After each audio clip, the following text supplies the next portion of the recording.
Chapter 1. The Great Pleiades Library. 1. After achieving a costly victory over the witch cult in the Water Gate City, Subaru, Natsuki, and company set out for the Auguria Dunes, a dangerous and foreboding land that lay along Lugunica's distant eastern border. Home to countless demon beasts, it was an impassable sea of sand that repelled all who attempted to pass, including the sword saint, Reinhard. Their party endured mighty sandstorms and ferocious beasts that barred their way before finally reaching their destination, the Pleiades Watchtower, where they would find the great sage Shala, who was said to be all-knowing. Everything they did was for the sake of the people waiting to be saved back in Prestella. This was a desperate bid to reclaim the things they'd lost: memories, names, and even bodies. After everything we went through, why are you looking at me like that? Are you saying I'm somehow the bad guy here? I'm innocent. Innocent, I tell you. Do not betray our expectations like this, please, Subaru. Just when I was thinking he might have some redeeming qualities. In the end, Barusu is just Barusu. The party's vital mission had brought them to this tower, which was now being filled by the echoes of Subaru's shouts. His desperate pleas went unheeded, and his comrades gave him nothing but cold gazes and sharp barbs. Subaru had slept for 2 days straight after everyone had been reunited. They had been concerned about his safety and naturally hurried to his side after hearing he had regained consciousness, only to discover him pinned underneath a half-naked woman. It was not at all surprising that whatever relief they felt was overshadowed by disappointment or even scorn. Julius's and Ram's cold gazes were entirely reasonable. "Will you let go of me already? What's with your crazy grip?" "Not gonna happen." Beneath their scornful glares, Subaru himself was desperately trying to escape the embrace of the scantily clad woman, Shala, if he had to guess, clinging to his arm. It wasn't very good manners to act this way toward the sage they had been wanting to meet so badly, but she had already disregarded all standards of courtesy, so he had no intention of holding back. "I can't get her off. Don't just stand there, someone help me." "You have a lewd look on your face, Pervarusu." "No, I don't, and don't change my name like that. That hurts, Emiliatan. Pulling my hair isn't going to help much." "Ah, sorry, I wasn't trying to help." "That's what you're apologizing for." Shala stubbornly refused to let go of Subaru's arm, and Emilia was pulling at his hair with a dreadfully cold look on her face. Meanwhile, Beatrice was red-faced, and her eyes were spinning, mainly because she had also fallen into Shala's clutches. "Anyway, everyone just calm down, me included. Let's talk it out." 2. At Subaru's groggy request to bring the situation under control, everyone decided to cooperate, for the moment at least. They sat in a circle, which was conducive to civil conversation. However, Shala was still refusing to release Subaru's arm, and she insisted on rubbing her cheek against his while sitting next to him. "My master. How obscene. You saw that catastrophe earlier, right? Does it look to you like I want my right arm locked up like this? Can't you hear the bones creaking? I'm going to lose my arm to lack of blood flow at this rate." In response to Ram's scornful gaze, Subaru looked at his limb that had been offered up as a sacrifice. A gorgeous, half-naked woman was wrapped around it. While this might have seemed like an envious situation at first glance, the very noticeable pain from his groaning joints and bones made it impossible to enjoy any sensations he'd usually feel with her voluptuous body pressing against him. "Anyway, I'd like to move this along before I lose an arm here, but first of all, I'm glad everyone is safe. Anastasia, Meili, it's a relief to see you safe too." "I'm glad you woke up, Natsuki. I was starting to worry you might not. I would have felt a little bit guilty if that happened." "Hearing you say that almost sounds like you're jinxing it, but I guess there was a chance that's how it would have turned out, huh? Did you worry about me too, Meili?" Addressing the two late arrivals, Anastasia expressed polite relief while Meili looked away completely. "Me, worry about you? Spare me. I wouldn't want Petra or Beatrice to set me in their sights." "What do you mean? Biko and Petra aren't that petty, right?" Beatrice was sitting on his lap after being freed from her helpless state earlier. Her puffed-up face deflated when he poked her perky red cheeks. "Of course not. Betty is not so fickle that something so minor would be a bother." Meili can worry about Subaru all she likes, so long as she knows her place. See, listen to Biko. Feel free to worry about me as much as you want. Did your head stop working because you were separated for so long? How dare you? Anger colored Beatrice's face when Meili quipped back, with the polar opposite of a warm response. Setting aside their endearing banter, Subaru looked around the circle. Everyone was safe. However, you needn't worry, everyone is present and accounted for. Of course, your concern is natural. Rest assured, I will take you to see her and your dragon once we are done. Could you not read my min? No, sorry, thanks for worrying about me. Guessing the meaning in Subaru's gaze, Julius answered before he could even ask a question. Nodding, Subaru gestured to the carriage and land dragon behind him that had survived the party's adventure in the sands.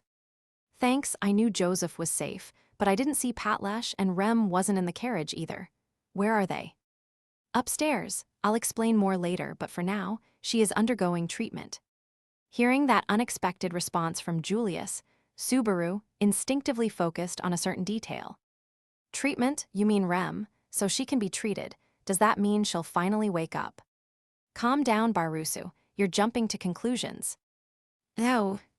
As soon as Subaru started leaning forward, Ram's words hit him like a splash of cold water. Catching his breath under her sharp gaze, he sat back down. Sorry, I wasn't thinking. Subaru. When we found all of you, Patlash was badly hurt, so she's being healed upstairs at the moment. And Rem is in the same room. Yeah, I get it. It's okay, Emilia, thanks. And you don't have to worry, Julius. I was just getting ahead of myself. Taking a deep breath, Subaru regretted jumping to conclusions.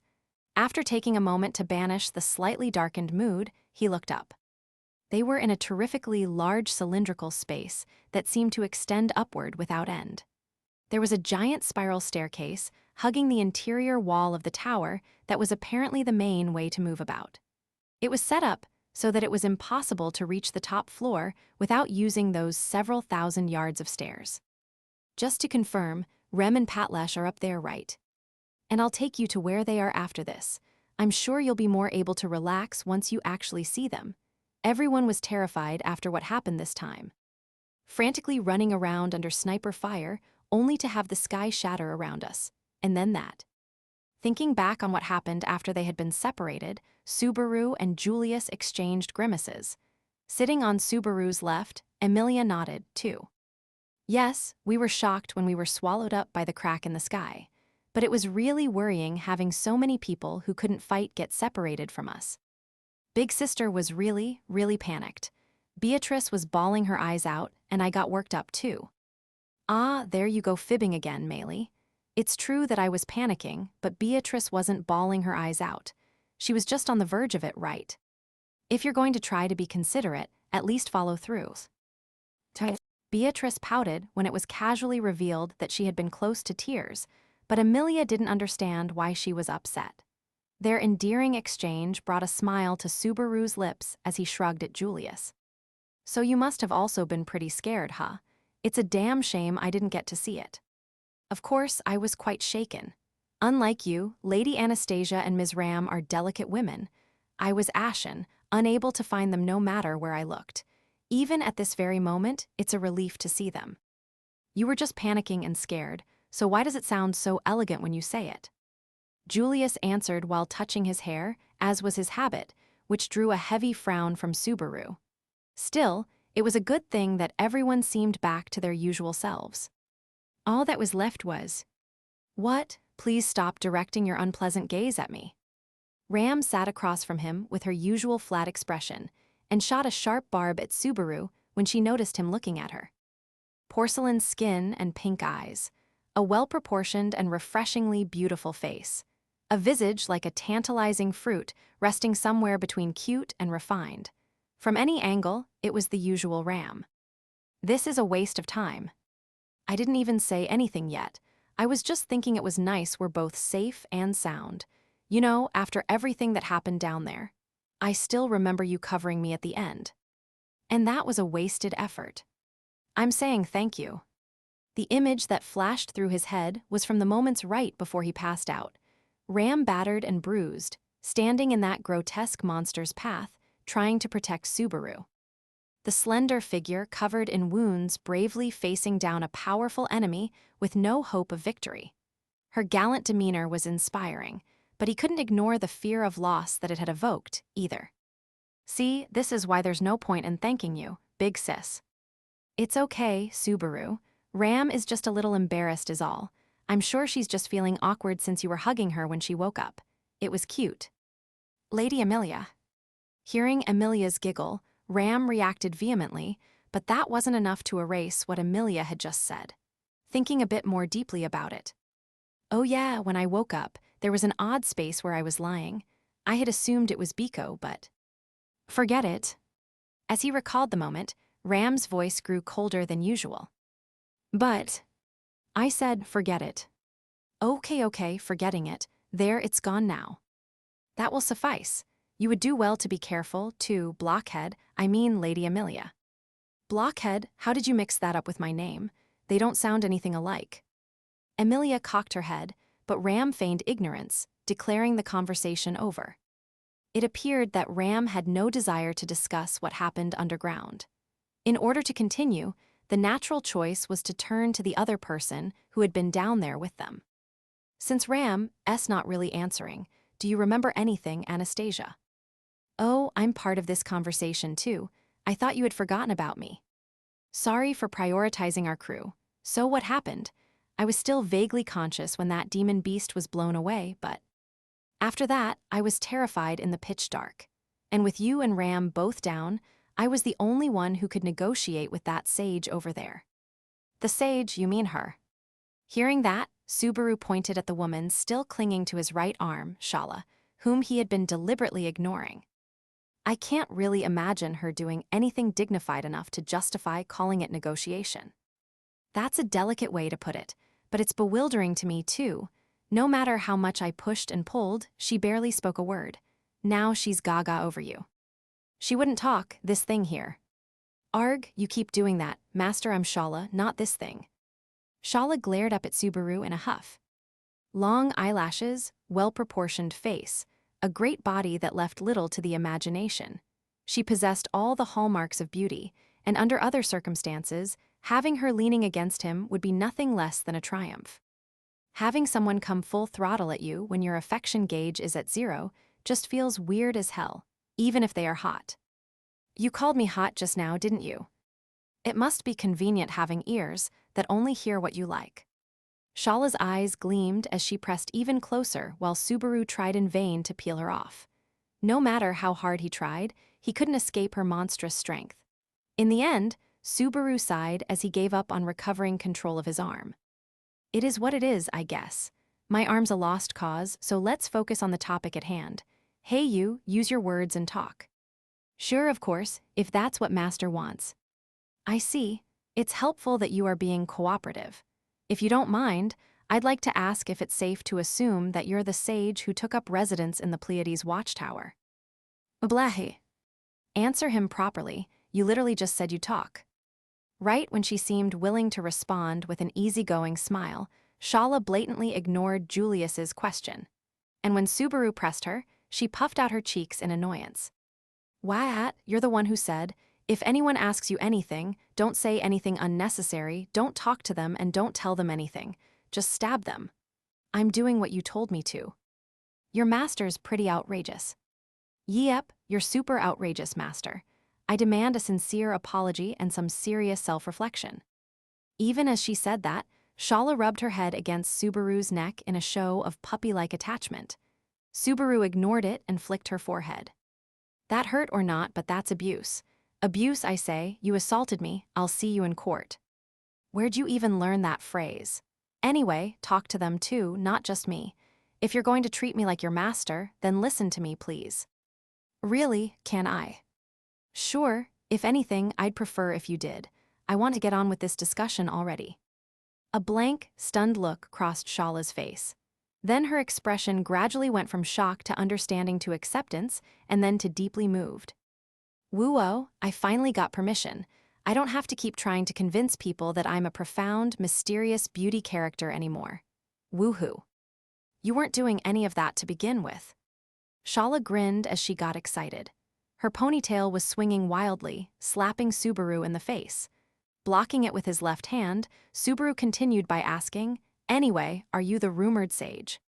That question cut straight to the crux of why they had come to the Pleiades watchtower in the first place. Shala's face scrunched up like she had bitten something sour. It's kinda hard to answer that. Hard, why? If you're looking for Shala, then yep, that's me, the one who loves Master the most. But if you're looking for Sage Shala, then I'm not so sure. A frown appeared as she finally started to actually respond to questions, but there was something disquieting about her first answer. It was a distinct lack of familiarity with being called the sage. In other words, "If I may, Lady Shala." Likely noticing the same problem, Julius raised his hand. "Lady, you're making me blush. I'm not used to titles like that. Just say my name. Lady Shala is just Jeha." "Very well, then at your discretion, Ms. Shala. To this day, the achievements of Sage Shala have been passed down through the generations by countless people. Is it correct to say that these legends refer to you?" "Well, it's hard to say. I haven't left this tower in forever. Maybe the stories spread in a weird way, must have if they're calling me, of all people, a sage."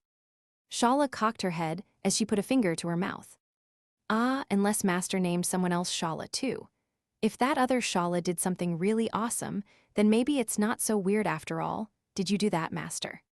Don't go asking me. Those are false charges, no matter how you cut it. Doesn't look like Master can think of anyone, so I guess I really am the only one named Shala.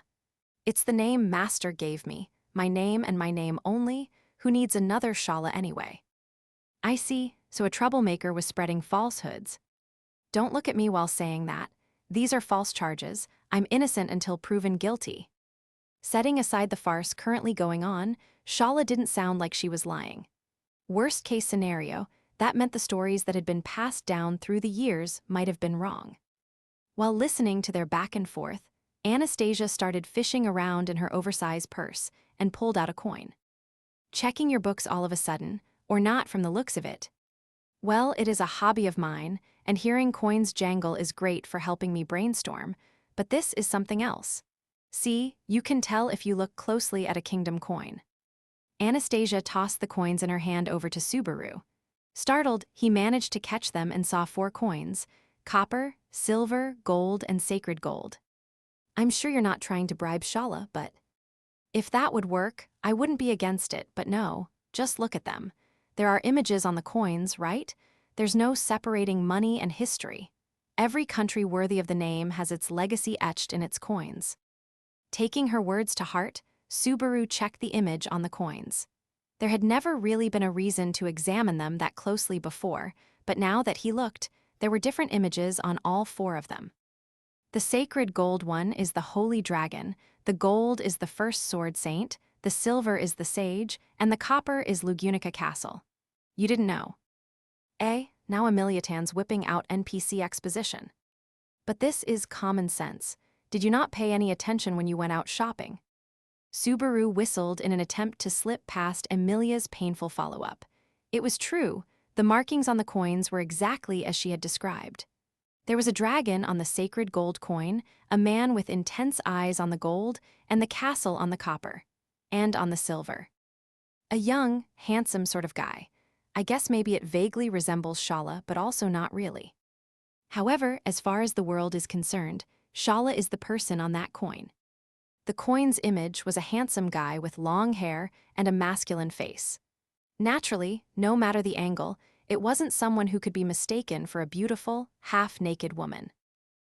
That's pretty good. It looks just like Master. Peering at the silver coin from the side, Shala unleashed a terrible insult without a hint of malice. "What part? Wait, if the sage there is supposed to be your master, then does that match the master in your memories?" "Arg, what are you talking about? You're my only master." "Then I have to ask again, what part?" She seemed unhappy with his annoyed reaction. As far as I can tell, there's a lot of matching features. It has hair, 2 eyes and ears, a mouth, and a nose. Is that it? If that's the level we're operating on, then a Mr. Potato Head is just as similar. Even I wouldn't really say the person on the coin resembles Subaru. It was a kindergarten level of distinction. Subaru and Emilia found it unbelievable. It was the sort of comparison that made everyone other than Shala grimace a bit. Bleh, I mean, look, I'm not great with faces. I can more or less tell the difference between a guy or girl, but everything else is basically all the same, right? Well, I guess I can tell people apart by size. The nerve to add that right after looking at Betty. Your smallness and cuteness are part of what makes you unique, so it's fine. More importantly, if that's how unreliable your eyes are, where do you get off saying I'm your master? You've clearly got the wrong guy. Taking advantage of Shala's excuse, Subaru leaped at the chance to clear his name. Unfortunately, this didn't lead where he was hoping it would.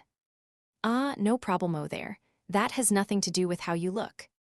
Oh really? Then how exactly can you tell? Auras.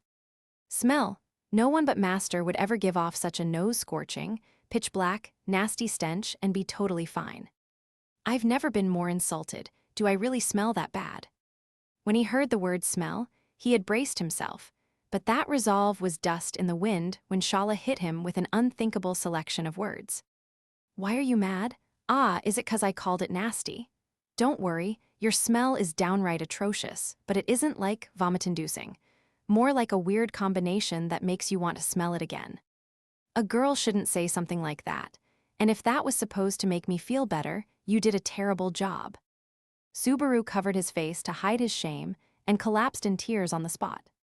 What the hell? I thought I had gotten used to hearing it by now, but that was too much. What did I do to deserve this? It's okay, Subaru, I understand. Why don't we give you a proper bath later? You don't get it at all. While Subaru bawled, Emilia tried to reassure him, only for Ram to cut in, annoyed by the whole situation. In any case, if Barusu's permission is enough to convince you, then answer our questions. You are Shala but not the sage. In that case, do you know a sword saint or holy dragon? Sword saint, holy dragon. Their names are Reed and Volcanica. Hearing that, Shala's face twisted up like she had eaten something disgusting. You know them. Of course I do. I've known stick-swinging Reed and sarcastic Volcanica since way back in the day. Haven't seen them in forever since we split up, though. They still doing all right. Reed's long dead now. Really? He's dead. That guy always seemed like he wouldn't die even if you killed him. How'd he die? Eating something weird he picked up off the ground or something. Old age, there's no one who can fight that. Old age, oh right, yeah. Reed was technically human, wasn't he? Shala looked down sadly at hearing an old friend had died. Even her ponytail seemed to lose its energy, and she looked lonely as her shoulders slumped. Then, what about Volcanica? Volcanica's a dragon, so yeah. I see. It would have been better if Volcanica died instead of Reed, though. You've got a mouth on you, damn. But that air of loneliness was fleeting, and she quickly changed gears, tearing into her other old friend without reservation. And while Shala seemed almost refreshed after that, Ram had a pensive look on her face as she closed one eye. Let me ask again. The sage that should have existed as well your master, exactly who was he? That's a weird question. You're the ones traveling with him and you don't know. Unfortunately, your master hit his head on a toilet's chamber pot and forgot several things. Was there a point in specifying toilet just now? Again, master. Again. Greeted by Shala's sympathetic gaze, Subaru suffered a humiliation that didn't seem at all called for. But seemingly accepting Ram's answer, Shala leaped to her feet. Then allow me to make the big announcement. Master's name, the name of the famed and great wise man. Master, who is the only one in this world fit to be called the sage. Just get to it already. When else will I get the chance? But that's totally like you. Shala put on a big production of her announcement and stuck her tongue out mischievously when Subaru tried to hurry her.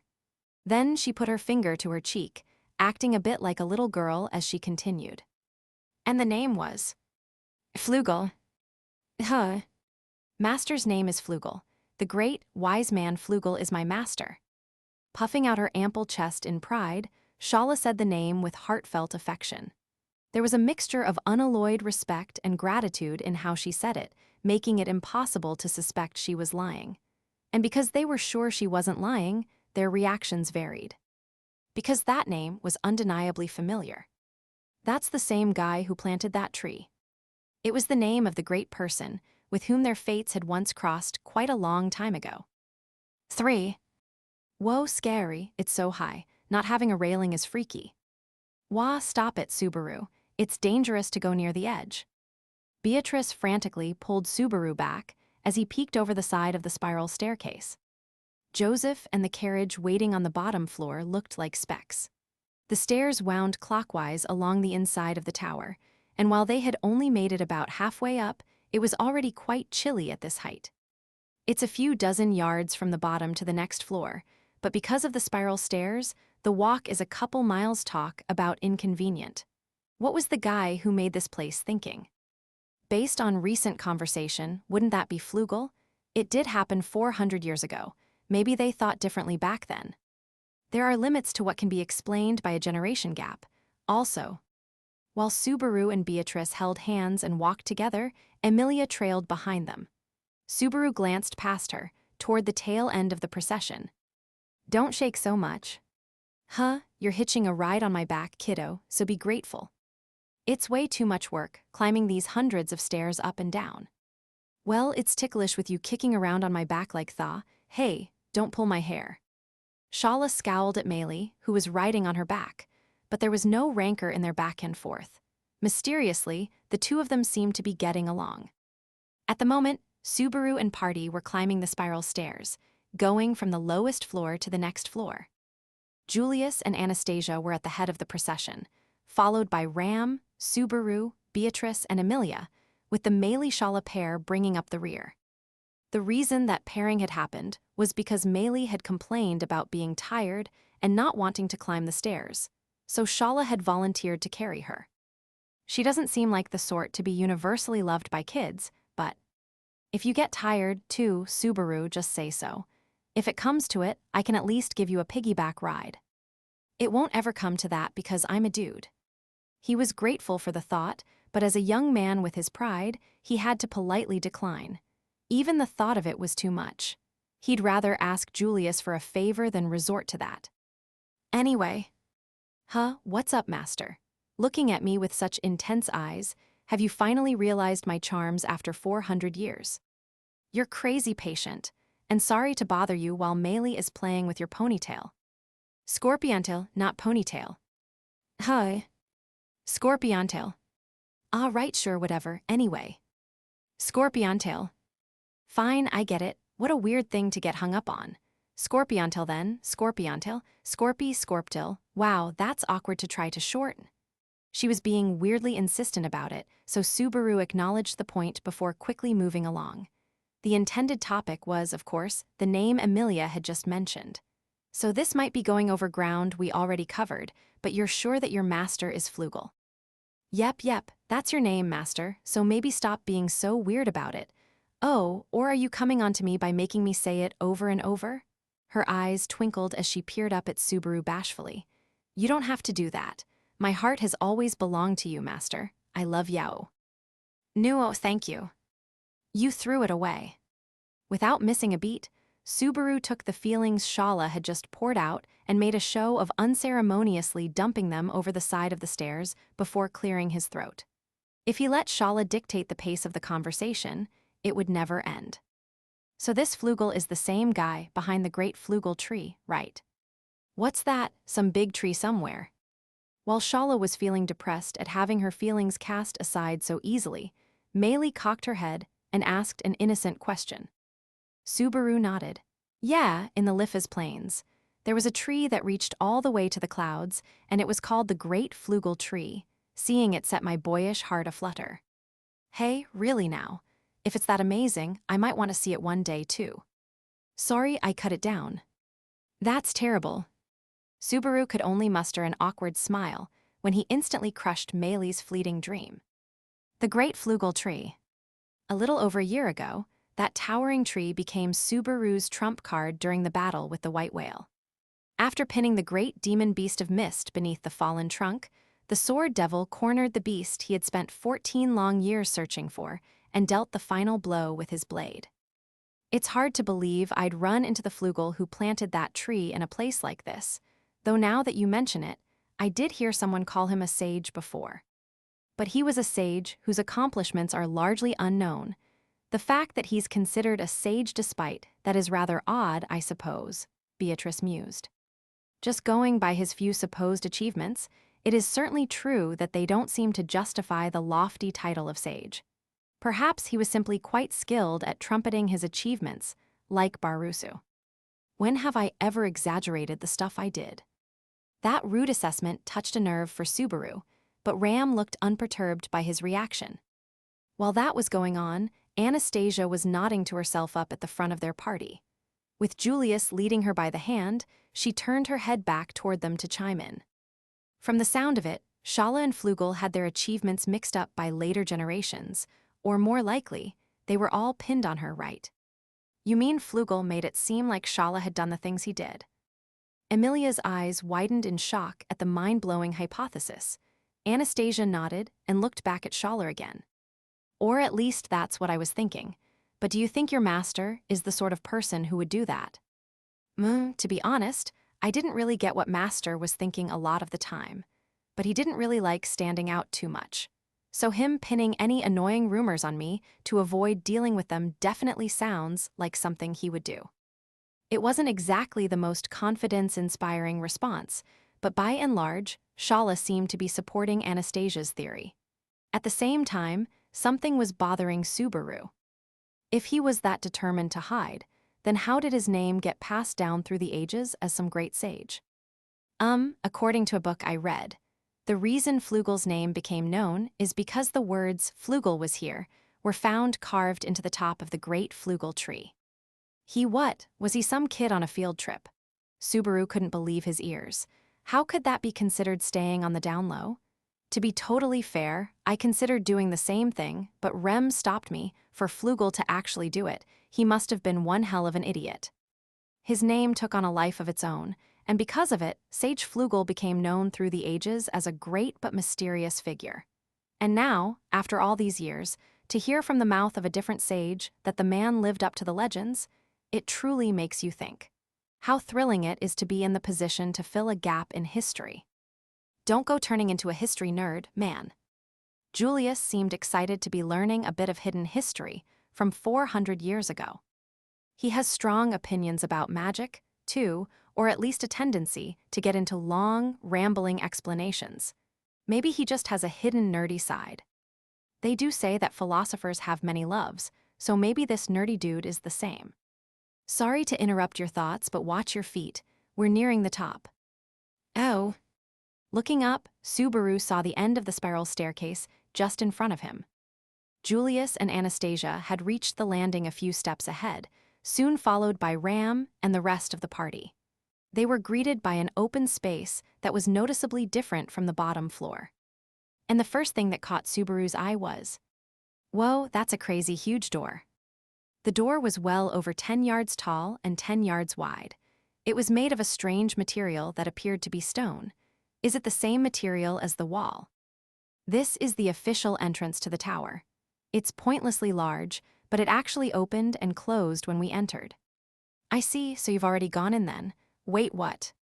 Hearing that they had used the entrance to the tower already, Subaru swung his head around. In the crazy big space around them, there was nothing other than the spiral stairs they had climbed connecting them to the floor they had come from. Then how did Joseph and the carriage get all the way down there? There's no way the carriage could take stairs that narrow. Shala carried the carriage and the land dragon. She just lifted them over her head. Pardon. Thinking he had misheard something, Subaru looked at Emilia, who was adorably miming what she was describing without batting an eye. And no one was correcting her. Seeing Subaru's reaction, Shala puffed her chest out, her nostrils flaring slightly. Like she said, I carried them, no sweat. The shock is winning out over the gratitude. That sounds like something even Reinhard couldn't do. In Subaru's head, Reinhard was indisputably the person most likely to do something absurd or crazy, but even he wouldn't lift a whole carriage over his head. He could split the world in half with the force of his sword, or walk on water, or even come back to life once. But that sort of brute strength was. Actually, could he? I'm not so sure anymore. Is he human? His cluttered thoughts about his friend aside, Subaru had finally figured out how the carriage had gotten down to the bottom. In which case, were the giant doors in front of him also operated manually using Shala's insane strength.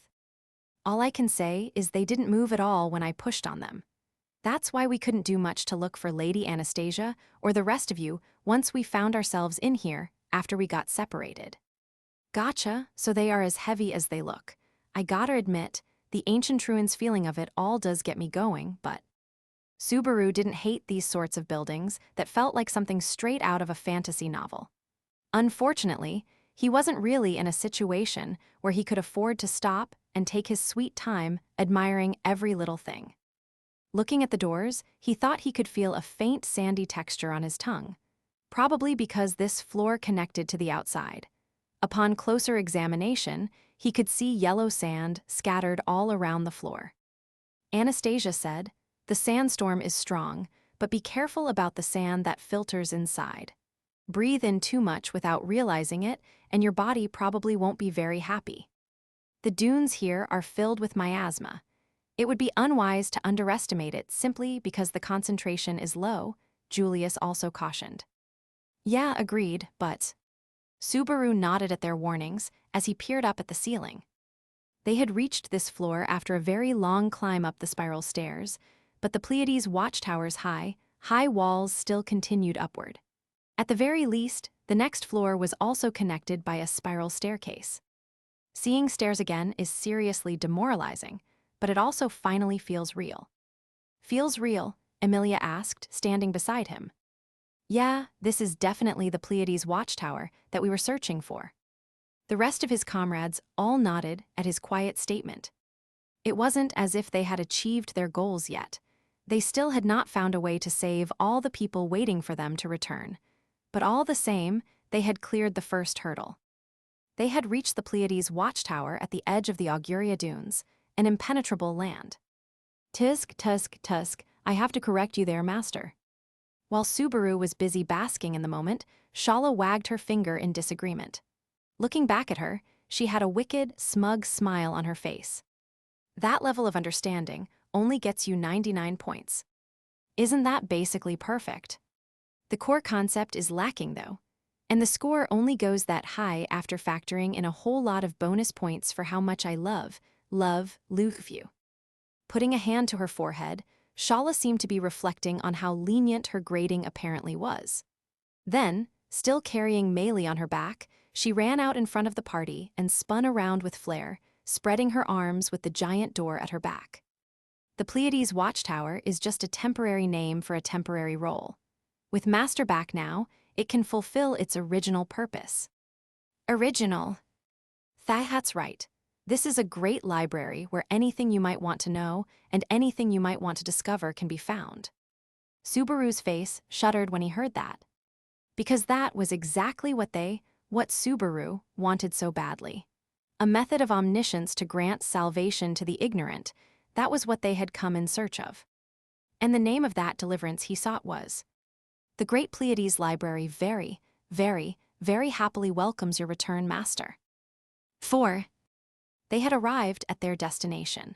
The door to the room was covered in a dense layer of green vines. "This is..." Subaru was at a loss for words. Before him was the first proper plant he had seen since they had stepped foot in the desert. The miasma that filled the sandstorms was anathema to living things, and other than the sand itself, their party had not really seen anything that could be called natural. And the only exception was those nasty demon beasts that turned into flowers. Those Warren bears ordinarily lived in forests. A swarm of them created an unnatural field of flowers in the middle of the desert, which was basically the one natural-looking thing they had seen in days. Of course, that looked so out of place to begin with that the camouflage didn't really do its job. As Subaru stopped because he was deep in thought, someone moved past him and touched the vine-covered door. There wasn't a single sign of hesitation. The door opened as if sliding. "Are you not coming, Barusu?" "I'm coming." Subaru cast aside his unease and stepped forward, following Ram's slender figure as he slipped inside. As could be guessed from the outside, the vines clinging to the door had also spread to the other side. It looked like the interior was originally all stone, but the floor, walls, and ceiling were completely dominated by green. It almost seemed like a hidden ruin that had been abandoned to nature for centuries. The jungle vibes are crazy. Shala called it the green room, but damn, Subaru felt like that was a little too on the nose. As that thought crossed his mind, he looked back and noticed that the entrance had been sealed back up by the vines. In surprise, he blurted, "Whoa, Ram, we've been cut off." "You're too easily frightened. There is a limit on how many people can enter this room. The intention of the room's master, it seems." "By that you mean a spirit?" With that terse answer, Ram quickly moved deeper into the room. Subaru studied the closed door for a moment and scratched his head before hurrying after Ram. Thick vines carpeted the entire room. Stepping over and ducking under the thick vegetation, they carefully navigated the area dominated by green plant life. And after going as far as they could, Rem and Patlish. In the deepest reaches of the green room, Subaru could see a space quite different from the mess of vines that filled the rest of the room. There was a bed made of a downy layer of green grass with small flowers blooming here and there. And on top of that green bed, adorned with flowers, lay Rem. There was no color in her pale cheeks, and her sleeping expression was the same as ever. With each breath, her chest moved up and down ever so slightly, but other than that and the warmth of her skin, there was no sign she was alive. Even though she was still in the grip of the sleeping beauty sickness, seeing Rem was such a relief that Subaru's legs almost gave out. "She really is safe." "Like I said, or did you think I would lie when it came to her?" "I wouldn't say that, but I couldn't actually relax until I finally saw her with my own eyes, so how was I supposed to act? I'm glad to see you're okay, too, Patlish." Subaru grimaced slightly at Ram's comment and then walked over to his land dragon, who was resting next to the bed of grass where Rem was sleeping. There was a cushion of green undergrowth beneath her large body, and she was well-behaved as she peered at Subaru just like she always had in the stables. "You really went overboard protecting me down there. You're just so?" Subaru brushed Patlash's neck with his palm as she rubbed her nose against his cheek. Subaru felt a bit of relief at the display of affection, but he still steeled his heart. "I get that you're not a heroine who needs saving, but still, don't make me worry so much. I was seriously afraid this time. Ow, owa, owowa." Before he could finish scolding Patlash for her brave but reckless actions underground, a sharp scale bit into his neck. What was that for? "Otto isn't here, so allow me to interpret. Apparently she's saying, I don't want to hear that from you. I couldn't have said it better myself." Ram crossed her arms as she decided to add her own opinion. But judging from Patlash's eyes, her translation was more or less on the money. You're already breaking all the rules, but I'm the one who needs to be more careful. It's a simple question of probability. No matter how you look at it, that land dragon there has much better odds of surviving than you. You're like a candle flickering in a blizzard. A candle burns brightest right before it burns out, don't you know? And who the hell asked you? Beneath the withering gazes of Ram and his trusty dragon, Subaru's shoulders slumped. Then he started to examine Patlash's body when he noticed a warm, faint light around the wounds where her scales had been gouged out. This spirit's power, apparently, has the ability to speed up the healing process. Right, you said this room's master is a spirit. Where is that spirit anyway? And you call yourself a spirit mage? This room itself is the spirit. Rubbing Patlash again as he talked to Ram, Subaru caught his breath when she revealed the true nature of the healing spirit. Now that he was paying attention to it, he could tell that the room was filled with a dense mana, which explained the incredible foliage in the green room. It felt sort of like his body was being healed from the inside, almost as if he was in an oxygen-rich environment. "I can sort of feel it, yeah. This is definitely a spirit. Doesn't seem like we can communicate, though." This spirit is an odd one, though that goes for all spirits. Be it Lady Amelia's great spirit or Lady Beatrice, the spirit here is unusual in that it doesn't seem to have any will, so to speak. It simply attempts to heal the wounds and sicknesses of all living creatures that enter. Ram moved beside Rem as she said that. When she did, some vines behind her started moving, writhing and twisting into a green chair. It seemed to be a thoughtful gesture for the elder sister watching over her younger sister. Once Ram sat down, the classic scene of family visiting a patient in a hospital was complete. It's kind of amazing. If nothing else, it's certainly the most well-mannered out of all the spirits I've met. You should take this chance to brush up on your own manners, Barusu, whether from this spirit or from Sir Julius. I can't really say I'm happy about those suggestions. Brushing away the idea of using either as a role model, Subaru scratched Patlash's neck, told her take your time and rest up, and then gently laid her head back down before turning back to Ram. I can see that even though Patlash's wounds are being healed, there's no visible effect on Rem, just like you all mentioned downstairs. Her condition is neither a wound nor a sickness, so it can't be healed. That seems to be what the spirit decided. I see. Tasting the same disappointment from before, Subaru sighed. But even if she wasn't someone who could be healed, the spirit of the room didn't hesitate to take care of Rem in her sleep. The way it treated Ram was ample evidence of that. In the end, nothing has changed. If you want to change it, then you'll have to do what you came to do in this tower. The Great Pleiades Library, Hus. Standing beside Ram, Subaru peered down at Rem's sleeping face. The Great Pleiades Library. That was the Pleiades Watchtower's true name and its true function. If Shala was to be believed, the answer they desperately wanted was somewhere inside. I'll find the answer and bring Rem back. My goal hasn't changed. I see, good. Holding Rem's hand, Ram didn't so much as glance in his direction. She was curt, but that made her seem all the more reliable when it came to Rem. Incidentally, why is there a chair for you but not for me? This is some clear-cut discrimination. Animals have an instinct for sniffing out hierarchies. Perhaps spirits are the same. Rem said something similar once. Before Rem and Subaru got along, Rem had made a remark about why they were treated differently by the children in Erlam. It was a nostalgic memory. Quite some time had passed since he had last checked in on the village. First things first. Subaru exhaled, letting go of the empty feeling that had started to well up as he composed his face. All right, I'm going back to where everyone else is. What about you? You would get worried if someone isn't watching Rem, right? I'll keep an eye on her. That's why I came here in the first place. Yeah, that makes sense. In that case, I'll leave her to you. I can't do anything other than watch over her. There's meaning in you doing that. After reassuring Ram in a rare moment of self-deprecation, Subaru examined Rem's face again. Expressionless, neither peaceful nor pained, she was still lost in dreams. Reaching his hand out to her forehead, he touched her with tender affection. He was relieved to be able to do that much. And while knowing that a part of him wanted so much more, his expression softened.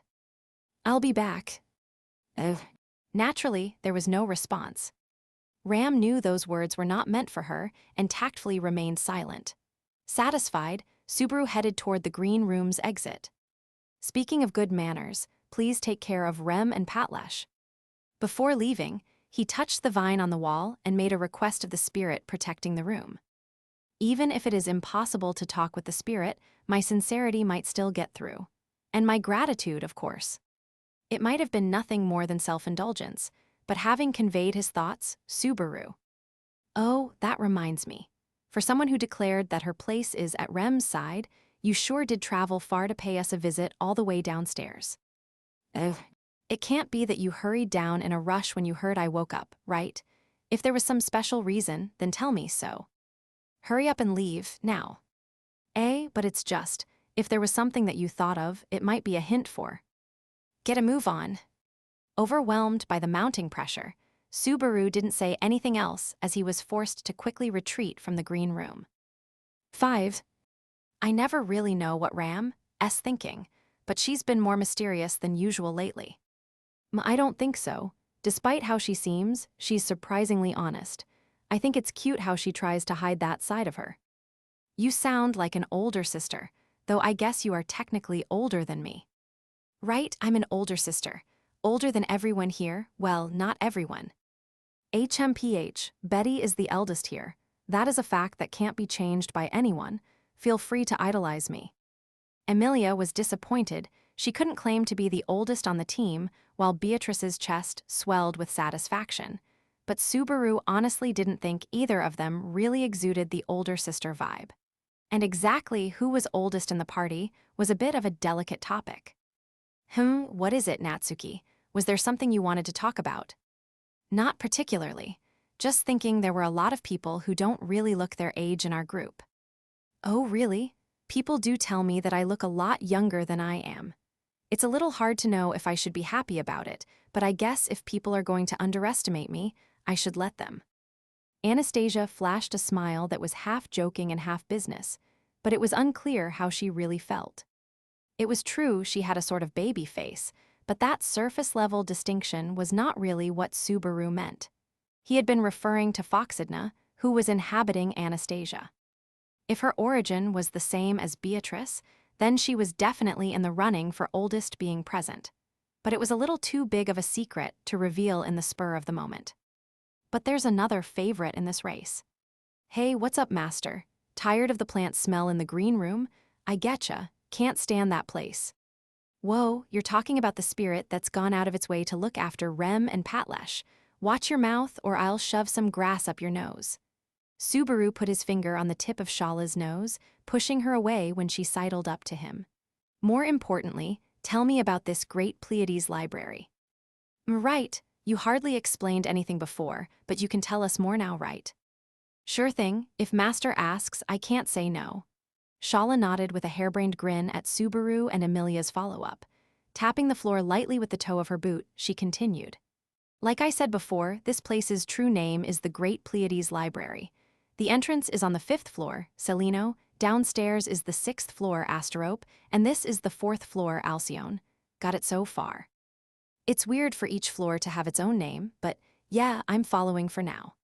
Subaru nodded and took in their surroundings with fresh eyes. At present, they were on the 4th floor, having gone up the spiral staircase one flight from the 5th floor, where the entrance was. And as the green room demonstrated, the tower's interior changed a great deal starting at the 4th floor. The most notable difference was that it had stopped being one giant space and was divided up into several separate rooms. The staircase from the 5th floor connected to the center of the 4th floor, and it would take a lot of time to cover the entire floor. The 4th floor, Alcyone, is sort of like my lair. It's pretty messy and all, so it's a bit embarrassing having people poking around. Master your eyes, you're seriously scaring me. That, I usually watch the desert from this floor. If anyone tries to get close to the tower, then I shoot 'em all. So that was you. He had already pretty much suspected as much, but this confirmed it. The white light from the tower that had killed Subaru twice and split up the team really had been Shala. We had a fairly rough time because of that, you know. What was that all about? Hell's snipe keeps anything and everything from reaching the tower. What did you say? Hell's snipe. Hearing a phrase that sounded so out of place in this world, Subaru's expression clouded over. Well, I can understand why you'd go with that name, but what a choice. But phew, good thing it didn't hit you. If the dimension gate hadn't come undone, I would have just kept unloading on you. Wait. That's too many new terms too fast. Dimension what now? Dimension gate, a trick to keep stuff from reaching the tower. Based on context clues, Subaru realized that the dimension gate was what caused space to warp in the sandstorms. Their party had broken through in the end, but thanks to that, I knew it had to be you, Master. I guess all's well that ends well. If I had actually hit, even Master would have gotten mad. Yeah, hard to say. It might not have ended with just getting mad. He had died twice already from being hit by it, so it was hard to say where exactly he should be on that scale. But Subaru found it strange that he didn't feel any anger welling up despite standing face to face with the person who murdered him. It was sort of like a traffic accident where a third party was at fault. He also felt it was a bit pointless to blame Shala for what had happened. Ultimately, he ended up somewhere between forgiveness and resignation. But wouldn't he have died if that hit him? So it's not really a question of getting angry or not. Meili poked Shala in the side as she said that. Shala simply burst into hearty laughter. Piwa ha ha ha, what are you talking about? Master wouldn't die from something so minor. He's a strange sort of guy who might not even be able to die. But you know, all those cute sandworms died. Who cares about sandworms and bears? Master doesn't die. That's the important thing. If he died, then he wouldn't be master. With a hearty smile, Shala glanced happily over at Subaru. It was an almost childlike innocence and unshakable trust. She had a much sturdier image of Flugel than Subaru had imagined. If, for some reason, I do anything that betrays her expectations. That thought sent a chill up Subaru's spine. If she finds out that you aren't Flugel, there is no telling what will happen, I suppose. Meaning it would be dangerous to correct her or clear up this misunderstanding. Guessing what Subaru was thinking, Beatrice whispered a gentle warning. The only reason that Shala was so friendly toward their party, or rather, toward Subaru, was simply because she had decided that Subaru was her master. It was a delicate situation. If she turns against us, we'll have no choice but for Amelia, Julius, you, and Betty to handle her. In other words, Shala was a bomb that could go off any time for any reason. It was hard to deny that she was an incredibly dangerous person to deal with, but with how openly she acts, it's hard to hate her. So far, Subaru hadn't been putting much thought into how he interacted with Shala, but he didn't hold anything against her. Even after factoring in the 2 sniping deaths he had experienced, she had saved his life underground. He didn't think of her as an enemy. It would have been much easier if he was fighting Regulus or Betelgeuse. Remembering those guys really soured my mood. I guess that's to be expected, but still, it's more of a familiar hatred. What is it, Master? Nothing. Thinking about the 2 loathsome creeps because of Beatrice's warning, Subaru's expression had grown severe. When Shala took a close look at his face, he pushed her away from him. But just to be clear, the reason you snipe anyone who tries to reach the tower is because you told me to. 400 years spent watching the sands day in and day out. A heartrending tale in the telling and in the listening. How sad. Amelia, with her deep reserves of empathy, teared up a bit at Shala's emotional answer. Setting aside that beautiful moment of EMT, Shala doesn't seem to feel any remorse or have any doubts about that mission. She isn't emotionless, though. She was just following orders. Feeling pity is as meaningless as asking a tool how it feels about the way it was used. Yeah, right, I'm Master's tool. That's a good way to put it, kiddo. Shala flashed a bright smile, as if Beatrice's unsympathetic judgment described it perfectly. The way her mood and expressions changed so fluidly, and her understanding of her place in life, it all pointed to Shala having a dramatically different set of values. That was probably part of the reason why they kept talking past each other. Your view is kind of wild in a lot of ways, but we can save that for later. We're getting way too far off track, so let's circle back to the main point. You were explaining the tower. We know about floors 6 through 4 now, so what about the floors above them? The 3rd floor, Taygeta, is the examination hall. That's where your right to access the archive is tested. The archive? Subaru clenched his fist. If the name of the Great Pleiades Library was not a lie, then of course there would be a physical library filled with knowledge. The reason they had passed through the desert should have been waiting for them there. Interesting that you call it the examination hall, and the right to enter the archive is also curious phrasing. At present, that is our greatest obstacle. As Subaru focused on that term, Julius shrugged. His tone was down, as if ashamed of himself, and he looked up at the ceiling.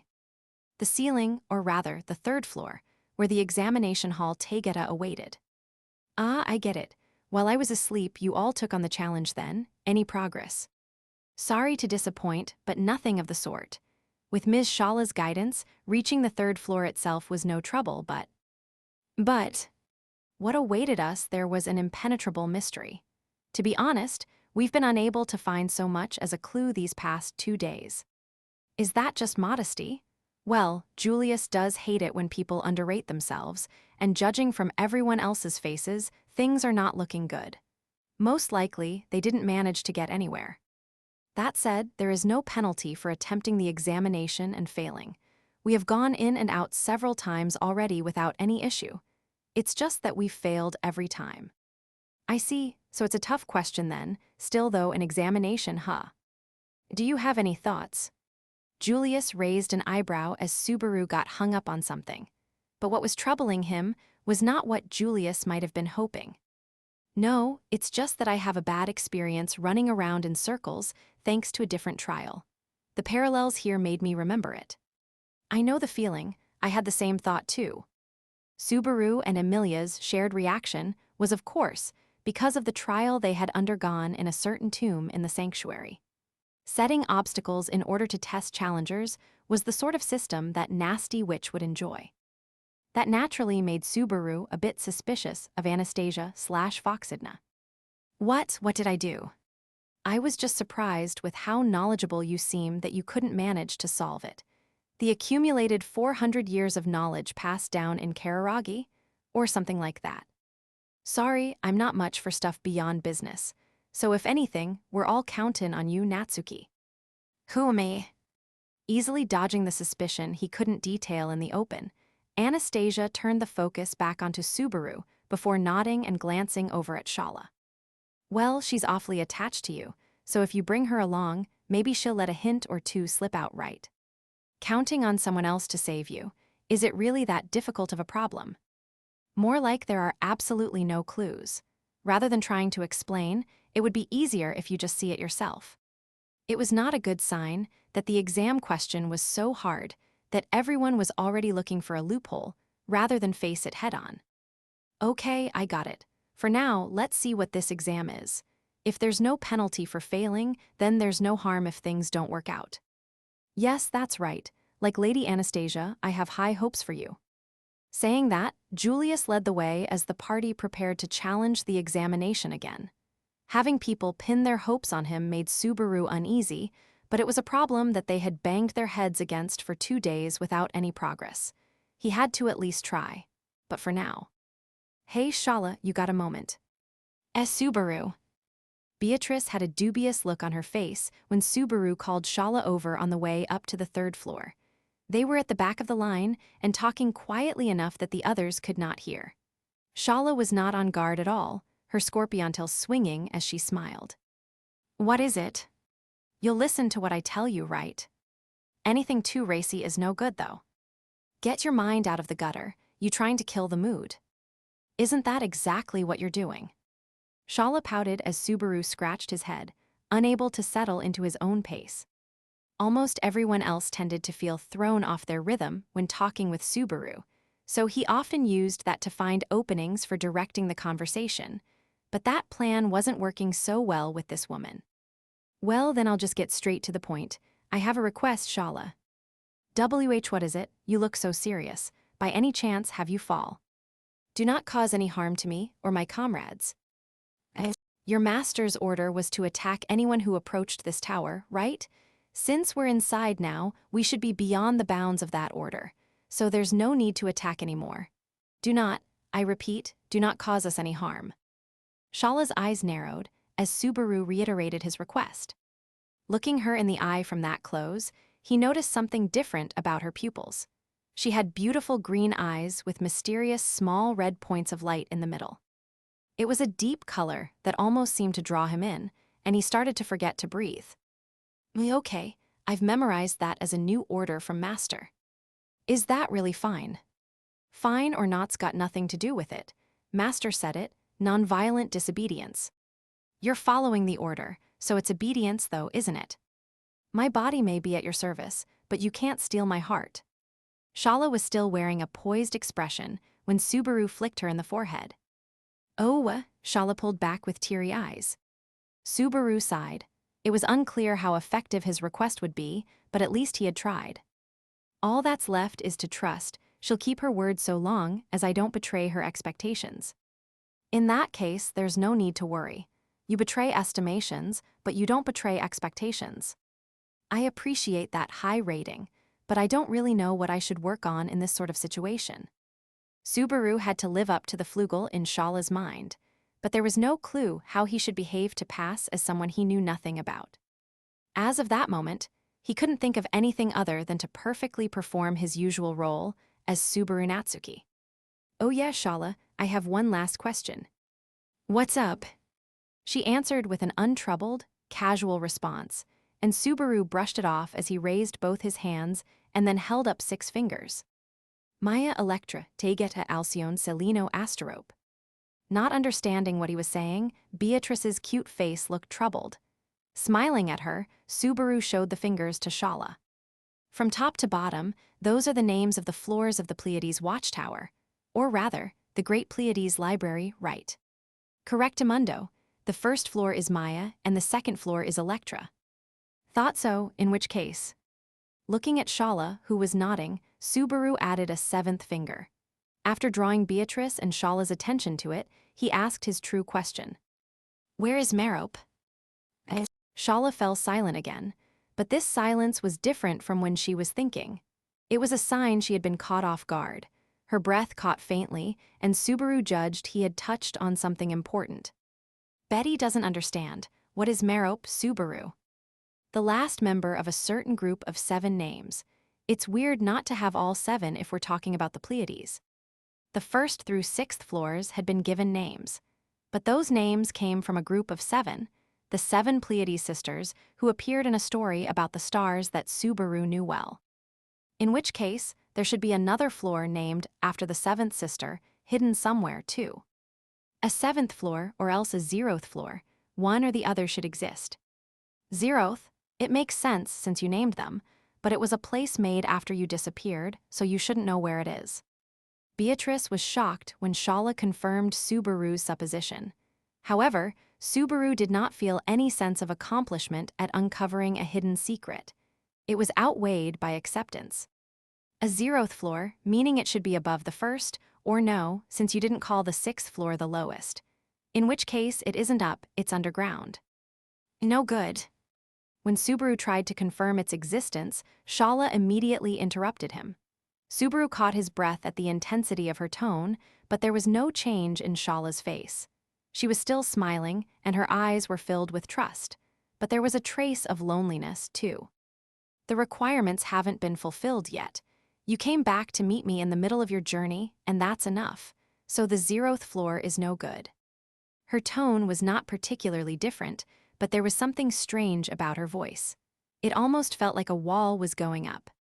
To Subaru's ears, a trace of danger had seeped in, as if the promise she had just made was being threatened.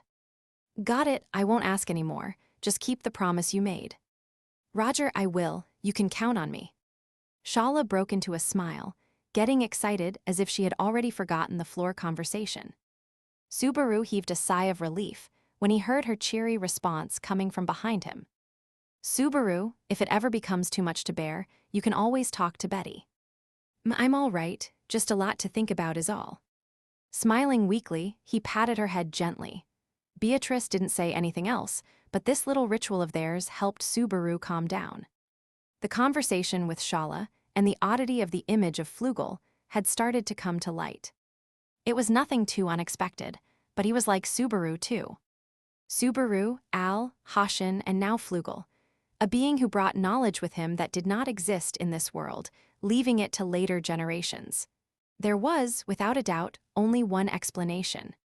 Flugel was also a stranger in a foreign land, hailing from the same place as Subaru. A few hundred years ago, Mulling over that long span of time, Subaru wildly scratched his head. What had Flugel thought of this world? What had he hoped, had he sought, had he wanted to gain?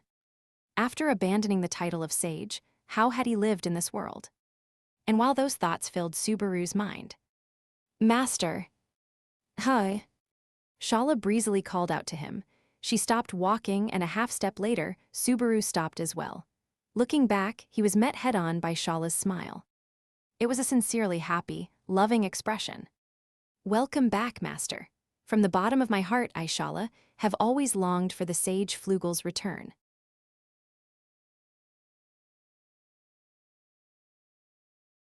Chapter 2. A White Sky Asterism. 1. Subaru was unsure how to feel about Shala's formal welcome. He never intended to deceive her, but he was definitely not the Flugel Shala had been waiting 400 years for. If that isn't a betrayal, then what is? I understand the feeling, but you don't have to worry too much, Subaru. Even if Shala realizes you aren't her master, I'm sure it won't be the end of the world. Noticing Subaru's glum look, Emilia chimed in supportively. She flashed a smile brimming with confidence as she played with her braid. I appreciate the vote of confidence, but what makes you say that? I mean, she's a good person, isn't she? She helped us, and we are getting along perfectly fine. And there's no reason to start a fight, right? Right. It was a far too optimistic outlook, but being too pessimistic all the time was also a bad habit. Even if Shala learned the truth, that wouldn't necessarily make them instant enemies.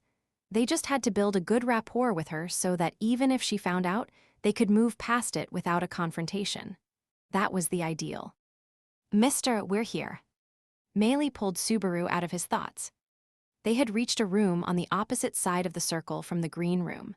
Past the simple door, without any vines covering it, there was a staircase in the middle that led upward. Just a normal set of stairs, were spiral stairs out of season or something.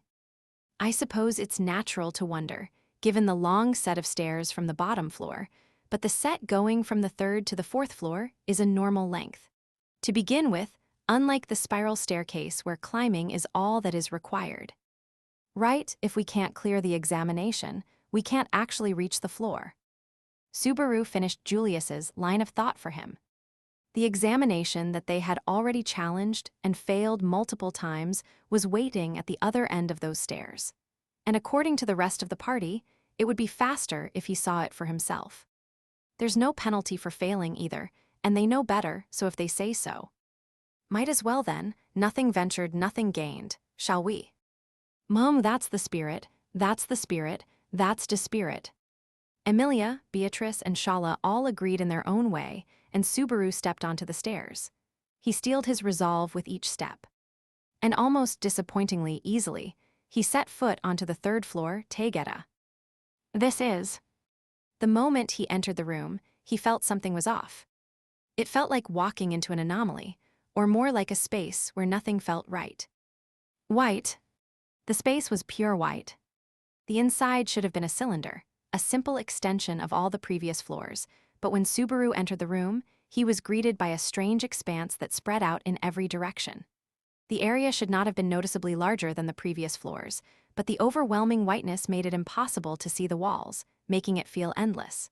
Looking up, he couldn't make out the ceiling either. Looking down, there was just a single black hole where the stairs emerged from the floor below. Everything else was so white that he was almost scared to walk on it. He was hit by a disorienting feeling that the floor wasn't there, and he might just start falling into nothingness. The floor, ceiling, and walls were all the same. Subaru felt like he would end up wandering the vast emptiness if he lost track of where the stairs were. And right in front of him in that white space, directly in front of the stairs, there was a mysterious object floating in the air. A stone slab. That was his first impression. There wasn't really any other way to describe it. It was a rectangular black slab made of a material that was almost slick to the touch. On closer examination, it didn't seem to actually be stone, but he didn't think it was metal either, so he wasn't sure what to call it. If I'm being dramatic, then maybe monolith would work. The silent monolith was floating mysteriously, hanging in the air a dozen inches off the ground. Based on its height and width, Subaru felt it resembled a large tatami mat floating in the air. So this strange thing is, what exactly? If I was to put it into words, that is the device that sets up the puzzle for us. While Subaru was occupied by its strange brightness, Julius joined him in staring at the monolith. Thinking of the trouble this thing had already given him, Julius's expression was severe. As Emilia and the others entered the white space, they drew close, possibly to counteract the pervasive feeling of emptiness. I'd rather not spend a lot of time in a place like this. Agreed, staying here too long is draining, and seeing someone trip on the stairs while leaving is not good for my heart. Come on, Julius, don't be like that. Anastasia's cheeks puffed up as she protested Julius's joke. Judging by that reaction, she must have been the one who tripped earlier. But Subaru had no urge to laugh at that. The room had clearly been designed to screw with people's senses. It was like a manifestation of its creator's malice. So then, what do I do to get the riddle? Touch that slab and the examination will begin, I suppose. I just have to touch the monolith. Monolith, an oddly fitting term, that's a good word for it. Ignoring how Julius was impressed by the strangest things, Subaru stood in front of the monolith. Even looking at it from up close, it wasn't like there was some odd pressure emanating from it or anything. Other than floating in the air, it was just an inscrutable slab. Though the fact that it was floating was incredibly mysterious, so it could be considered a mess of mysteries. Either way, I just touch it, right? Can I get a countdown? Ah, then I'll do it. 3, 2, 1. Too fast, too fast. Emilia raised her hand and immediately started counting down. In time with her, Subaru spun to face the monolith and 0. Subaru touched it just as Emilia finished.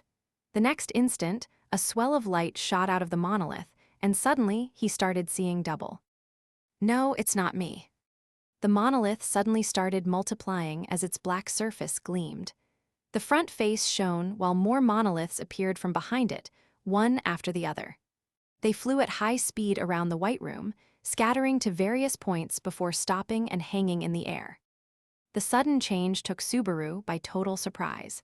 He watched in stunned silence as a voice echoed directly in his head. Great hero destroyed by Shala, touch upon his grandest splendor. Subaru reflexively pulled his hand away from the monolith. Frantically stumbling back, he felt someone supporting him from behind. Well, did you experience a bit of the surprise we felt at first? That's what this was about. Subaru protested the moment he saw Julius's faint smile. The examination for Taygeta, the third floor of the Great Pleiades library. Time unlimited, attempts unlimited, challengers unlimited. Examination start. 2. Brushing away Julius's hand, Subaru stood up on his own and faced the examination. The duplicate monoliths now filled the white space, leaving the one that Subaru had touched at the very center. There were so many now that it would have been a pain to count them all. So this is the examination, that about sum it up, Shala. Is there any reason it should? Let me see a bit of your cool side, master. With Shala's easygoing support urging him on, Subaru scanned the room. Other than the monolith copies, there was no change in the vast white space. And looking closer, the new monoliths were not pure copy-pastes of the original. They had slight differences in size. Other than that, the only thing that could be called a hint is that voice, huh? Great hero destroyed by Shala, touch upon his grandest splendor. It had not reached his ears. Instead, those words had apparently been whispered directly to his brain. Subaru hadn't even given any thought to who the voice might have belonged to, perhaps because there had not actually been a sound. It almost felt like the voice in my head when I read to myself. If I had to describe it, I'd say it was my own voice. I guess that's the exam question then. Sorry to interrupt while you are thinking, but there are a few points of interest. It would probably be worthwhile to hear those before facing the question itself. So now you want to explain things first. Subaru frowned and stared at Julius, still sore about the minor prank, but Julius took it all in stride.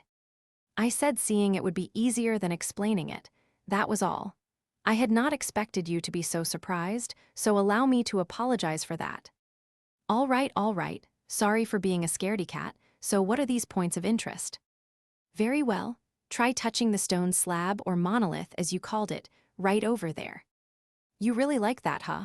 I mean, it's fine if you did.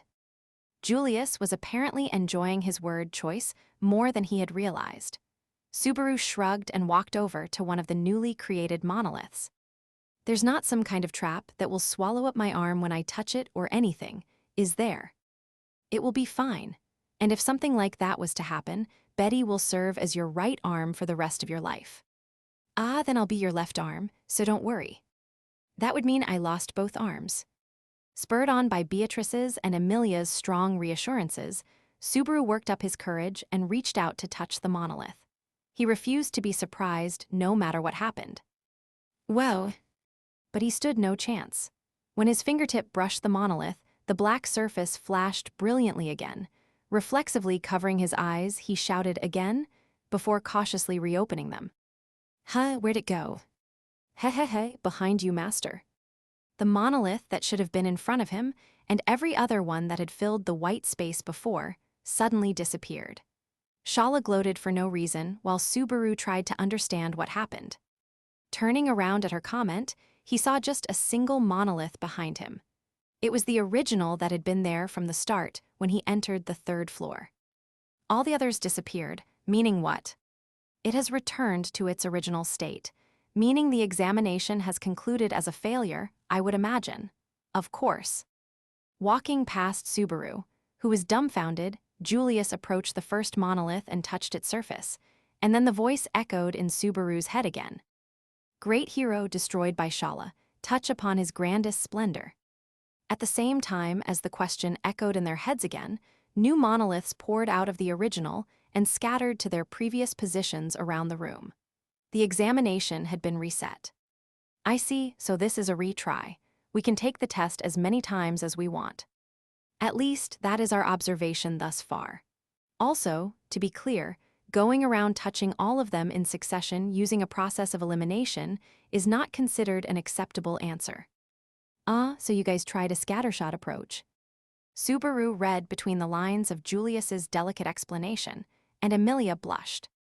I see, trying to touch all of them is definitely something she'd think of, and if that didn't work out then. An answer arrived at without thought is apparently not sufficient for whoever set this problem. There's always teachers like that. 0 credit for answers that don't show your work. It's a good way to stop kids from cribbing from other people's answers. Considering the whole point of a test at school, you could say that just an answer really isn't enough. Though there was a time I complained about how tyrannical teachers were for using that sort of system. At this point, though, I think the teacher was right. Sorry to interrupt while you're taking another trip down memory lane, but this is sort of your time to shine, Natsuki. So get a grip, would you? Sorry, but what do you mean by my time to shine? Anastasia put her hand on her hip as Subaru cocked his head. Her eyes turned toward Shala. Oh, you're telling me to ask her what the answer is. I said it before, didn't I? We're counting on you, she wouldn't talk to us. That's a little hard to believe. From what they said, Shala was almost completely silent before he woke up, but from the moment he'd been awake, she couldn't have been friendlier. Overfamiliar even, so it was hard for him to imagine. But even if she was willing to talk, there was another big problem with asking her. Hey Shala, you got any idea who it might mean by a hero that you destroyed? Remembering the names of everyone you killed is for amateurs. A pro like me doesn't remember anyone past the first 100. Shala flashed an energetic thumbs up. Figures. That was pretty much exactly what he expected. However, if we leave it at that, the conversation cannot proceed. Ms. Shala, do you really not remember anything, even if it is just something minor? I mean, you say that, but I just hells sniped everyone who got close to this tower, and the demon beasts outside cleaned up any corpses. That's weird, isn't it? The exam here is to get access to the tower's archive, right? It wouldn't make sense if the answer was something Shala did after the tower was built. The answer would need to be something that happened earlier in the timeline. Catching the inconsistency in Shala's answer, Anastasia followed up. True, if the answer to the question was from something that happened after the tower was being managed, then it would screw up the whole order of events. In which case, the natural interpretation is that the hero destroyed by Shala comes from before the tower was built. So this is from before you were just wildly killing everyone who approached this place. Think back. Your memory is so bad because your breasts and bottom are absorbing all the nutrients, I suppose. My mom picked this look for me, and even if you tell me to remember, I honestly can't really think of anything. I mean, you're asking about before this tower was made, right? They gathered around Shala, trying to jog her memory. Weighed down by all their expectations, Shala just groaned. It looked like there was little hope this would lead to an answer. Assuming it's not a lie, she was around 400 years ago, wasn't she? If we just list a bunch of famous people from back then, maybe she killed a couple of them. What do you think I am, master? I'm a gentle maiden who likes to nibble flowers. That's not a maiden, it's a caterpillar. Don't go too far, Subaru. If she doesn't want to remember, then we don't need to force her. Your kindness is a virtue and insanely charming, but this woman's the type where the more you spoil her, the worse she'll get. I can tell. I'm the same way. This definitely isn't simply a matter of not wanting to remember. She just has a terrible memory. This is a delicate issue, since there are all sorts of problems that can come with repressed memories, but at least in her case, I don't believe it has anything to do with that. Still, though, even if we know the hero who was destroyed, how do we get the monoliths to accept it? True, Natsuki. Even if we get that part, what is touching his greatest splendor? Given that passing or failing, the examination came down to touching a monolith. The way to answer the question in the end was to touch the correct monolith. The problem was how to find the correct one and how to answer. Is it really going to come down to thumbing through Shala's memories? Boot, we won't make any progress just thinking about it like this. The half-naked lady is willing to help, so it should be fine to ask her for anything we can figure out, if you ask me. Meili sounded fed up with the adults getting stuck going in circles at the very start of the problem. She was playing with Shala's hair while looking disinterestedly at the monoliths. There aren't any cute demon beasts, and there's not any progress, so it isn't any fun here. Hurry up, I want to go back to the manor. Everyone was at a loss for words at Meili's spoiled statement. What? Meili adjusted her position as Subaru patted her head. What did I do? Nothing. I was just thinking you were right. This place is covered in sand, and there are all sorts of crazy demon beasts outside. Let's take care of everything, resolve all the problems, wake Rem up and find a way to help all the people who are in trouble, and then get out of here quick. Spinning our wheels and getting anxious without even trying anything is a waste of precious time. It feels like that is probably what whatever sadistic person set this exam wanted to happen. Master, you know there's actually a really easy head to pat right next to hers. Like I said, I know you're the type that goes bad when you're spoiled. Starting now, I'm going full Spartan on you. Shala's cheeks puffed out, and she started sulking in earnest. Though she would just forget about it and start humming again in under a minute, so she wasn't too difficult to deal with. We have received a request from the young lady, so shall we at least try whatever possibilities are staring us in the face? Yeah, that's for the best. We can fail as many times as we want, so there's no pressure. Most of the time in life you only get one chance, so this is mild compared to that. Thanks to Meili setting them in motion, Julius and Anastasia were in agreement, too. Time to make Shala remember whichever hero she destroyed. We'll go with names we know, that's a good starting point. So what about Reed, the first sword saint? Did you kill him? Yep.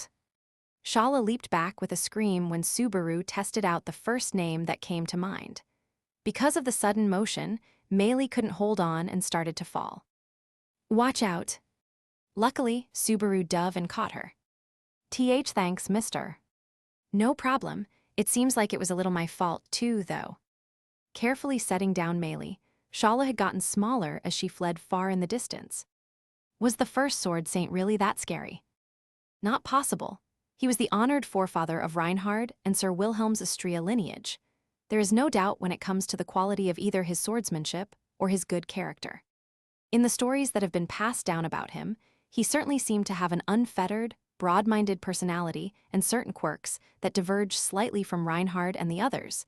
But were he not of upstanding character, that would mean the history of the Astrea family to this day has become twisted. Okay, fair, but at least for Japan, when you take a closer look at history, even skilled statesmen can look pretty terrible from different angles. Compared to that, I'd say this is a pretty mild sort of question. Well, we won't make much progress by simply speculating. Let's have the woman who is a witness enlighten us, if you please. When Subaru imagined out loud what Reed might have been like based on Shala's reaction, Julius went off on a long spiel. And to top it off, he even walked all over Subaru's attempts at managing expectations.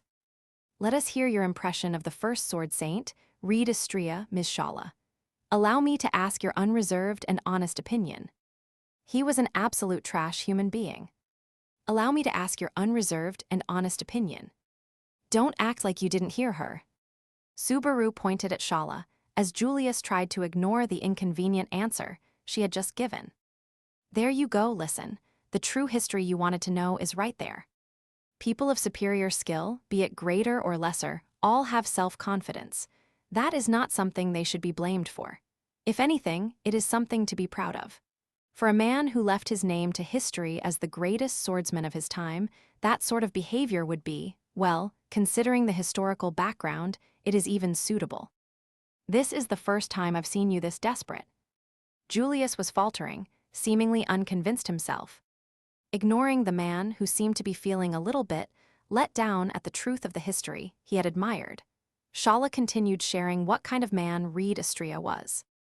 Well, basically, he was a terrible guy. A personality like a brat who just got bigger instead of growing up. And he loved bullying weaklings. Though as far as that jerk was concerned, pretty much everyone was a weakling, so you could call it bullying the weak whenever he fought anyone. He totally wrecked me too. No matter how many hateful memories spilled out, the darkness in Shala's demeanor did not fade. It was like a child who had been picked on recounting all the injustices their bully had perpetrated on them. I remember that jerk. It's only natural that you forget the things you do, but it's impossible to forget what was done to you. If he could mistreat you, of all people, he must have been pretty monstrous. Either way, though, it looks like he's not the hero this question means, so save it for later. Indeed, there are other things we should prioritize at the moment. It was hard to say whether it was due to a purely scholarly interest or just his own personal interest, but Subaru had a feeling Julius would not be much use for a while. He felt a bit bad that Julius's dreams had just been crushed, but they didn't have any reason to care much about Reinhard's ancestor at the moment. No matter how amazing the lineage might be, Reinhard was already more than amazing enough on his own, so Subaru considered that all just icing on the cake anyway. And at least when it came to the question of their fathers, characters, Subaru was confident he was more blessed than Reinhard. In which case, if we leave guessing random heroes to someone more knowledgeable about that topic. Understood, allow me to humbly accept that duty. I didn't say you yet, but sure, have at it. Biko, can you help him? Very well. Leaving the job to someone fired up for it was for the best. And as an assistant, Beatrice was a good fit with her 4 centuries worth of knowledge. Then what should we do? Let's give the surroundings a more thorough search. While Julius and Beatrice were pursuing the hero angle with Shala, Subaru took a different approach. To start, he turned his eyes to the layout of the swarm of monoliths.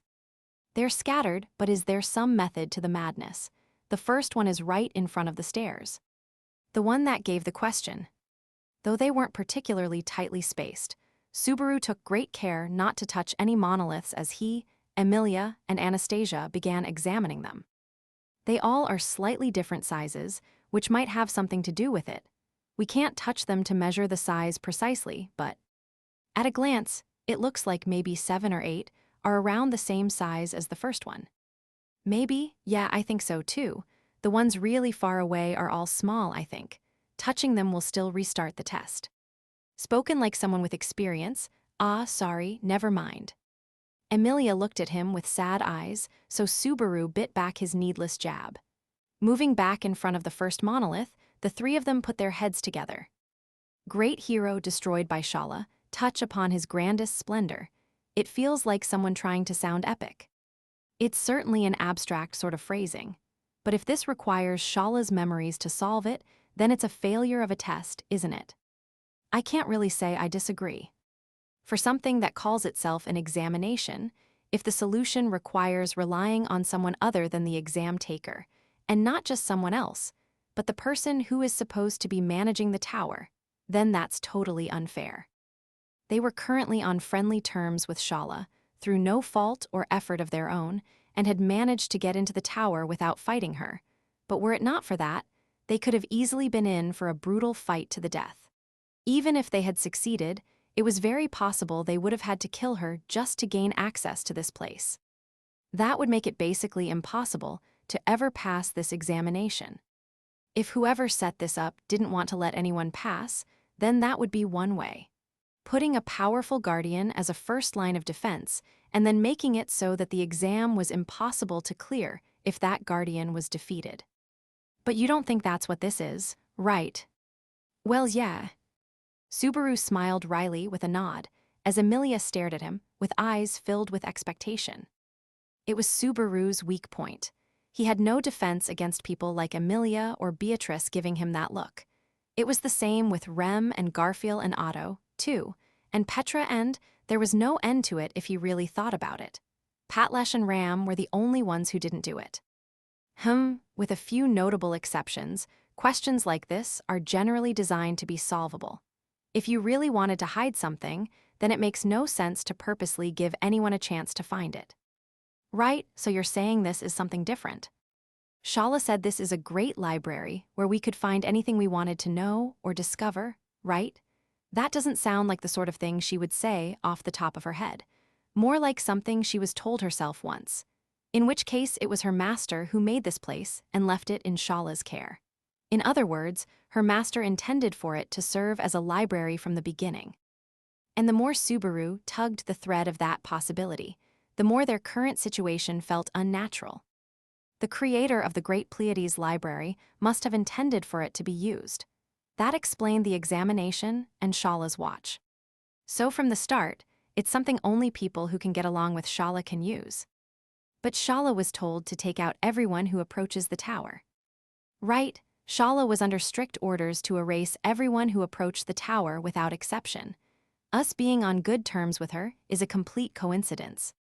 It's way too limiting to assume that anyone who doesn't luck into those exact circumstances isn't allowed to challenge this tower. If that was it, then the requirements are strength, luck, and the charm to get on Shala's good side. That's pretty unreasonable if you ask me. Yeah, not being able to beat Shala or kill her, or failing to get her help, all mean losing the right to challenge the Great Pleiades library. It's not exactly logical, but that seems like the only conclusion from what we know so far. But Subaru could not bring himself to just accept that either. Emilia-tan. There is something that really bothers me. It might not have anything to do with anything, but if something's bothering you, just say it. It's not like my theories are guaranteed to be right, and coming at it from different angles is generally a good idea. Really, in that case, this examination really feels a lot like the trials. Subaru and Anastasia both went quiet at that. For different reasons, though. Anastasia because she did not understand the comparison, and Subaru because he did. Getting in my way again, Echidna. I don't think Echidna has anything to do with this examination, but you really seem to hate her. If you ever meet someone who seems like a savior, only for them to turn out to be the mastermind behind it all, you'll end up like me, too. Ever since the events at the sanctuary, Emilia and Subaru had only talked about the witch once or twice. And when he brought up the content of the trials, Emilia struggled to answer, so he had refrained from probing any further. The one thing they both shared about it was that Echidna is an evil, sadistic bitch. Emilia had a more roundabout, polite way of saying it, but that was exactly how Subaru put it. I noticed it when the examination was first brought up, but especially once the test started, it felt like the trials. So maybe a part of the system, or even a big piece of it, is the same as that tomb. Thinking back, the trials could be attempted an unlimited number of times, too. And the examinations here are for the 3rd, 2nd, and 1st floors, so there are 3 of them, too. Subaru and Emilia looked at each other, realizing the similarities were piling up. The existence of the sage and a 4-century time span.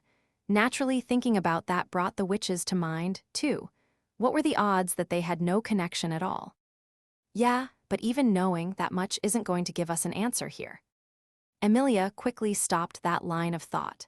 Even if her hunch was right, and there was a connection between the tomb and their current situation, it had little to do with the question they needed to answer. And we still have to ask Shala the name of whichever hero she destroyed. Or maybe not. If we assume this is something that is supposed to be solvable, then it can't be done without Shala. But what if that thought itself is wrong? This is the sage's tower. That was the witch's tomb. If there is a shared point between the two of them, other than the sadism of the people setting the tests, it's that there is a margin of thought possible. The witch tested people through her trials, but she didn't set a challenge that was impossible. So if the sage is testing people through these examinations, too, the challenge shouldn't be impossible either. There's a chance we can clear this tower without Shala. If you've thought of something, Natsuki, then. SHH. Seeing Subaru slip into thought, Anastasia started to say something before Emilia stopped her. Putting her finger to her lips to silence Anastasia, Emilia looked at Subaru, her eyes filling with confidence. Subaru hadn't even noticed what had transpired. His brain was already in high gear. Anyone facing this test likely had to get through Shala to enter the tower. Her presence can't be crucial to passing this. We mistakenly believed that Shala was responsible for Flugel's achievements. The sage's greatest accomplishment is sealing the witch together with his comrades. But the witch of jealousy would never be called a hero, and she wasn't destroyed either. I can discard the possibility that our priors are mistaken with that. There's a chance that there was some other hero's tale that Sage Flugel pinned on Shala, but if that's the case, it's weird neither Julius nor Beatrice have thought of it already.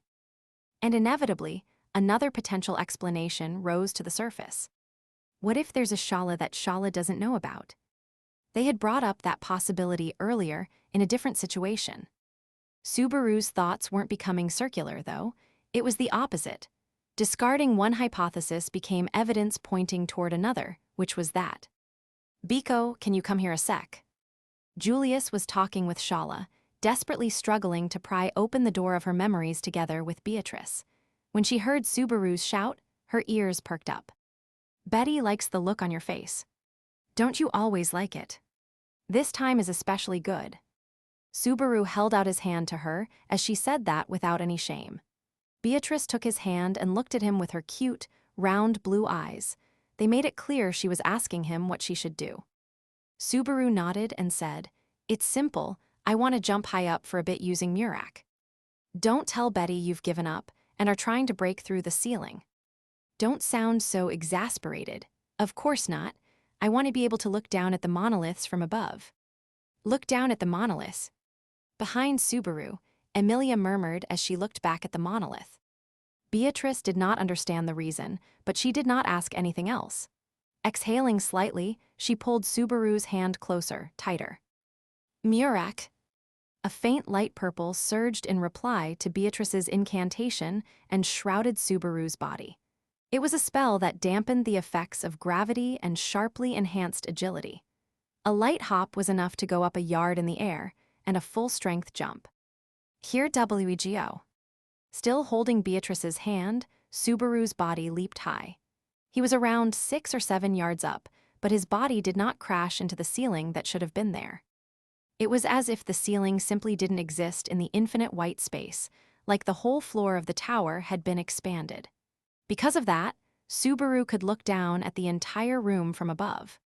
Just like I thought. Did you get what you wanted? Yep, this is the worst kind of terrible.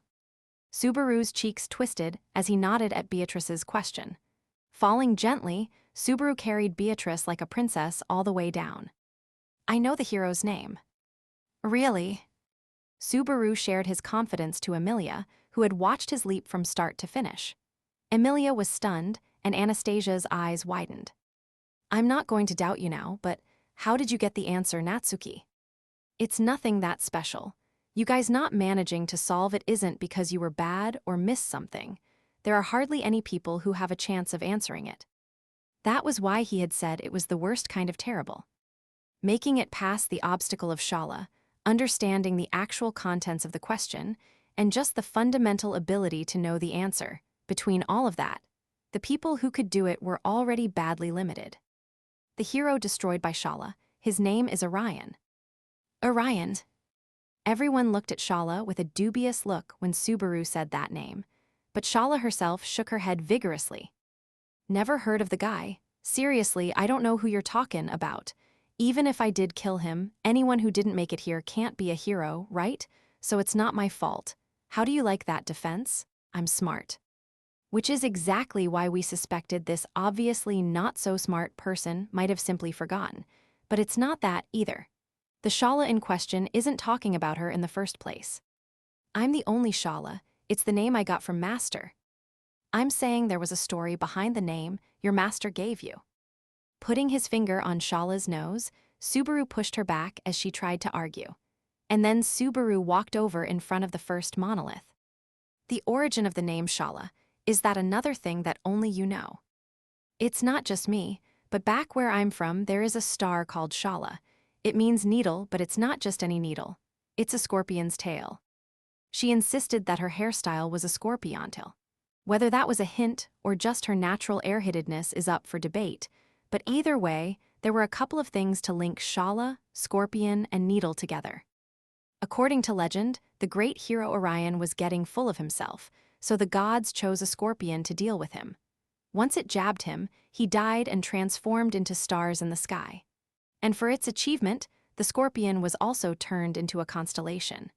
It's said that even now, Orion is afraid of the scorpion and runs away from it in the night sky. When Subaru breaks it down so much, even a heroic tale ends up sounding disappointing, Beatrice quipped. Anyway, there's this concept of constellations, images of people or animals or whatever traced by the stars. They're also called asterisms. And so, if you look down at the monoliths from above, that was why he had used Beatrice's magic, to lighten his body to reach that critical vantage point. The black points of the monoliths in a sea of white, ordinarily, the colors would have been flipped, but the black stars in the white world connected, forming an asterism that Subaru knew well. There were 7 other monoliths the same size as the original one, for a total of 8.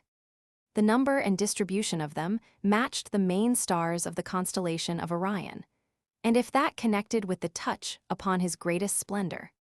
The first monolith is in the center, basically around where Alnilam would be, so if we trace out the constellation from there, then, grandest splendor is a bit of a trick question. The truth is stars have a different way of shining. Some are just constantly bright, but others flicker. Because of that, depending on how you look at it, there are 2 most splendorous stars in Orion. When looking at it from above, there was Betelgeuse in the upper left, Orion's right shoulder, and Rigel in the lower right, Orion's left leg. Rigel was constant, but Betelgeuse had a variable light. Answering both wasn't a clean solution to the problem, but if it was me, I would choose Rigel. Betelgeuse brought to mind unpleasant memories of someone with a similar sounding name. So Subaru touched the monolith that represented Rigel.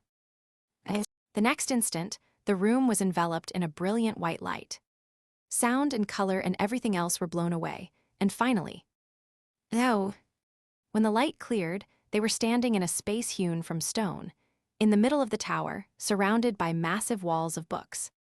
3. The white space surrounding them disappeared and was replaced by countless shelves of books extending all the way to the ceiling. Confirming that the monolith he touched had disappeared, too, Subaru was reassured that his answer had been correct. But, you did it, you're amazing, sub. Whoever thought this up is the worst. Huh, that's your first reaction. Seeing that the 3rd floor, Taygeta, had been unlocked, Emilia's cheers turned to shock at Subaru's reaction. His face was puckered into a frown as his complaint echoed. Getting the answer right is definitely an achievement, if I do say so myself, but the solution is a huge freaking problem. This wasn't fair at all. Really, I just think it's great that you know so much. The issue isn't about how much I know, but that anyone who wasn't like me would never be able to solve it. That's the problem. Subaru scratched his head, but Emilia just looked confused. He tried to think of how to explain it, but getting into the details would be a bit dangerous, too. The examination had been a test about the constellation Orion and the myth behind it. I would love to be able to just complain about whatever the hell the person who thought this up was thinking, like I'm smart for knowing the answer. But the main problem is that it's impossible to learn about the constellation Orion in this world. The constellation Orion, the star Shala, and how the constellations aligned were all bits of knowledge from the world Subaru had come from. Which meant whoever designed the test knew the same night sky as Subaru. Or more bluntly, the person who designed a question that could only be answered by someone who knew a lot of trivia about the night sky in a different universe is a completely twisted asshole. And at present, the likeliest candidate is Sage Flugel. Your master has a really nasty personality from the looks of it. Whoa, what are you saying? It's not like you to dunk on yourself. Can't really argue with the nasty bit, but at least there's some compassion in it being solvable. Reed would definitely give an impossible problem, like leave a clone of himself and not let anyone through who couldn't beat him. That's a scary thought too, but I'm not sure which is actually more difficult to solve. Either way, it was looking a lot like the heroes who defeated the Witch of Envy in the past all had personality issues. Considering that, it might actually be better if knowledge of a different universe was the only thing being tested. Still, though, there sure are a lot of books here. Ignoring their little post-test review, Anastasia examined the bookshelves surrounding them. Petting the fur of her scarf, she stared at a shelf filled with books. "We made it through the examination thanks to your great work. That's all well and good, but what is the role of this archive? What sorts of books are kept here?" According to Ms. Shala's explanation, it is a treasure trove of knowledge, but judging by her reaction, this is probably the first time Taygeta has ever been opened. There's nothing to do but look around ourselves, I suppose. "I guess so, you seem in awfully high spirits." "That's, well, maybe a little." Moving beside Subaru and grabbing his sleeve, Beatrice was speaking faster than usual. There was a bit of a gleam in her eyes as she looked around with great interest at the archive that lay before her. Realizing why, Subaru found it charming despite the situation. "I had assumed you didn't have any good memories about the Forbidden Archive." It's true they were not all good memories, but whatever else it was also the place that Betty spent 400 years. And also, it is where you told Betty to choose you. It's not a place Betty could forget even if she tried. "You're a cutie." MRGH.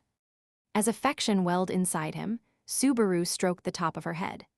Beatrice let out a feline cry of satisfaction before quickly taking off to tear through the shelves of books. With the examination complete and the monoliths gone, the third floor had appeared as a single circular floor. Structurally, it was an extension of the lower floors, and the way it had seemed to go on forever was just an optical illusion. The space was filled with densely packed shelves upon shelves. The archive of forbidden books had hosted quite a sizable collection, but it did not even begin to compare to what lay before them. "I'd love a computer index to find the book we're looking for." Betty knew exactly where everything in the archive was. "You're something, are you a genius?" Amazed by Beatrice's private pride, Subaru moved over to a nearby bookshelf. Looking around, Emilia and the others were walking toward various shelves, but they did not seem ready to reach out and pick up a book. "You were the one who solved it, right?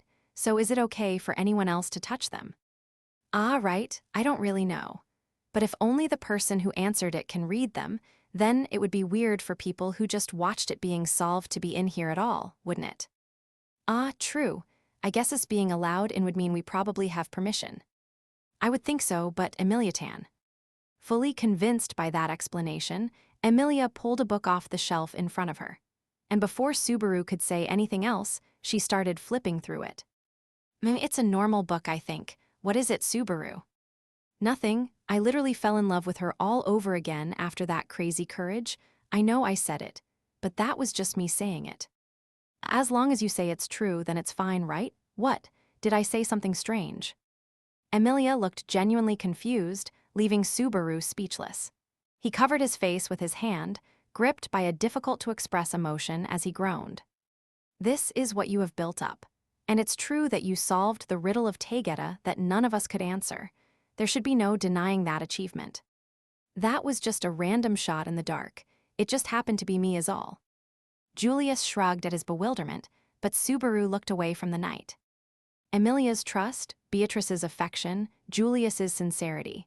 They were all things that Subaru wanted to have, but when he actually had them, the sense that something was wrong about it still refused to fade.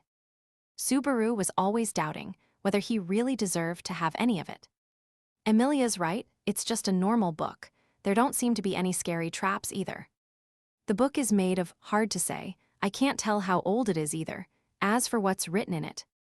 Emilia had a proactive, poison tester approach, and seeing that, others reached out and picked up a book, too. But the world was not such a simple place that they could learn everything from just one or two books. "What is it, Biko?" At a glance, it looks like the books are all the same size, but the titles are all different. This one is Noah Libertas, this one is Egon Voller. The ordering does not make sense either.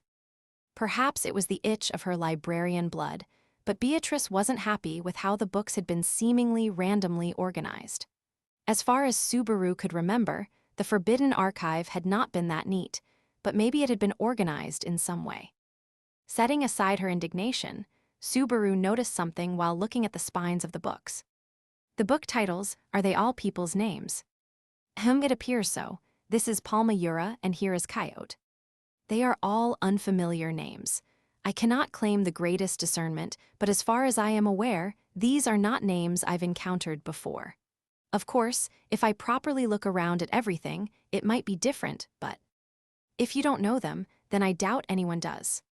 Julius, who has been really letting his history nerd flag fly lately, doesn't know them. In which case, maybe they're not people's names. Subaru grabbed a book from the shelf himself, but the spiral lettering was the usual combination of scripts for this world's language. Just to be sure, have you seen any names you recognize, Anastasia? Nope. Using that pretext, Subaru checked with Foxidna, too. As an artificial spirit, it was entirely possible she might know more than Julius. But that hope was dashed, and there was no reason for her to lie unless she had completely turned against them. It's too soon to quit, though. The best place to hide a tree is in a forest. Maybe the books packed with all sorts of knowledge are hidden away, buried in the shelves. Though that would be a massive pain. Don't give up so easily. It's a lot more constructive than solving an impossible riddle, isn't it? We have to try. Faced with a massive wall of books, Emilia clenched her little fists and fired herself up. And as if her fist pump bore fruit, when Subaru looked back at the shelves and traced out a title with his finger, he noticed something. While tracing it out, Subaru's finger suddenly stopped. Hooking the top of the spine with his finger and tilting, he slipped it off the shelf. The book's title was a name that he knew. Picking it up idly, Subaru opened the book. As he started to look through the book, it hit. He blacked out. 4. A woman, there was a lone woman. A woman still young enough that one would hesitate to call her a woman. A thin body with plain clothes, dark, tan skin, and green hair. She was a woman who looked young enough that she might be described as a young maiden, but her heart was overwhelmed by unending worries. It was an issue that could not be resolved, one that she had borne since birth. A supreme problem that she had pondered without end. It was the natural order that existed in the world, black and white, good and evil. Deeds that were just and deeds that were wrong. There might be an infinite multitude of possibilities in the world, but every action could be judged to lie in one or the other of those two categories. And this still young maiden had a reason, a necessity to be struggling with that natural order. It was her father who divided her world into black and white, righteousness and evil, good karma and bad. Her father's occupation was beheading criminals, delivering a fitting punishment for wrongdoing. It was his job to grant them a punishment befitting their crimes in the last moments of their life. Executioner. At a young age, she had seen how her father conducted himself at the execution grounds. The horrifically cruel actions, the dying throes of sinners losing their lives, the blood and death that filled the execution grounds. And the reason she was shown so much death was because none other than her father willed it. To show that crimes are punished, that evil was fittingly rewarded. Her father had tried to convey the faith in good and evil that he as an executioner believed in. Her father's intent was surely a noble one, his ideals were lofty. However, considering the woman's age, it was also self-righteous, and it was too soon to demand such ideals of her.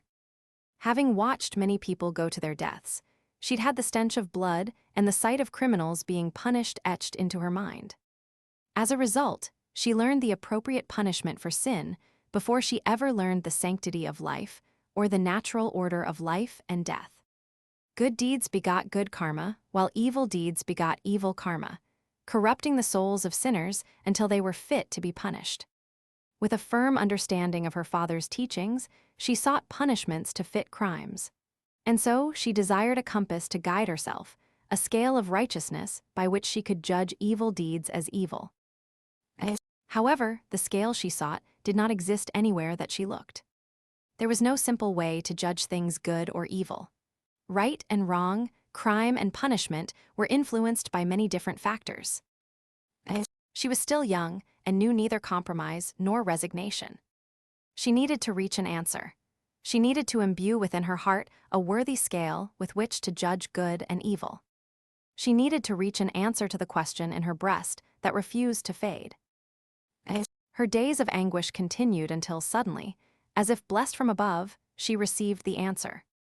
After breaking her father's wine cup, she cowered terribly at the crime she had committed. Resolving herself to be beheaded, she confessed her sin to her father. Confessing your mistakes and apologizing is the right thing to do. Her father forgave her indiscretion, even smiling as he said that to her. Seeing his smile and feeling his hand patting her head, the young woman understood. The measure of wrongdoing lay in none other than the heart of the criminal themselves. Even if no one witnessed it, a criminal's heart still knew their sin. For good she still did not know. Good was more difficult. There was no compass for good. She could not find a sure guide. But guilt lay within one's own mind. There was no standard for what punishment befit what crime. But the consciousness of a crime befitting punishment did exist within oneself. The woman understood that and was satisfied, having finally found her scale. The young woman, still unaware of the sanctity of life or the nature of life and death, had finally uncovered crimes worthy of punishment.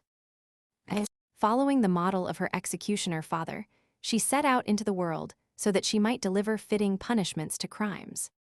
To lay bare the hearts of sinners who merited punishment.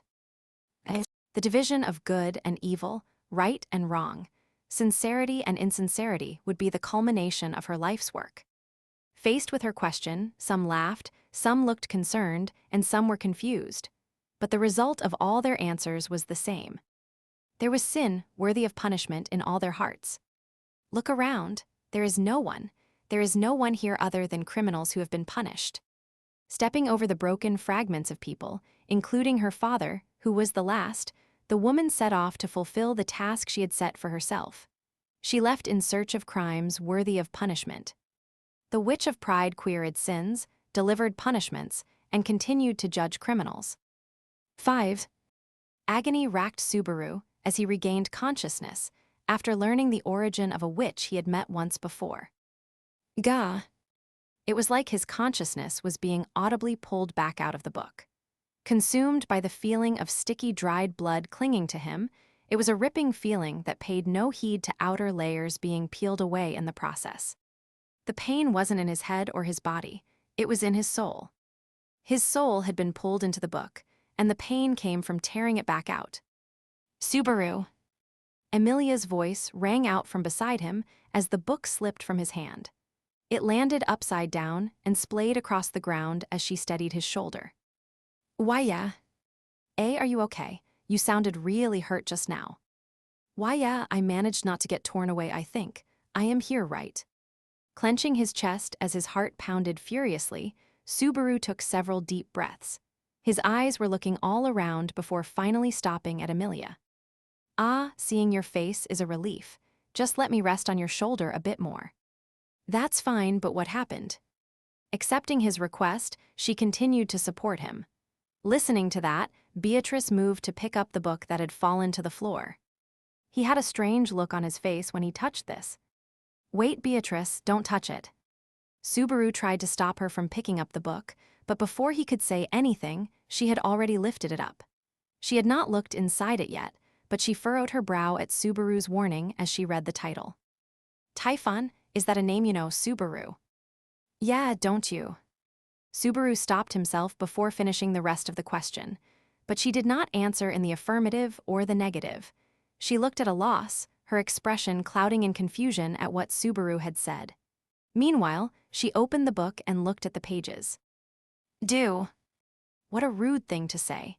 It is not any different from any of the other books, I suppose. He was afraid she would be hit by the same shock that had struck him, but she didn't have any particular reaction to the contents of the book. It was the same as the rest to her. But it was not the same as any other book to you, I suppose. Yeah, but why just me? Could it be like the problem before where only you could understand it? Or maybe the effect only applies to you because you solved the problem? If so, then this is just getting nastier and nastier. Subaru had a bad feeling as he shook his head. What had appeared in his mind, what he had experienced, was that woman's memories in vivid, terrifyingly rich detail. The smell, the taste, the feeling, and the weight of all the lives shattered.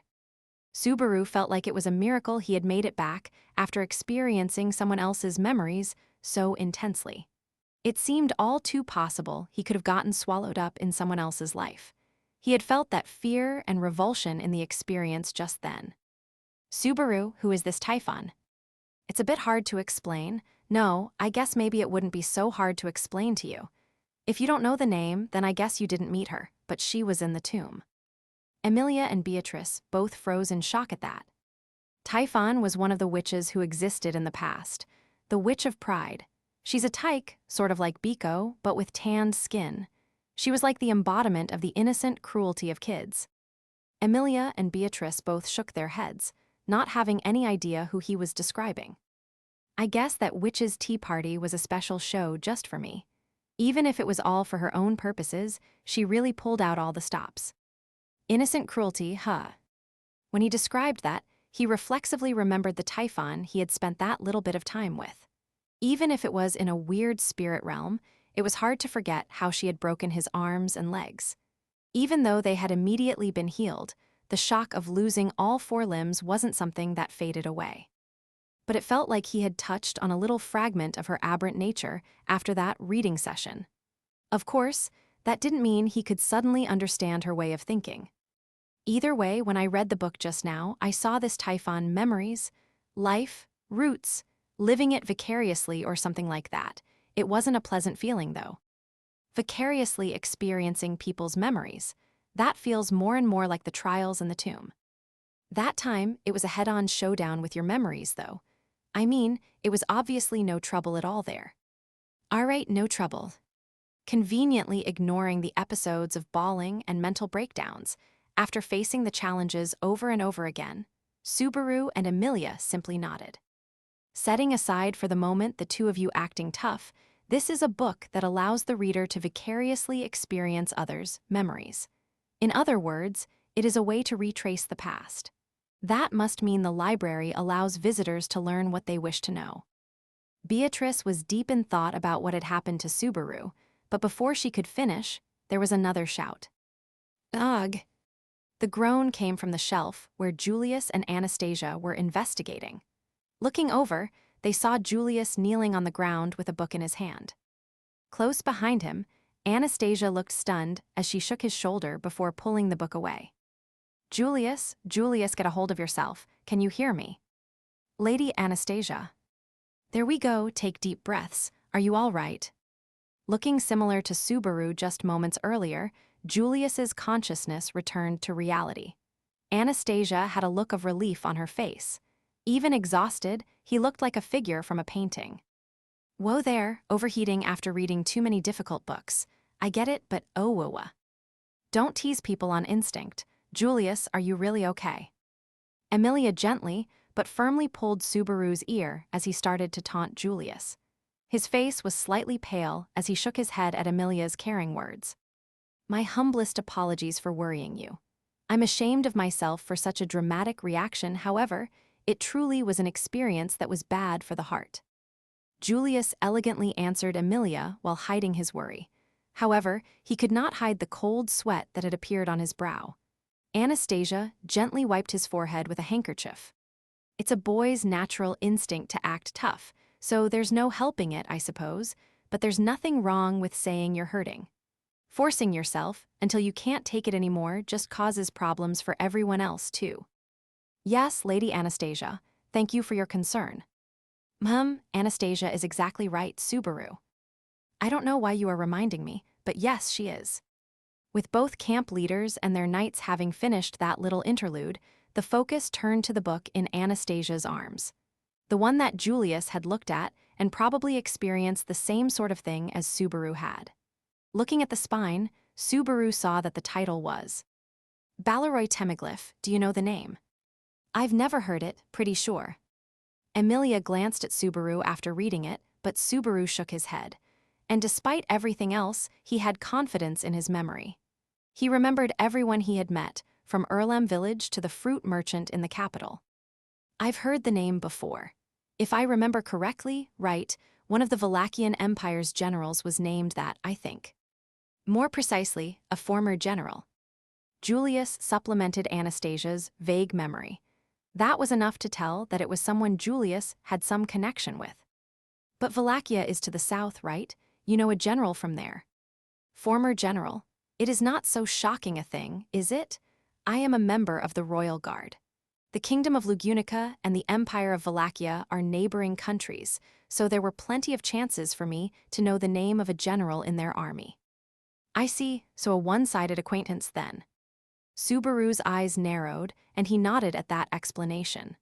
Glancing at Anastasia, he took the Balleroy book from her hands, and hesitating for just a moment, he opened it. However, I know the guy indirectly now, too, and I tried to read it, but nothing happened. Subaru.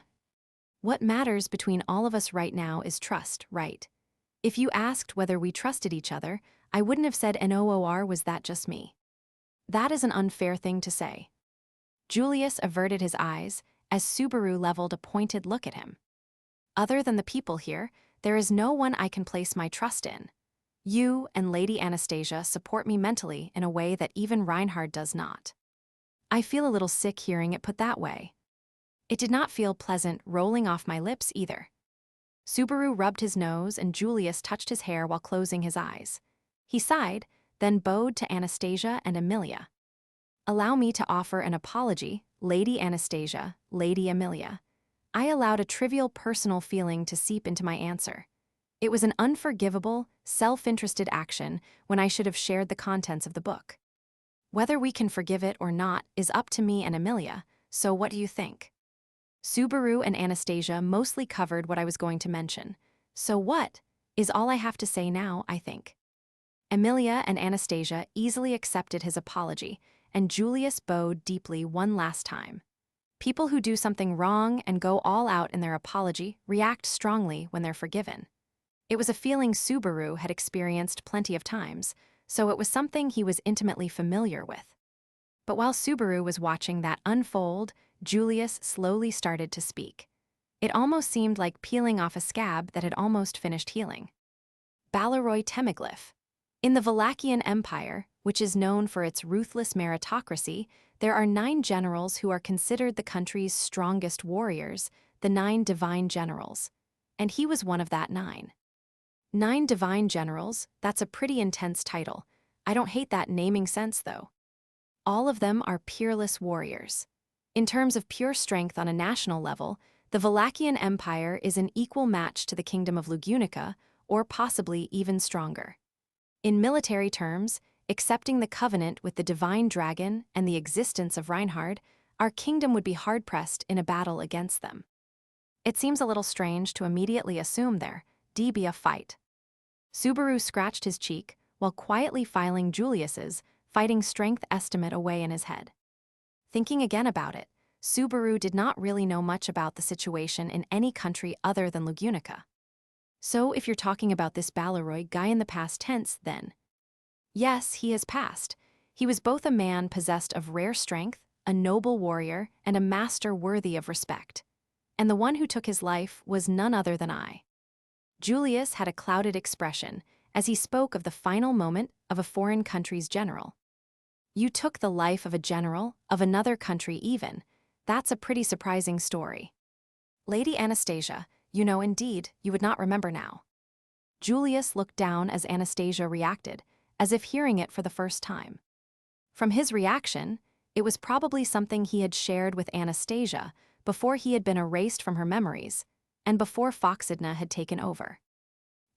If the book I studied is correct, aren't Lugunica and Wallachia on really bad terms, though? Wouldn't you killing a general of theirs lead to a war? Julius nodded, looking a little bit relieved at their honest, simple doubt. It was the result of a rather complicated situation.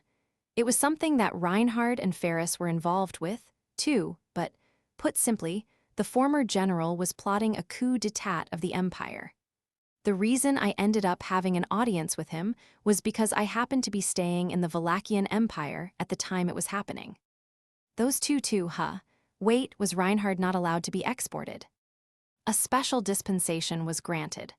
The Wallachian emperor wished to meet him, and even for you, using the word export there is rather inappropriate, don't you think? I just couldn't think of the word on the spot. What should I have used? Smuggled. It fit in the sense of taking something out of the country that wasn't supposed to be taken out. Having experienced anew just how unbelievable Reinhard was in Prestella, it was not hard to imagine the nightmare any military force would have to deal with if Reinhard was in their country. Subaru could understand why they had treaties basically banning him from getting too close to the border. Anyway, this former general's name was Balaroy Temiglyph, and as a result of our duel, I survived, as you can see, but it was a hard-fought affair. Even a single misstep, and our positions would surely have been reversed. He was a person whose loss was deeply felt. You are putting him on a pretty high pedestal there. This is someone who planned a coup and then failed, right? I did not ask the details of the situation. However, having crossed swords with him, I am quite sure that he did not participate in a coup out of desire for personal gain or profit. The forcefulness of that argument was proof enough that he had become a lingering sore point for Julius. And because he could feel that, Subaru cocked his head. I understand that you've acknowledged him. But in that case, and I don't really know how to put this, but I can't imagine he would be happy knowing that the person who beat him felt the way you do. How do you mean? Exactly what I said. Considering Julius's personality, it was natural he would want to praise an opponent who was truly powerful. But if that opponent really was a warrior, then all the more so, the results of the battle decided everything. I'm sure he would feel better if the person who beat him was just proud of winning instead of qualifying the victory with all sorts of excuses. Though for my purposes, I can't really ignore the fact that if you had lost back then, I wouldn't have been turned into a punching bag in front of a big crowd when the selection started. If that had happened, Reinhard would have taken the role of pummeling you in the training yard. He would have annihilated me. Julius finally broke into a slight smile. Satisfied with that, Subaru fell silent and shrugged as Julius picked up where he left off. We've gotten a little off track. That is the connection between Sir Balaroy and I. Apologies. As a rule, it is an event that is forbidden to be discussed publicly, but it is also a difficult memory for me. That definitely isn't the sort of thing anyone should be spreading around. Okay, I'll keep my lips zipped. I understand. I'll also keep my lips zipped. With Julius's explanation, Subaru and Emilia both agreed to keep it secret. And with the identity of the person whose memories Julius had experienced now known. Betty thinks she understands now. The books here allow people who know the person to experience said person's memories vicariously. Mine was a witch and Julius' was a former general. That sounds believable. I think I heard a word there that needs a bit more explanation, Natsuki. Are you friends with a witch? Considering your circle of friends, you're totally a witch cultist, aren't you?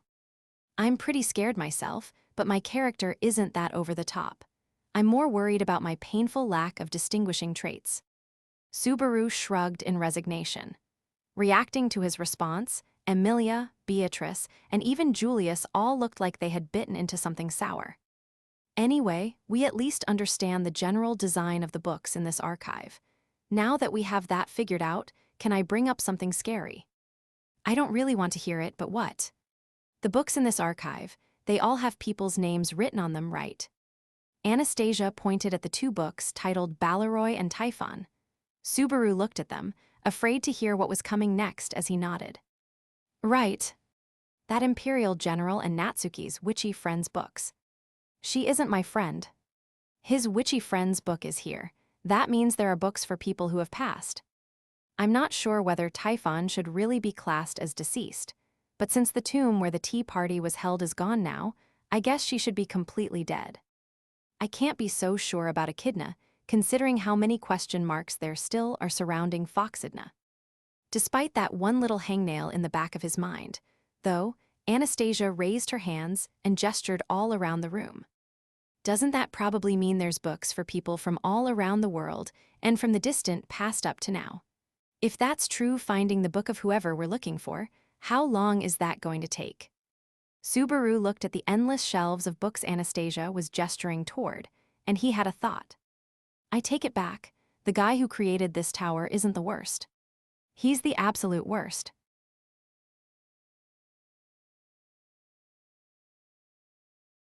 Chapter 3. The Taygeta Archive. 1. Still, this is really too much, Meili murmured as she looked around the bookshelves while playing with her braided hair. Subaru turned away from the shelf he had been looking at. Why, now that we figured out the trick, has it piqued your interest? Hard to say, but the more dead people you know, the more books you can read, right? That might be a pretty good fit for me. Subaru's hand stopped at Meili's casual remark. She looked almost confused by his response, but that idea troubled him. Meili had killed many by her own hand, so she knew many dead people. Subaru had no idea what he should say to the girl who had been trained as a killer from a young age. Sympathy is a one-sided way of looking at it, too. As an outsider, was it even right for him to pity her or feel bad for her? If nothing else, seeing how she didn't even consider it a problem made Subaru sad. After finally unlocking the Taygeta archive, their party was currently facing off against the vast wealth of books through trial and error. It was a library that allowed readers to experience the memories of the deceased and learn things they could never have known. From just that description, it might have seemed like the possibilities were endless, but if the Scarf Lady is correct, then everyone who has died has a book here, right? But is it everyone who's ever lived, or just those who have been around since this tower was made? No clue. Even if it was just since the tower was built, that would mean around 400 years worth of records of books of the dead. There's no way we can get through all of them. Even just skimming the titles would take a massive amount of time. Ever since Subaru and Julius both found hits, the group had yet to pull any more. It was a testament to the sheer scale of 400 years of history. I don't necessarily mind not having to go through that again. Don't complain so much. Beatrice and Big Sister will worry if they hear you, and what will that half-naked lady think? Don't make it sound like I've got a ton of love interests. I mean, I can't completely deny it either, but just for appearance's sake, I'm going to. And about Shala. Subaru shrugged before glancing over at Shala. A little ways away, Julius and Anastasia were interrogating her. The moment she noticed Subaru's gaze, her eyes gleamed, and she blew him a kiss. He went out of his way to brush it aside. Heh, you're a bad man, mister. For some reason, hearing that from you hurts even more than hearing it from Ram or Anastasia. Having a little girl thinking the worst of him hit home a teeny bit harder. Feeling a dull ache in his chest, Subaru scratched his head. Hey, the timing is a bit strange, but can I ask you about something? Don't you have enough girls already, mister? You've got it all wrong, it's not like that. Just kidding, if you want to ask something, then just go ahead and ask. Cocking her head, Meili's eyes narrowed coquettishly. There was an air about her that was almost alluring. If you say so, then here goes nothing. When did you become a killer? Biwahahaha. What? Why are you laughing at that? He had tried to ask it with as much solemnity as he could muster, but the way she burst out laughing left Subaru bewildered. Meili wiped the tears from her eyes before she answered. Sorry, it just seemed like a question you maybe should have asked sooner. I mean, I've been at your mansion for like a year now, right? How did you not care about that until after we came to this sandy tower? I guess when you put it that way, so I shouldn't have just been giving you plushies. You know, it's because you gave me presents that I like you, mister. Hee. Putting her hand to her mouth, Meili's eyes were playful as she looked at Subaru. She had a point. It was terribly late to be wondering that now. The only reason Subaru had thought of it then was because they were in an archive filled with the memories of the dead. Because the feeling of death is undeniably all around us here. I just forgot about it until we started poking around in a place like this. You forgot. For the past year, you've been in the girl playing with dolls category, is all. I don't think I'm the only one who sees you that way either. Of course, he wasn't so easygoing that he totally forgot how dangerous Meili could be. In fact, right after they had caught her and locked her away in the mansion, they had been extremely on guard. But she never tried to escape or make any attempts to harm anyone at the mansion, and so over time, they relaxed around her. It was complicated, but you got along with Petra pretty well, too, right? Haya, you know Petra was really stubborn, right? She was. She said she didn't know if I was a friend or foe, so I could do whatever I wanted to her. I couldn't betray her after that. Wow, that's amazing. Petra's a little devil. Hearing that Petra had been working so hard behind the scenes, Subaru was surprised. He had no idea that Petra and Meili's heartwarming friendship had that kind of backstory. I didn't think I was making anyone, besides Otto or Roswell, work that hard. I think everyone is doing their best to make sure you and Big Sister, especially her, can stay how you are. Subaru nodded at Meili's analysis as she hugged her legs and rested her chin on her knees. Acting to protect Emilia. That was Subaru's duty as her knight, but everyone in their camp shared that feeling in their heart in some form. Subaru had intended to pay better attention to that, but with these sorts of things, he was always a step behind the more perceptive people in the group. He wouldn't have guessed that included Petra, too. Let Emilia be Emilia. While they weren't overprotective about it, that was what everyone in their group wanted. I started working 5 or 6 years ago. You're willing to talk about it. I was the one who said just ask if you wanted to know something. It's not like I'm dead set on hiding it. Meili titled her head, her blue hair slipping from her shoulders as she looked a little bit exasperated. The way her braid swayed caught Subaru's eyes as she started to elaborate matter-of-factly.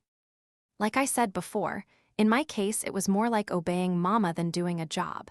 She was really, really scary if you didn't do as she said. Mama's hi.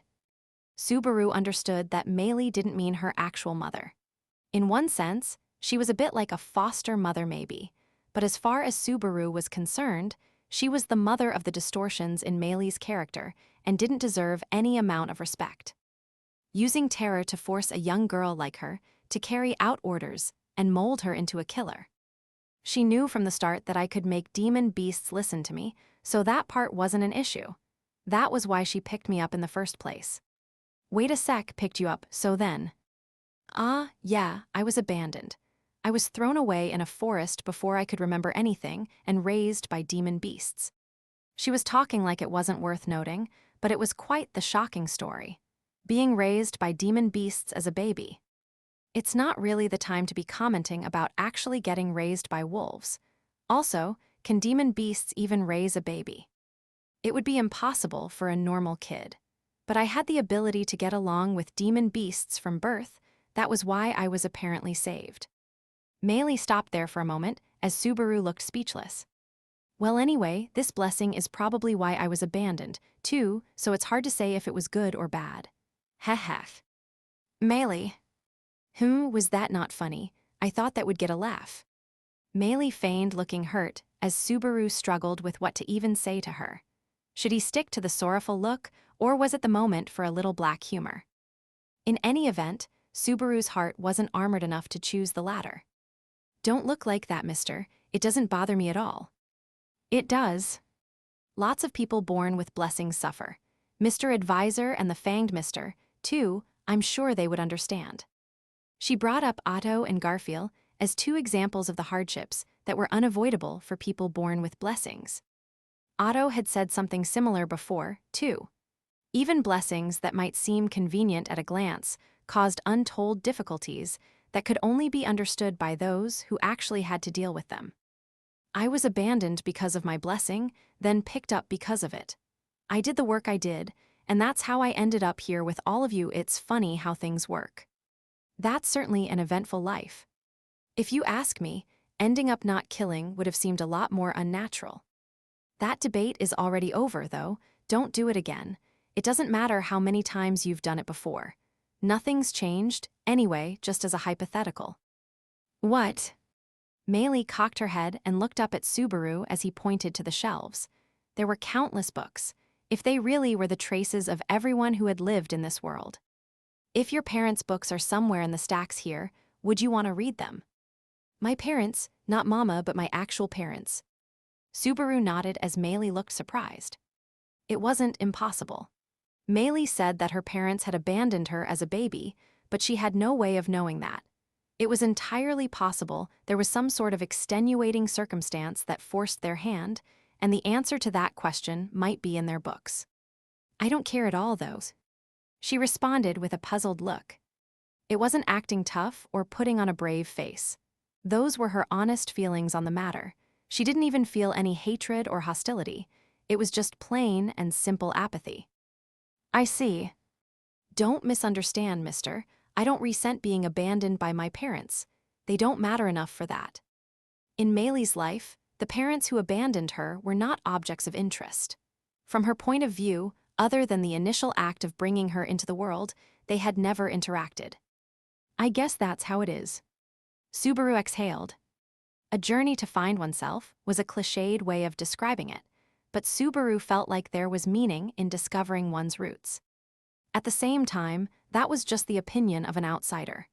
If Meili didn't feel that way, he had no choice but to accept it.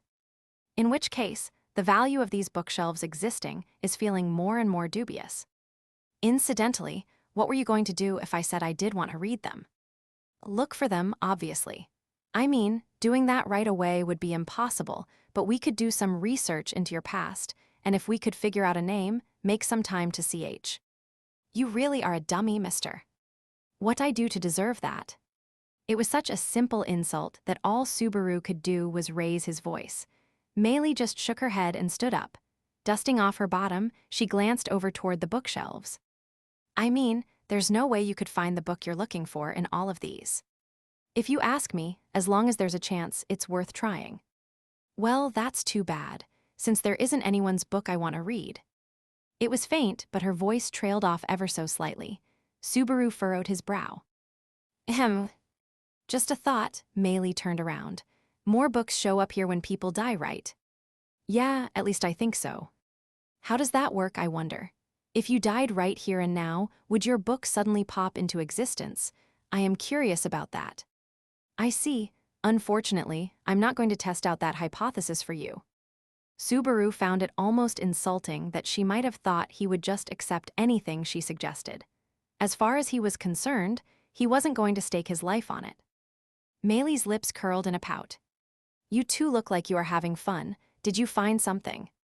Hearing their exchange, Emilia, who had been looking around all the shelves, came over to check on them. There was expectation in her eyes, but unfortunately, they had nothing but conversation to share.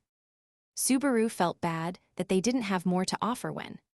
Ah, big sister, listen. Mister was hitting on me. I was not. In fact, we talked about how precious you are, Emiliatan. That makes me really happy, but you shouldn't deny it so loudly. If you act like that, you'll make Meili sad, right? Emilia didn't even pretend to be embarrassed as she casually brushed off Subaru's reaffirmation of love. After gently scolding Subaru, she turned to Meili and apologized. Sorry, Subaru has a habit of trying to show off.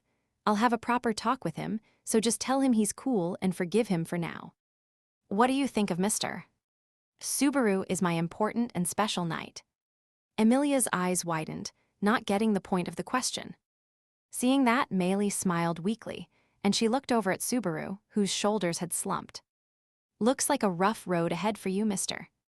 A grave, pained silence was all Subaru could muster in response. 2. Where is the path up to the next floor anyway?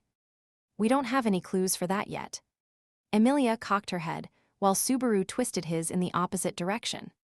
After being completely and utterly outplayed by a little girl, Subaru was enduring the bitter taste left in his mouth as he and Emilia were forced to consider a change in plans. The new priority was to best whatever challenge stood in their way and ascend to the second floor of the Pleiades watchtower, rather than attempting to use the countless books of the dead that filled Taygeta.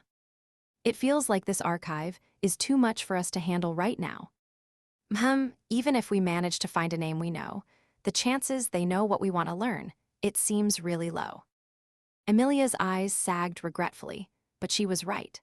Unfortunately, it was hard to claim that the books of the dead were well suited for finding the knowledge they needed. Searching for the memories of a dead person whose name and face they could put together would require an enormous amount of time and the sort of luck needed to win the lottery. They couldn't afford to count on having either of those.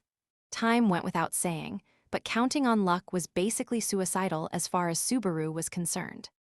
Most likely, the information we want should be on another floor. But can we even go up? I tried hopping up on one of the shelves, and it was no good.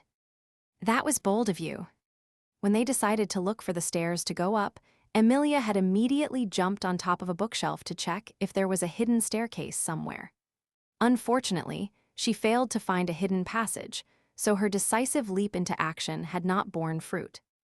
Incidentally, when she leaped up onto the shelf, her short skirt's hem had swayed rather dramatically, causing a brief scene that made Subaru quite flustered. "Ah, it's okay. Puck taught me a lot about making sure my skirt didn't flip up, a graceful comportment befitting a proper girl. I'm always careful about that. I'm not sure whether I want to compliment Puck or be mad at him. Either way." Setting aside that shocking revelation, Emilia's failed attempt was enough to say that they couldn't forcibly break through to the next floor. Because of that, their search for a way to Electra was in dire straits. It was almost like a follow-up question to the previous examination. Getting too elaborate would make challengers just quit, but Flugel probably had that in mind while setting it up. Talk about unpleasant. I'd love to see the look on his parents' faces when they realized they raised a monster, though fat chance of that when I haven't even seen what the man himself looks like. "Subaru, a moment if I might." Julius called out to him.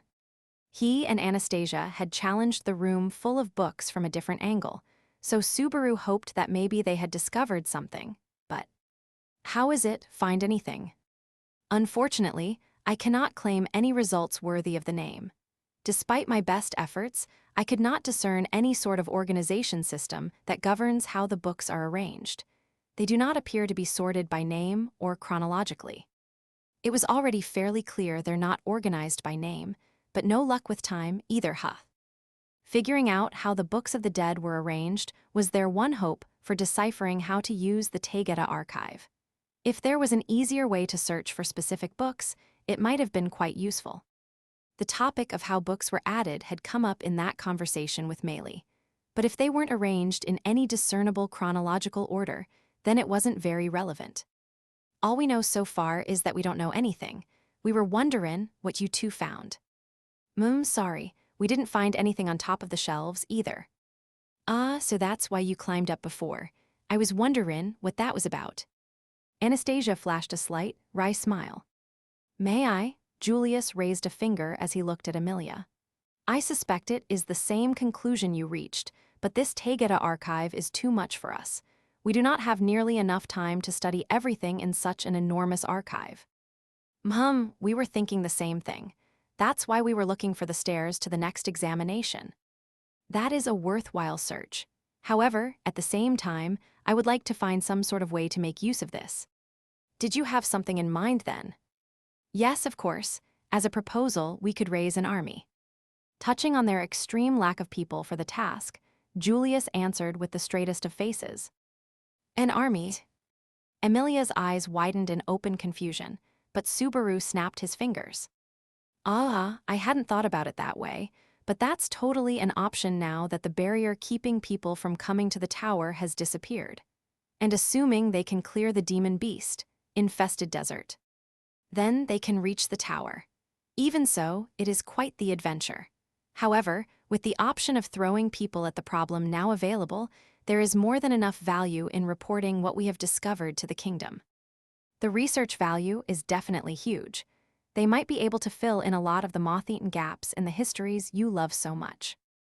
That is merely a delightful secondary benefit. Julius quickly fired back at Subaru's joke, but then he shook his head. No, I would be lying if I said I did not have some hope of that possibility. Apologies, my suggestion had selfish motives. You don't need to get bent out of shape over it. There's nothing wrong about selfish motivations. If that's how you're taking this, what about someone who moves 100% on ulterior motives like me? What am I supposed to do? By and large, Subaru expected some sort of return on his actions, and he did not expect he could abandon selfish motives and act out of duty alone. Subaru's guiding philosophy was always to focus on himself. It isn't worth that much effort to avoid. Besides, at least as far as I can remember, Anastasia's reason for wanting to claim the throne was purely selfish, too. Right. You aren't wrong. It's to satisfy something I want personally, and as a result, the people around me also benefit. That's all it is. Anastasia smiled, seemingly unbothered by Subaru's rude, or at least blunt point. She touched her scarf and kneaded the white fur. But Julius being like that, and me how I am makes for an interesting pairing. At least that's what I think, but what do you think? Personally speaking, it's convenient that our rivals aren't in perfect alignment, so the longer you guys have ideological differences, the better, Owa.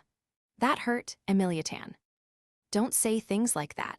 I don't know that much about either of you, so I don't want to step out of line. But in whatever way my opponents might be praiseworthy, I'm going to do my best in my own way, working hard with my knight and everyone else. Grabbing Subaru's sleeve when she said my knight, Emilia held her head high. Subaru's heart warmed as he watched her from the side, and he exhaled slowly through his nose. I might be a tenderfoot, but I won't lose. There's a word you don't hear too often anymore. From time to time, you two seriously scare me. I can't tell what parts are serious and what parts are. Me aside, Emiliatan is pretty much always completely serious and earnest. That's what makes her charming, right? Julius grimaced at Subaru's wink, and with that, their derailed conversation reached its final stop. It was up to Anastasia to clap her hands and get things back on track.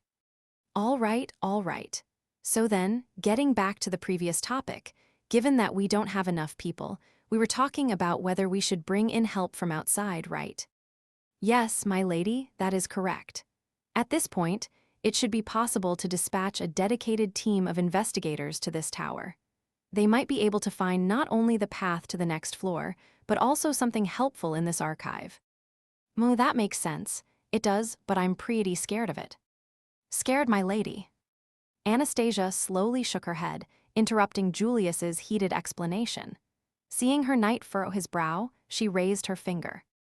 It's like this. I definitely welcome more hands to help here. It's tough looking around this whole floor, especially with how short I am and all just sifting through the shelves is a real pain. Anastasia tapped the back of her neck. But the cornerstone of trade is putting yourself in other people's shoes. Well, it's not limited to trade, more like a rule of thumb that's useful in all sorts of situations. Anyway, try thinking things through with that in mind.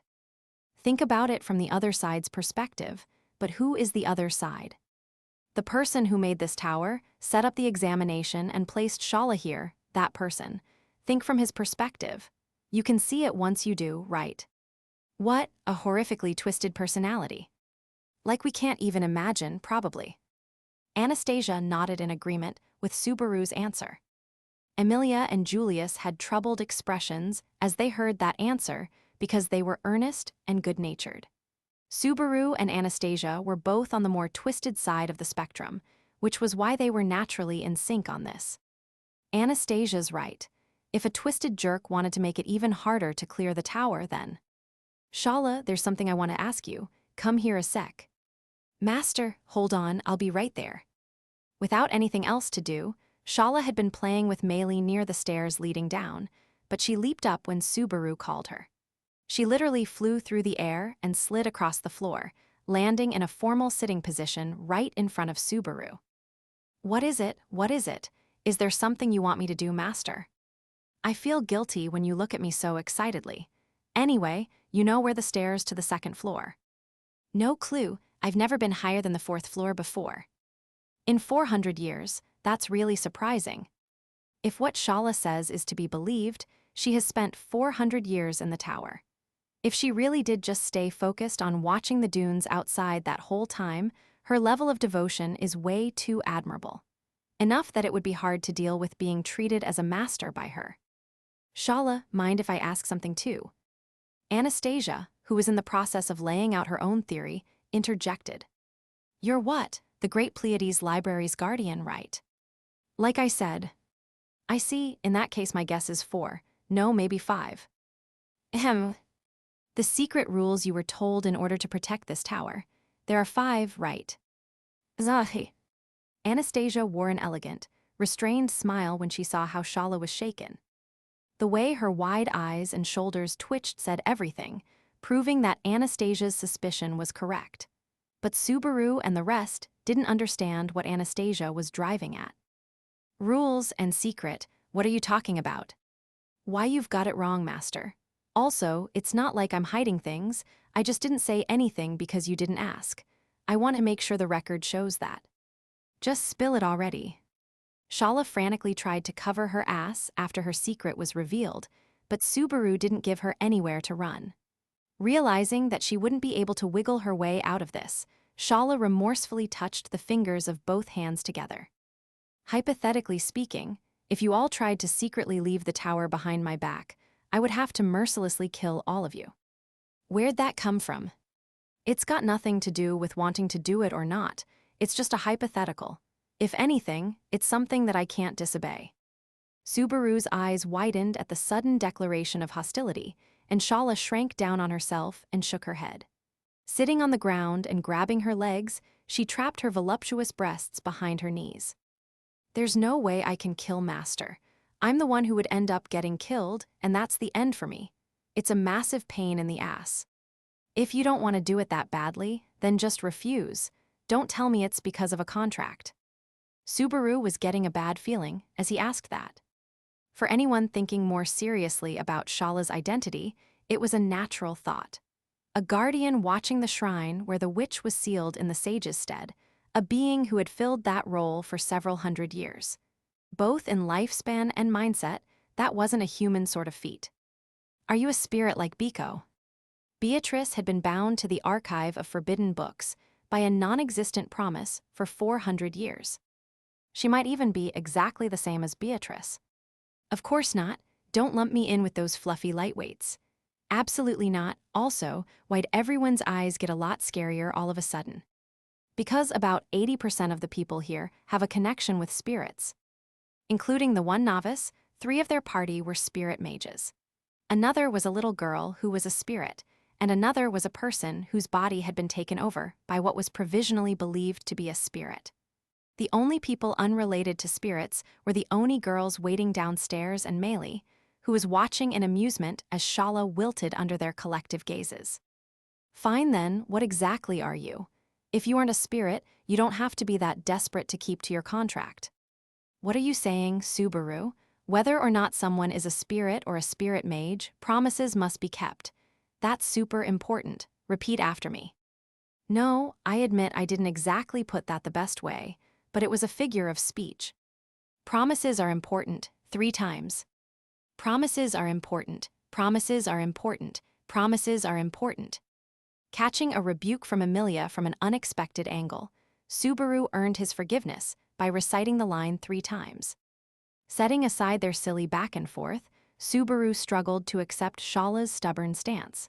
It didn't make sense that she was holding back purely out of a reverent sense of duty. Now look, Emilia-tan is mad at me. This is your fault, damn it, now get to talking already. Wow, how did you figure that, Sherlock? But that's just like you, Master, I'll talk. Still on her knees, Shala raised her hands as Subaru vented at her. Unworthy though I might be, please allow this one to simply and briefly expound upon what she was told. First, any who challenge the Great Pleiades library may never leave. Well, there's not much to be done after that. It's okay, there is a way out. However, it doesn't open until people have solved the examinations in their entirety and reached the first floor, Maya. After that, you're all good. Shala gave a hearty thumbs up at that. Incidentally, if anyone runs afoul of this condition, I'll transform into a cold-hearted killing machine. My promise with you would be voided. I would kill whoever broke the rule. It takes precedence over your promise to me. I'm hurt. Oh, hurting Master is a big success. I've leveled up to a new stage of evolution, the culmination of 400 years. I was being sarcastic. Me too. After an exchange of sharp jabs, Shala held up a second finger and wagged it rhythmically. Well, I'm bored of this, so I'm just gonna slam 'em out now.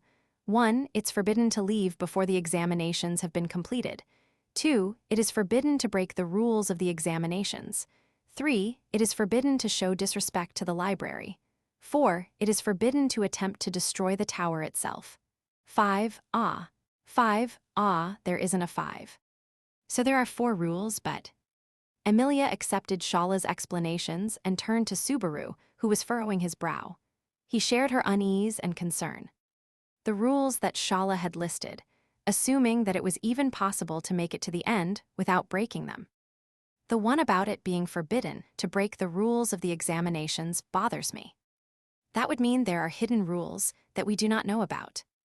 Julius seemed to be of the same opinion as Subaru, who put his hand to his chin in thought. At the very least, when they were in the white space with the asterism made of monoliths during the Taygeta examination, there hadn't been any rules announced to them. At most you could say that touching the wrong monolith was counted as a failure, but in the trials in the tomb, when you failed, it was impossible to attempt it again until the next day. It sort of resembles the retrying of the examination just now. Maybe. Emilia hesitated to continue, so Subaru nodded. If you've thought of something, just come out and say it. We won't make fun of you, no matter what. Okay, I understand. You and Anastasia both said it, but the person who made this tower is really mean, right? Your choice of words is adorable, but yes, so. It's important to consider things from other people's perspectives. So I tried thinking like someone who is really mean, and based on what Shala just said, something occurred to me. As everyone's eyes focused on her, Emilia licked her lips. Then she put her hands together and pointed her fingers toward the ceiling. We don't know the rules that we have to follow. That's really not nice, right? Meaning, that means we have to advance while imagining what the rules might be and being careful not to break them. Like if it was Echidna, what would she do? So she's who you think of when you think of a nasty person, too, Emiliatan. We really are on the same wavelength. The supplementary rewording gave it a lot more credibility to Subaru. The concept of a sadistic personality was foreign to Emilia, but it rang true to Subaru. Setting up rules that could not be broken and then not telling the challenger about them. Nasty tastes and a nasty personality. Incidentally, are you the one who judges what breaks the rules? Apparently, I'll just know if any of those rules I just said are broken, so there is no hiding it. You can't, and neither can I. The last part was softer, but there was an unyielding force behind it. Not because of how strong Shala was. If anything, it was the opposite. Because there was a greater power that could make someone as strong as Shala say that. It was already dangerous enough, just means another layer of danger, no biggie. Occasionally, I'm a little jealous of how easily you can say something like that. Julius's expression softened, and he shrugged at Subaru's murmur. I suppose it is a mentality that must have been nurtured by always having to face off against opponents of much higher caliber. In which case, that is a gap in experience that will be difficult for me to fill. You should be more scared of what waits below you. You're going to hit your pinky toe on the corner of a desk before long. See how it feels then. All right already. It's nice you two can get along with your little squabble, but don't go forgetting the main topic now. Interrupting the two of them, Anastasia put her hand on her hip as she looked down at Shala. Is that really the end? Everything else is okay. I swear it. It's not a lie this time. Also, as long as you don't break those rules, I stay in control of my body. Wrong, I mean it's Master S. I don't want it. Rejected, but my heart will always be at your side. I don't want that either. Shala expressed her position clearly, though with some pointless extra information, too. There were problematic additions here and there, but at a basic level, it seemed like she would keep the promise she had made Subaru downstairs that she would not cause them any harm. Of course, that was only true as long as they did not break any of the rules. Still, though, not being able to leave until the examinations are done, this is getting more and more like the trials in the tomb. No, in the worst case, if we just beat her when she turns against us, we can leave, right? That's an improvement. You would never do that, Master. You're kinder and more open-hearted than anyone. Oh, I broke out in hives from telling that lie. As Emilia and Subaru sighed, Shala was suffering some just deserts for her lie. Still, she probably told the truth, more or less. We've gotten enough out of her for now. All right, have at her, Meili. Keep a tight grip on her reins for us. Leave it to me, though isn't that kind of a strange way to put it? Meili, who had been roped into the job of dealing with Shala by Subaru, puffed her cheeks out in a pout. But she obediently climbed onto Shala's back, so it was just for show. Even so, it was a bit rich coming from Subaru, but... You look surprisingly comfortable settled in there. Have you taken that much of a liking to her? It's sort of like our wavelengths match. It's kind of relaxing being next to the half-naked lady. As she said that, Meili put all her body weight against Shala's head. It would hurt Subaru's neck if she did that to him, but for someone who possessed the monstrous strength needed to carry the carriage, it was probably nothing. And Shala easily stood up even with Meili on top of her. I don't really mind. I can take care of kiddo number 2 at least. Number 2. This one's number 2, that one's number 1. Shala pointed over to Beatrice to clarify. Beatrice was wandering around the stacks by herself. She must have been incredibly focused not to have heard or reacted to Shala's rude nickname. It's rare for Biko to let something like that slip by her. Subaru walked over to her as she looked deep in thought. Standing beside her where she had stopped, he looked at her face. Biko, we're all talking right now, so you come too. Biko, hey Beatrice, snap out of it, I'll kiss your forehead. Do what you want. Mua. Enga. It was annoying him a bit, so he decided to make good on that threat. Partway through, Beatrice snapped out it and leaped backward when she felt his lips pressed against her forehead. And then she rolled, stood up, and fell over again. That's a little over the top. WHWHWH, what was that all of a sudden? It was so illogical. There was a logic to it, and I even got your permission. Are you really okay? Subaru was a little bit hurt seeing her desperately rubbing her forehead, but he was also worried about her. Thinking about it, they were in a tower in the middle of a desert with a mysterious past. There was a miasma that he did not really understand filling the air, too, so that might have been the cause. If you're not feeling great, just hold my hand. It'll help calm you down.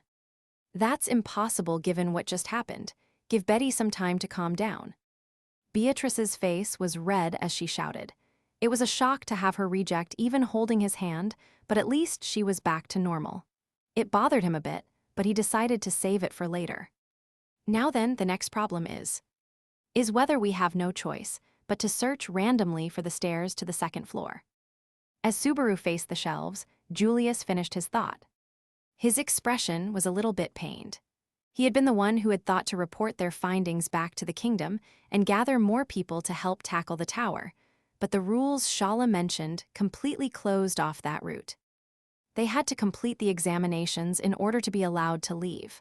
Because of that, they had no choice but to work with the people they had there. If I said it feels like looking for a single grain of sand in a desert, would that translate for you? It's an unusually poetic expression for you, but one I can wholeheartedly agree with.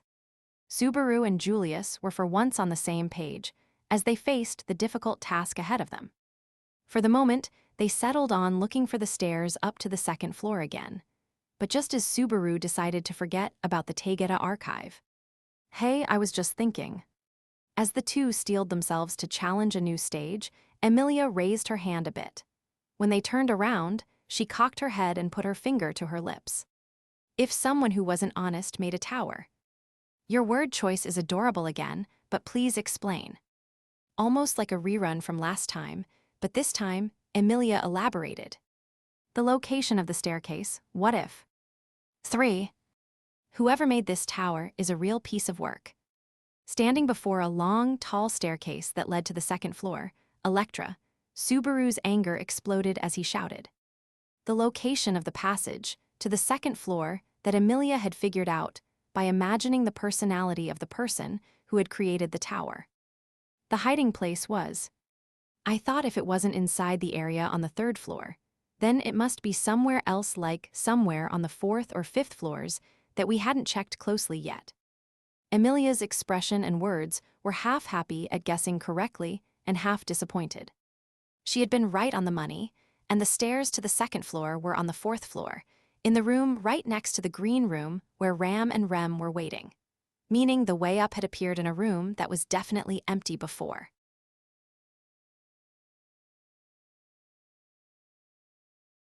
Chapter 4. Stick Swinger. 1. The stairs to the second floor, Electra, were imposing enough to be called a grand stairway. Compared to the different sets of stairs between the 6th, 5th, and 4th floors, the width and rise of the stairs were both scaled up. They completely filled the room, so the outrageousness of it all was self-explanatory. There's no way this was here before, right? It is difficult to imagine we would have missed such a blatant set of stairs. However, I cannot deny that I failed to notice the room itself. In terms of feeling off while searching around, I think I know what you mean. Anastasia and Julius nodded. Subaru was confused by how easily they seemed to accept it, but that was where Amelia raised her hand. While you were asleep, Subaru, we gathered on the 4th floor. Rem and Patlash were resting in the green room, and we also tried to solve the 3rd floor's puzzle. Anyway, we all walked around to figure out where to set our stuff, but at the time, everyone sort of avoided this room, thinking back on it now. Almost like there was something that prevented you from perceiving it in order to keep you away. Amelia and the rest of the group, who had been first up to the 4th floor, all nodded. It was a mental blank spot they all started to notice once the 3rd floor exam had been cleared. And thinking about it like that, the existence of the grand staircase almost felt natural. Well, without that, anyone who happened to be in here when the stone slab puzzle on the 3rd floor was solved might get crushed. Subaru, it's a monolith. I would like to avoid confusion, so please be consistent with the terminology. Monolith, monolith, monolith. Happy now? Moving on. Getting a little bit fed up, Subaru fired back perfunctorily before looking at the staircase again. It was long and straight, long enough to skip past the 3rd floor and go straight to the 2nd. Considering the structure, it almost seemed like following it up would lead straight out of the tower. Is it just operating on the mysterious power principle to somehow work? Maybe it doesn't actually connect to the 2nd floor, but to someplace else entirely, or would that be too mean? I worry that the longer we spend in this tower, the more it's going to corrupt your simple honesty, Emiliatan. We should clear this place as soon as possible before you become more familiar with the thought processes of cruel people. It was a great boon having Amelia help solve the layout of the sadistically designed tower, but Subaru could not help worrying whether it would warp her personality. Either way, though, this is a pretty good pace. I cleared the 3rd floor examination on the first try, and we're about 1/3 of the way through the tower in just 3 days. It's certainly an unreasonable pace considering there hasn't been any progress in over 400 years. When you put it like that, it's kind of crazy, no, but unexpectedly, I'm a man who moves history that has remained unchanged for hundreds of years. A man who moves history definitely has a nice ring to it. Looking back on it, I was part of the group that slayed the white whale, crushed the Archbishop of Sloth, and slayed the great rabbits. I helped to clear the trials in the Witch of Greed's tomb and also beat the Archbishop of Greed and reached the Pleiades watchtower, which has never been reached. And even cleared the first examination that no one had ever even faced, and now we're about to tackle the 2nd examination. Listing the achievements while leaving out the process makes it sound kind of crazy. I died over and over throughout all that, so it's not like it's all sunshine and rainbows, but still, there have been a lot of historic moments for this world in this past year. I'm not doing it on purpose, but you better watch out, world, was the mood of it. What is it, Emiliatan? Why'd you grab my hand? Nothing. It's just, I think it would be better if you appreciated yourself a bit more. That again, you and Biko are already kind enough to me. Anything more than this would be a luxury. And if Rem wakes up, I'm sure she would be kind too. Firm, but kind. And Petra and Patlash and Garfield and Otto, too. There was no room for Subaru to go easier on himself with all of them around. Amelia's lips quivered as if she wanted to say something, but she just looked up at him, not finding the words. Natsuki's problem is built into the foundation. It's not something that'll fix itself in a day or two. It's because you're always saying stuff like that, Anastasia. All right, don't just stand around all day. Aren't we gonna go up and see? We might have to rack our brains like on the 3rd floor, or maybe you'll be able to easily solve it again. If it's as nasty as the 3rd floor, I honestly don't have a lot of confidence. It was just random chance that Subaru managed to solve the 3rd floor's examination. If Flugel was a wanderer from the same world as Subaru like he suspected, then it was possible the examination for the 2nd floor might also require modern knowledge from their world. But if it's something I don't know about, that's all she wrote. His name is Flugel, so if something from German history comes up, there's not much I can do. Flugel is German for wing, if I remember correctly. No clue if it has any connection, but if Flugel really was a German, we might be sole.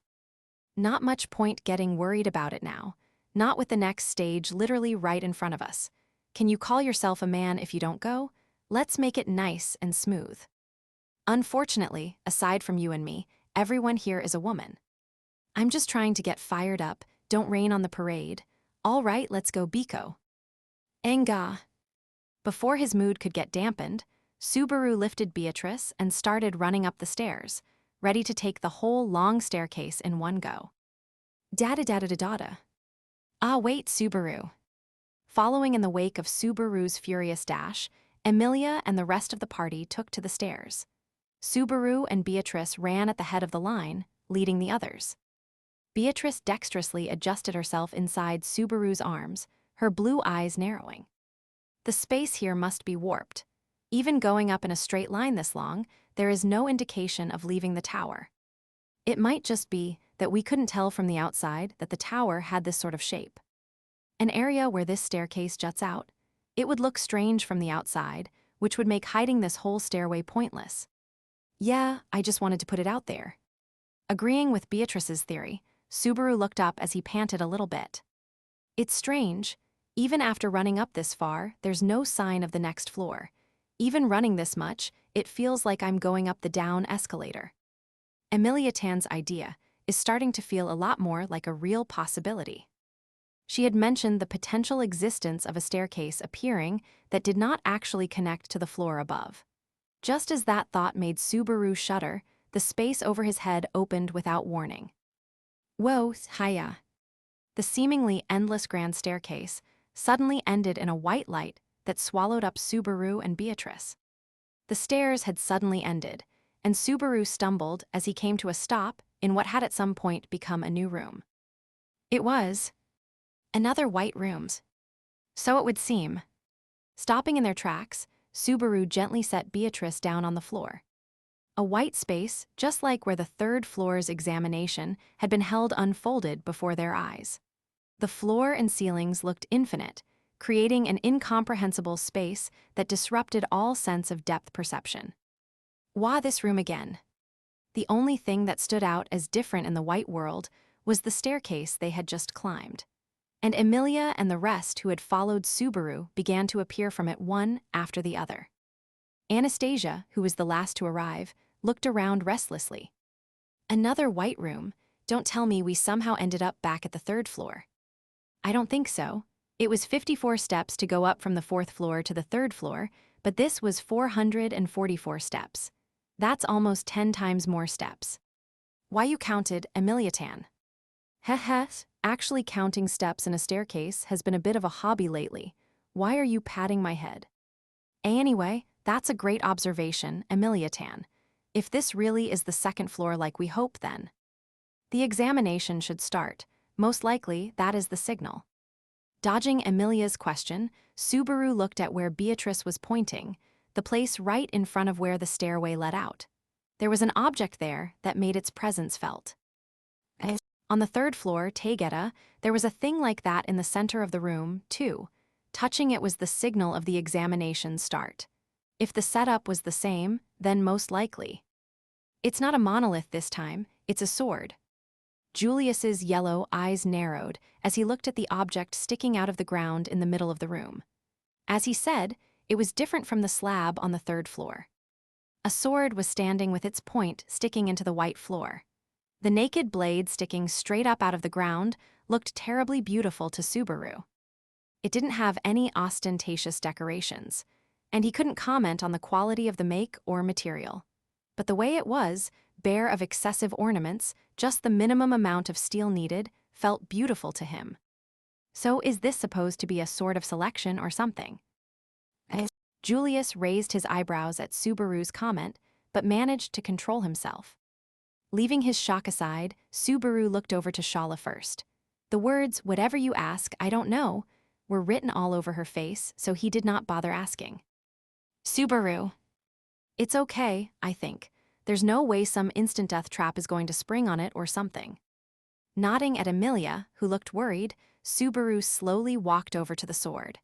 There was no telling what would happen the moment he touched it, so he made sure to give everyone ample warning. Be sure to catch Anastasia. The stairs are long, so if she went rolling, she'd tumble to her doom. I will bear that in mind.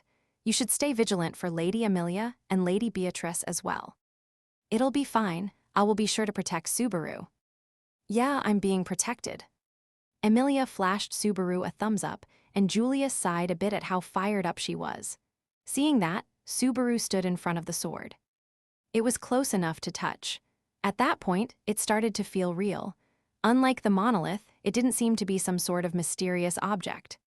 Still, though, to think the day would come when I faced this sort of orthodox fantasy fair. Muttering to himself in front of the sword in the ground, Subaru took a breath and then reached out to grab the sword's hilt. It came right after that. Fool who attained the heavenly sword, gain his sanction. NGH. The voice that bypassed their ears and echoed directly in their heads announced the explanation of the examination. Expecting the voice this time, Subaru managed to avoid the embarrassment of dropping the sword, but the mysterious communication was still unpleasant. Probably because the voice in my head sounds so much like mine. It almost feels like getting carsick. Did everyone else hear that? Is it only me, or did they hear it too? With the monolith, it had applied to everyone, not just the person who touched the monolith, so he expected the same this time as well. But when he turned around, he noticed. They were all staring past Subaru.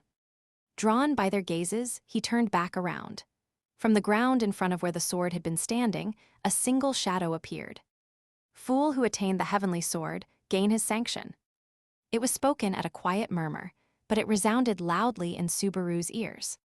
It was the same line as Subaru heard when he pulled the sword from the ground, but spoken in an actual voice by the person in front of him rather than echoing directly in his head. Fool who attained the heavenly sword, gain his sanction. His body trembled when he heard it. He could not tell if it was fear, excitement, pleasure, or grief. At an instinctual level, he could sense a panic-inducing difference in power. At this range, I can tell my life is in the palm of his hand from the sound of his voice alone. Fool who attained the heavenly sword, gain his sanction. It was a man with long, unkempt red hair flowing down his back. He was tall, around a full head taller than Subaru, and his body was covered in a sturdy mass of muscle that matched his height. He wasn't wearing armor, just a crimson kimono casually draped over his body that provided no defense at all. His chest was half bared because he had not even put his right arm through the sleeve dangling at his side, and it was clear he was wearing a white sarashi around his waist. His fiery hair reached the middle of his back, and there was a black eye patch with an odd design on it over his left eye. His right eye was the sky blue of an unreachable heaven. If he stood calm and still, he possessed a beauty that would draw all eyes, a visage worthy of a painting. But it was shattered by the savage, cruel, and violent air around him. It was a figure too handsome for so ferocious a beast. The most beautiful wild animal. Faced with that, Subaru forgot to breathe. Eep. What finally broke the spell that made time seem frozen in place was a groan. There was a light thud, and then the sound of a little girl crying out. Aza. Subaru could not move his eyes, but just barely at the edge of his peripheral vision, he noticed a black-haired woman collapsed back on the floor. Shala had slumped down beside Meili, who had no clue what had happened. Endua. But Shala was so badly shaken, she looked like she might wet herself. If it were possible, Subaru would have listened to his instinct crying out and immediately run out of the room. The only reason he had not was that his quivering legs did not allow it. NGH. Gulping, he forcibly closed his eyes that had forgotten how to blink and took a second to calm himself. And then, not looking away from the man, Subaru took a single step backward. Holding the sword in his right hand and Beatrice's hand in his left, he pulled her with him. Amelia. I know.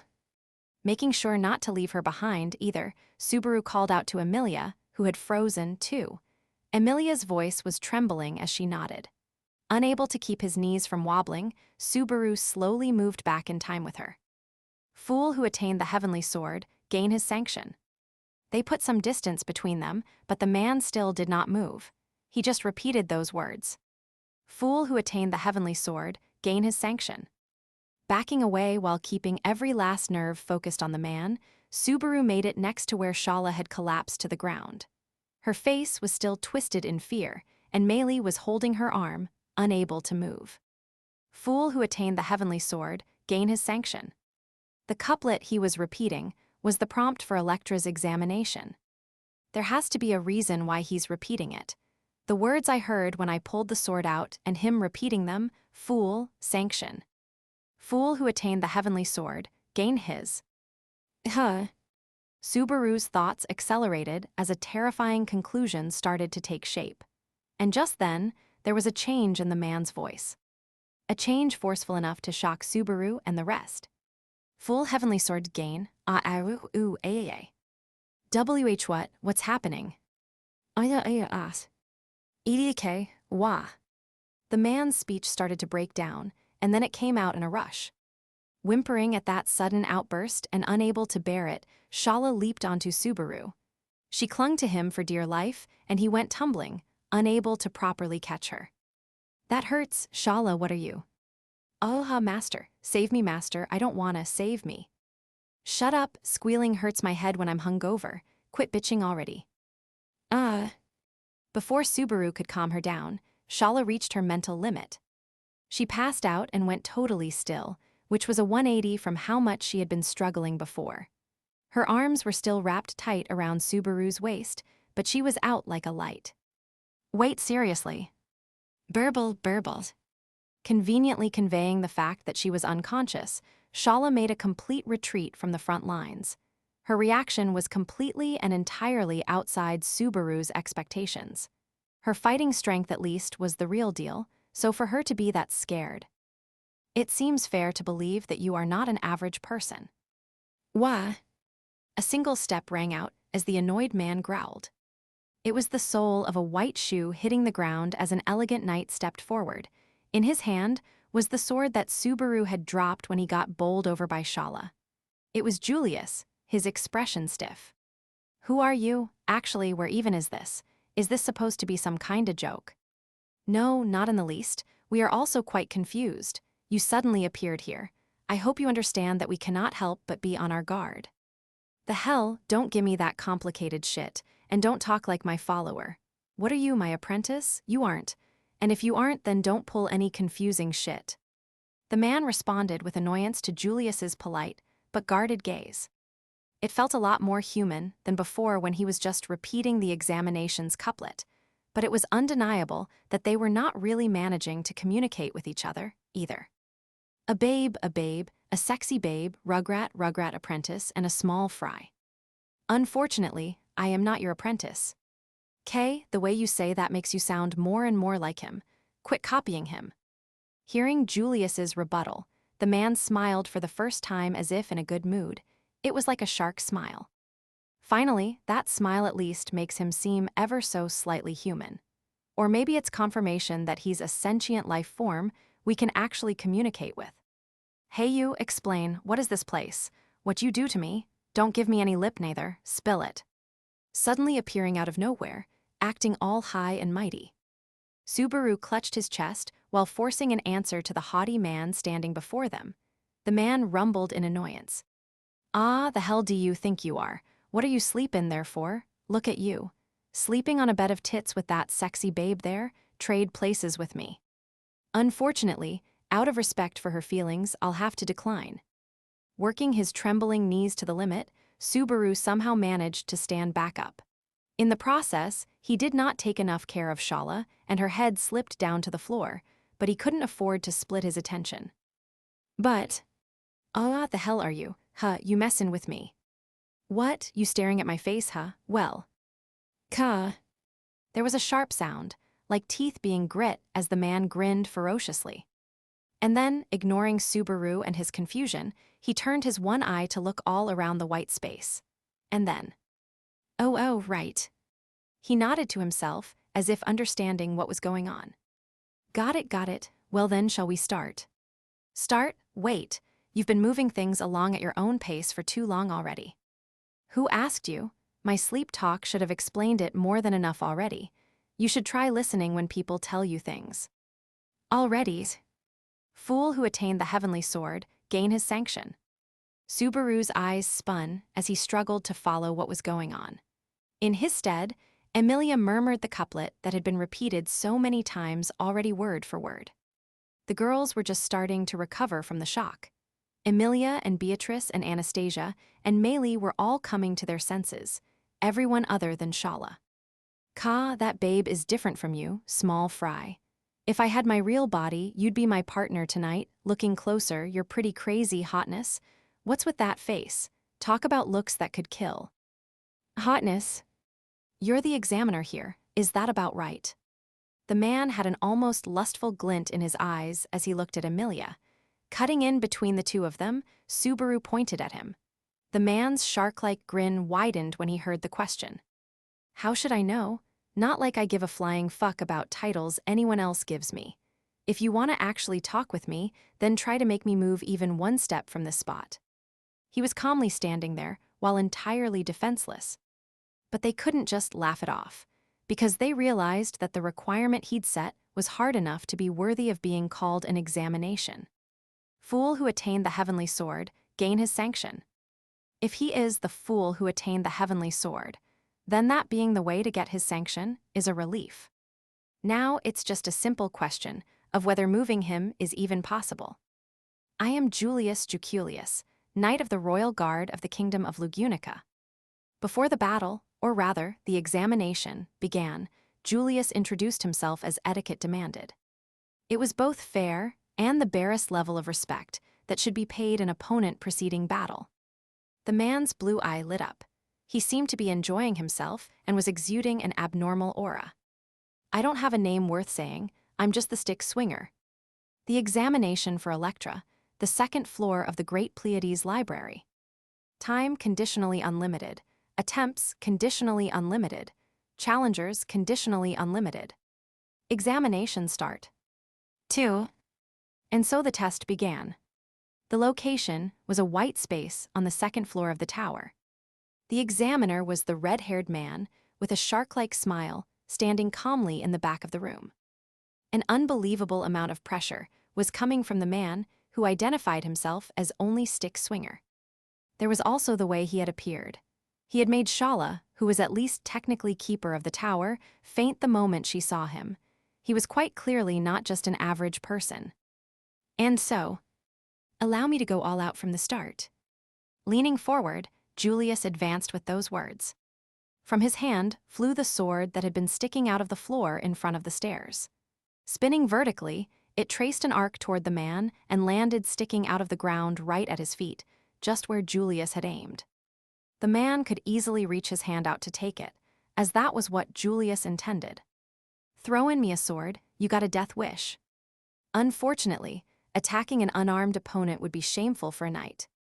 Ka, don't make me laugh, I ain't unarmed, look closer. The man grinned, baring his fangs as Julius closed the distance. Then he casually lifted his leg and violently kicked the sword aside. The sword of selection went flying with a loud crash. Don't regret those words.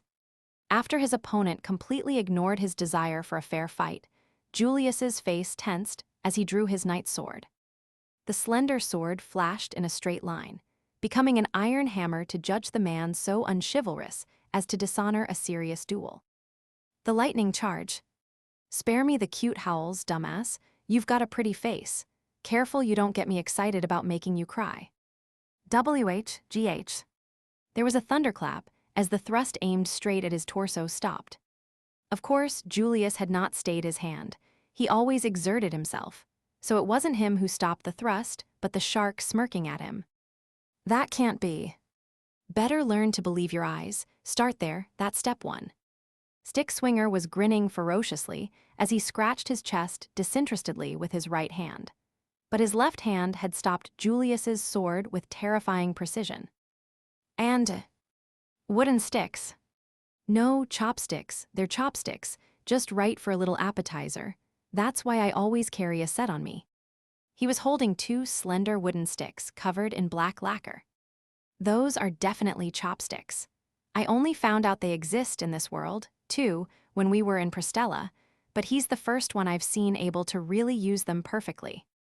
No matter how perfectly you use them, Stopping a sword with them isn't something a human could do. Don't make me laugh. Ain't nothing better than chopsticks. You can swing them around best with the best angle and the best speed and the best feel. There ain't nothing I can't cut with chopsticks. GH. It was an unbelievable sight, but Stick Swinger looked almost like he might yawn. Everyone was at a loss for words, but Julius couldn't let it end like that. Putting more strength into his arms, he tried to free his sword from the chopstick's grip, but he couldn't move. Don't force it, smile. People are prettier when they smile, not that it matters for a guy, though. Suddenly, he loosened the grip on the sword, and for a brief moment, Julius was staggered by the strength he had put into pulling his sword. But using that one moment, his opponent's body spun, bringing his long leg right into Julius's thin waist, which sent him flying. Julius. Subaru didn't know who had shouted. Julius's body went flying like a leaf fluttering in the breeze, and what awaited his body flying through the air was... Ka. Stick Swinger leaped into the air, catching up to Julius like he'd been shot from a gun. Getting above Julius with what seemed like impossible agility, Stick Swinger swung the two chopsticks down with the force of a storm. Sensing the danger of the oncoming attack, Julius moved to deflect it with his sword on instinct. However, the man's chopsticks evaded the sword as if laughing at the idea that they could be parried, stabbing Julius, stabbing him, stabbing him, stabbing him. Jualdo. In a split second, a hot ray was unleashed straight at the two of them hanging in midair. It carved away at the world in a simple and frighteningly straightforward way, just like light itself. In other words, it roasted everything in its path. It was a blade of heat that burned and severed everything. It was direct, and it might seem easy to avoid, but it raced at light speed, chasing right after its prey.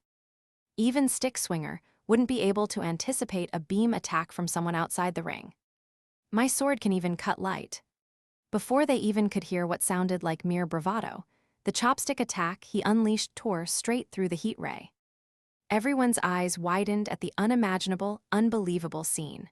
But the man just grinned tauntingly, as if it was only natural, and he still kept pummeling Julius all the while. Jualdo.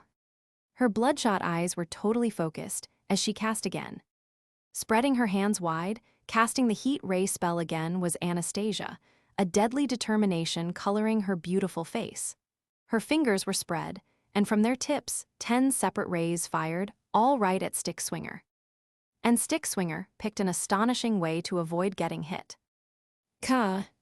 He cut the light rays closing in on him with his chopsticks again, then immediately shot through the air and descended sharply, striking Julius precisely in the solar plexus with the tip of the chopstick, and pinning him to the floor while dragging his whole body across the ground. Better aim carefully, you couldn't stop a fly, you're not gonna get pretty boy back like that. Jualdo. Anastasia unleashed an unending stream of rays as the man sprinted and cackled. But even if the magic was powerful, it did not mean anything if it couldn't land a hit. The man's combat prowess and Anastasia's, or rather Echidna's, lack of experience were plain to see. She was trying to save Julius, but despite her wishes, she was swinging and missing. She didn't even manage to land a glancing blow. And finally, the end came. NGH. Why? Stick Swinger seemed to have been enjoying himself dodging the rays, and he raised an eyebrow when the hail of follow-up attacks dried up. Anastasia had collapsed where she was standing.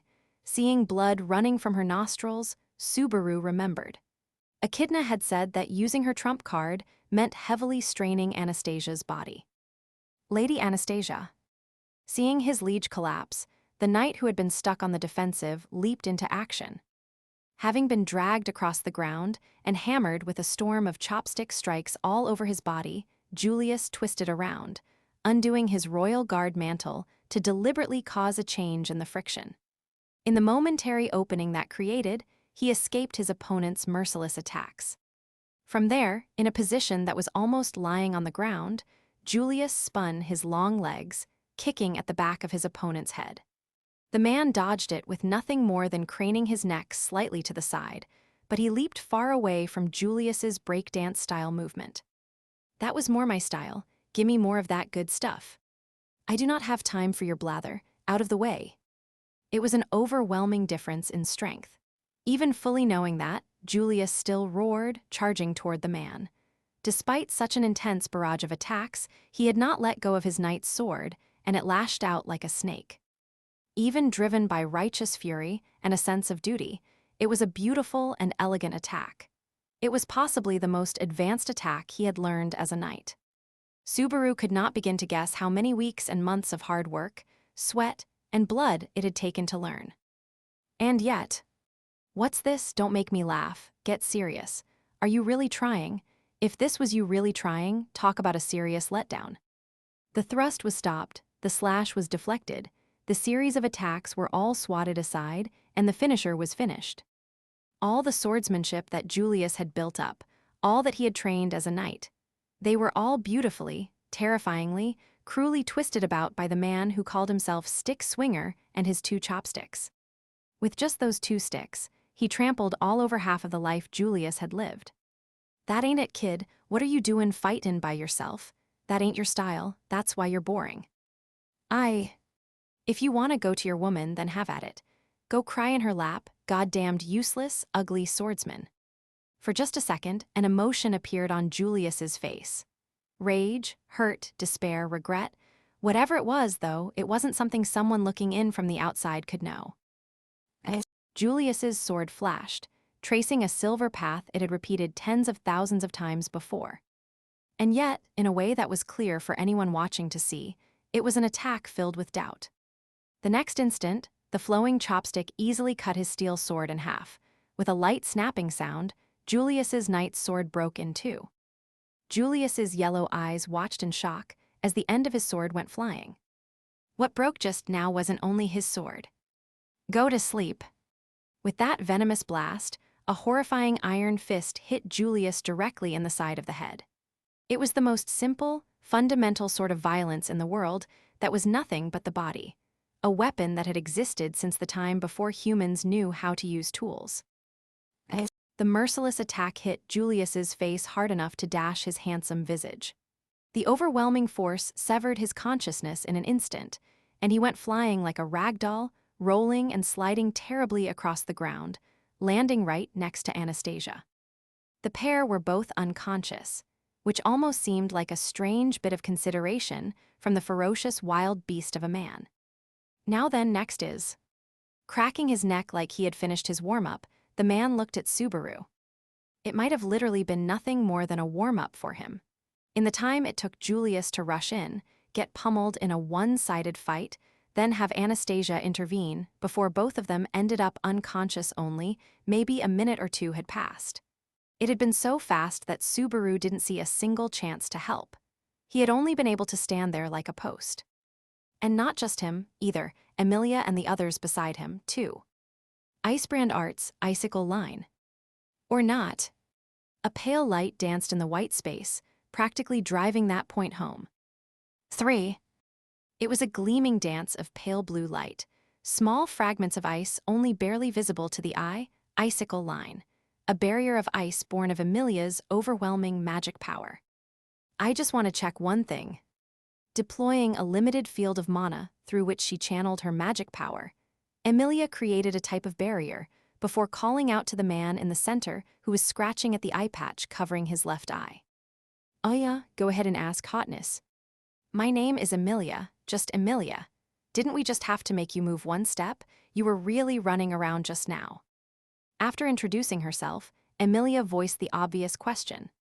Before the fight started, Stick Swinger had definitely said, try to make me move even one step from this spot. Technically, he had already lost. During the battle with Julius, he had run all around the room in every direction. But the man just shrugged. Whoa there, don't go getting super literal on me now. I just said that in the heat of the moment. That shit happens. Sometimes you just want to say something cool without any special meaning to it. That's all it is. You get it, don't you? Ah, I guess not, since you're a babe, and a hottie at that. You should stay with me tonight. Sorry, I don't really understand what you're saying. And also, I'm sure I can't win even if I fight you. Emilia.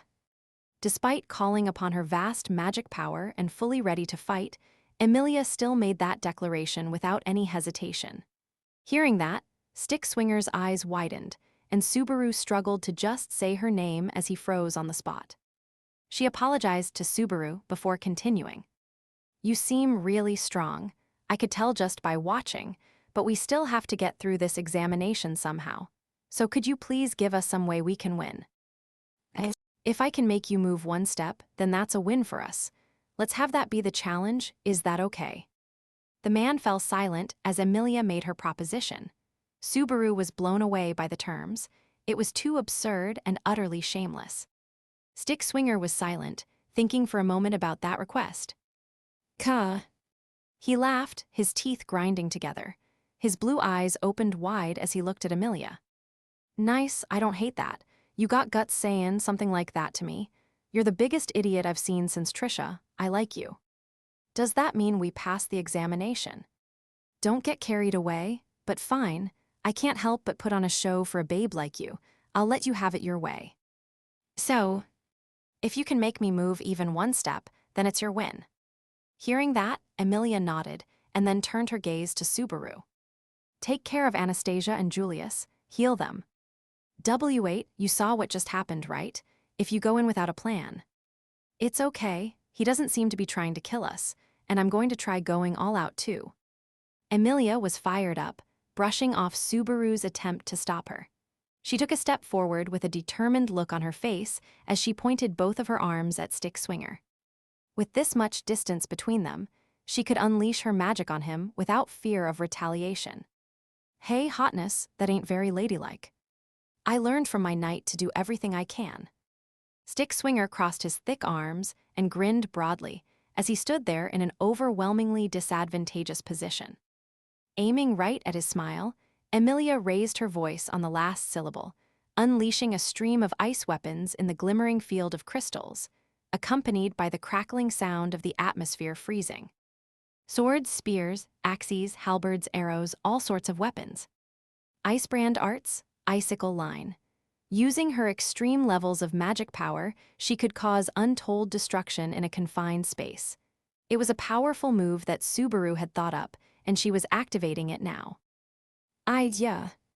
It was a silly shout, but in the next moment, the scene that unfolded was anything but. As she shouted, the sharp ice weapons she had pointed at Stick Swinger all hurtled toward him from all directions. Faced with that, he unleashed a barrage of slashes, or rather chopstick strikes of overwhelming force. NGH, Emilia. While that was happening, Subaru had run over to Julius and Anastasia, like Emilia asked. At a glance, Anastasia's unconsciousness was due to what Echidna had been worried about, straining her body too much.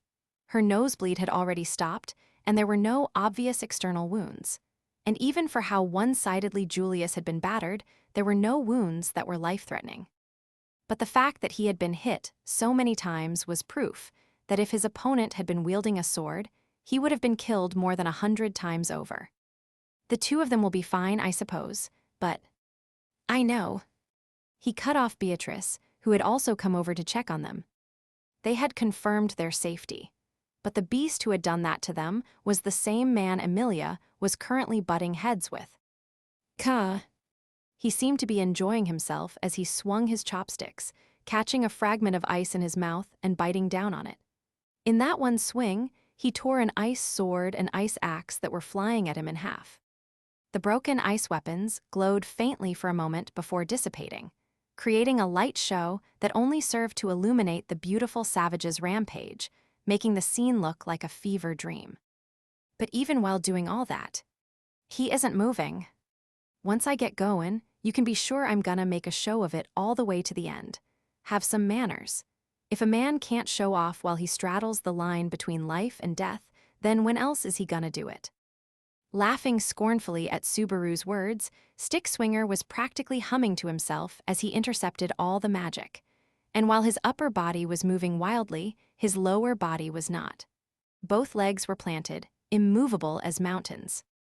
Both Subaru and Emilia came to the conclusion that it would just be a deadlock at that rate.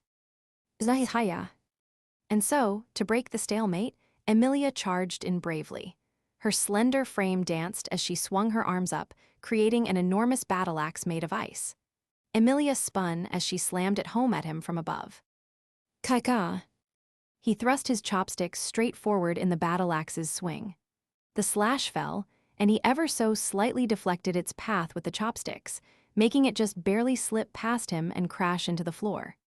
There was a violent shock and burst of air as the ice battle axe was shattered by a chopstick. But at the same time, Emilia let go of the axe and swung the halberd that was following close behind her, immediately chaining the next attack. Ayatoria Arya Yasa. A blow with the halberd, a twin blade slash, a longsword slice, a katana's draw, a whip's crack, an axe's slam. She struck with every possible attack she could think of, but they were all easily defeated. Naturally, it wasn't because Emilia was lacking in technique. Subaru was the one who had thought to combine Emilia's vast magic power and her combat abilities in icebrand arts. And he could say without reservation that this fighting style fully utilized Emilia's abilities. Given that it wasn't effective, Subaru would have liked to do something to support her, but... Subaru! Beatrice was holding his hand tightly, and she was surely feeling the same thing he was. There was simply no opening to intervene. That was a testament to the saturation of magic and weapons that Emilia had created. And at the heart of that explosion of violence stood the incomprehensible monster who called himself Stick Swinger, dealing with everything that came at him without taking a single step. If he tried to force his way in without waiting for his chance, Subaru would just end up distracting Emilia. It stung, but he could not move until her stamina started to reach its limit. In that deadlock, an unexpected change suddenly happened. HNGH I Haya. Emilia was using twin blades, unleashing a double slash aimed at his neck from both left and right. He dodged by ducking his head, only to be met by the back swing, hoping to catch him on the rebound. Whoa! Bending his knees, he dodged the twin blades by leaning his back almost all the way to the ground. He was supporting his whole body just on his sturdy ankles, while Emilia, who had swung and missed, could not control her momentum and stumbled. It was the first critical opening that Emilia had shown in the battle, and the man's body bounced upward as he swung his chopsticks up at Emilia. In that instant, he flashed his most shark-like grin yet, leaning forward. "You're opened." And using his chopsticks, he raised her breasts upward. WH. She had removed the cloak she wore in the desert and was back to her usual white outfit.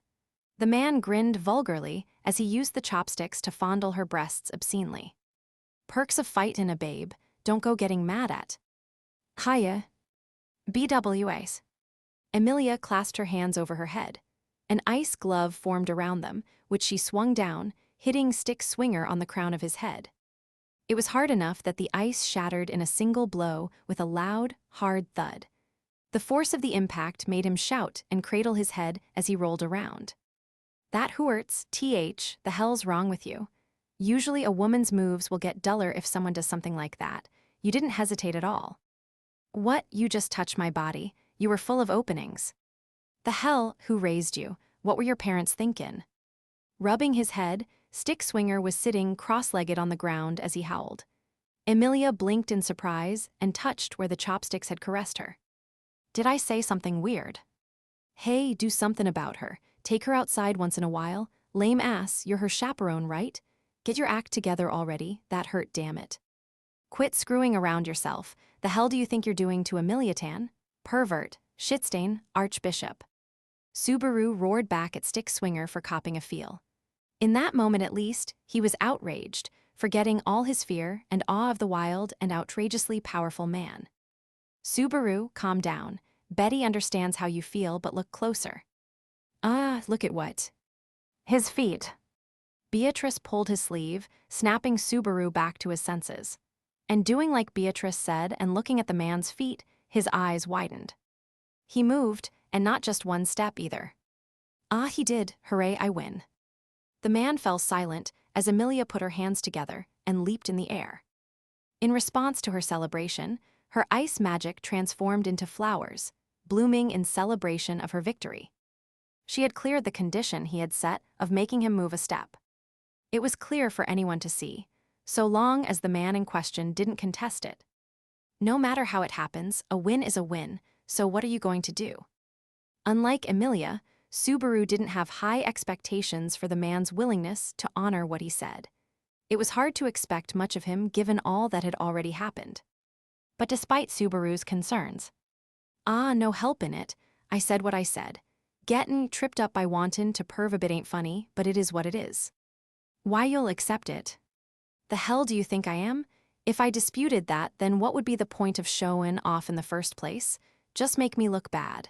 There be no recoverin', not keep my word. How would I get any women?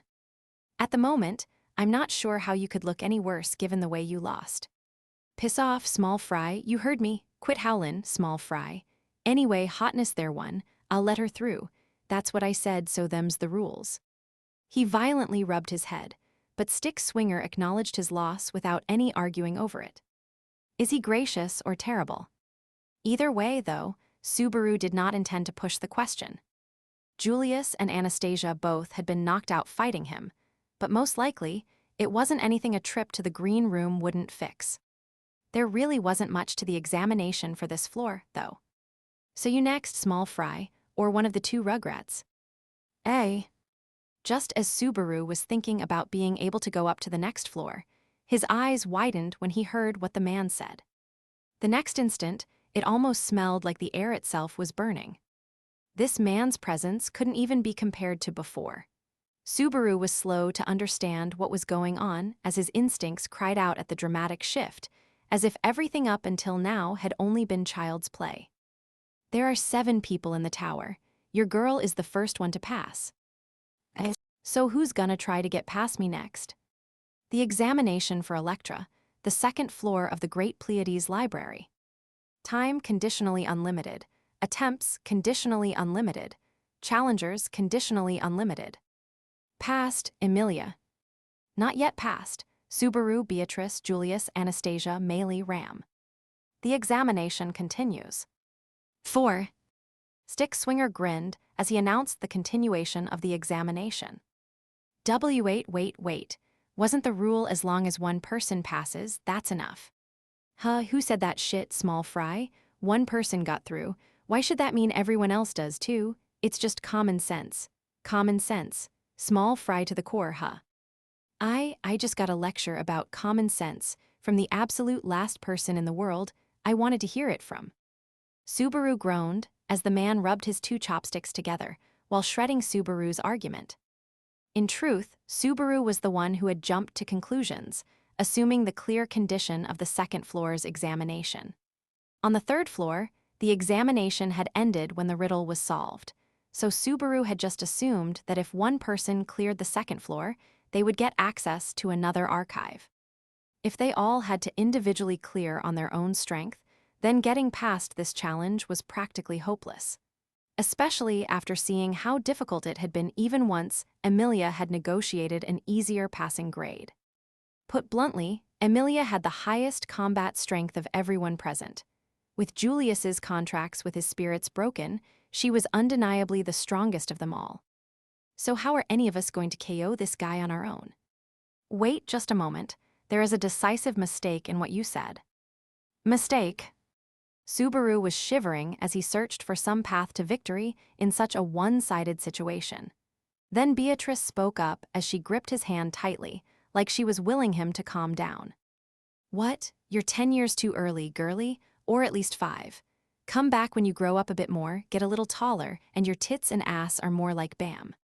Betty never had much intention of going along with your nonsense, but what little she had is gone now, so let's get right to it. Straight, what? It should be obvious. Emilia said that if she makes you move 1 step, then it is our victory, so Emilia winning means we all win.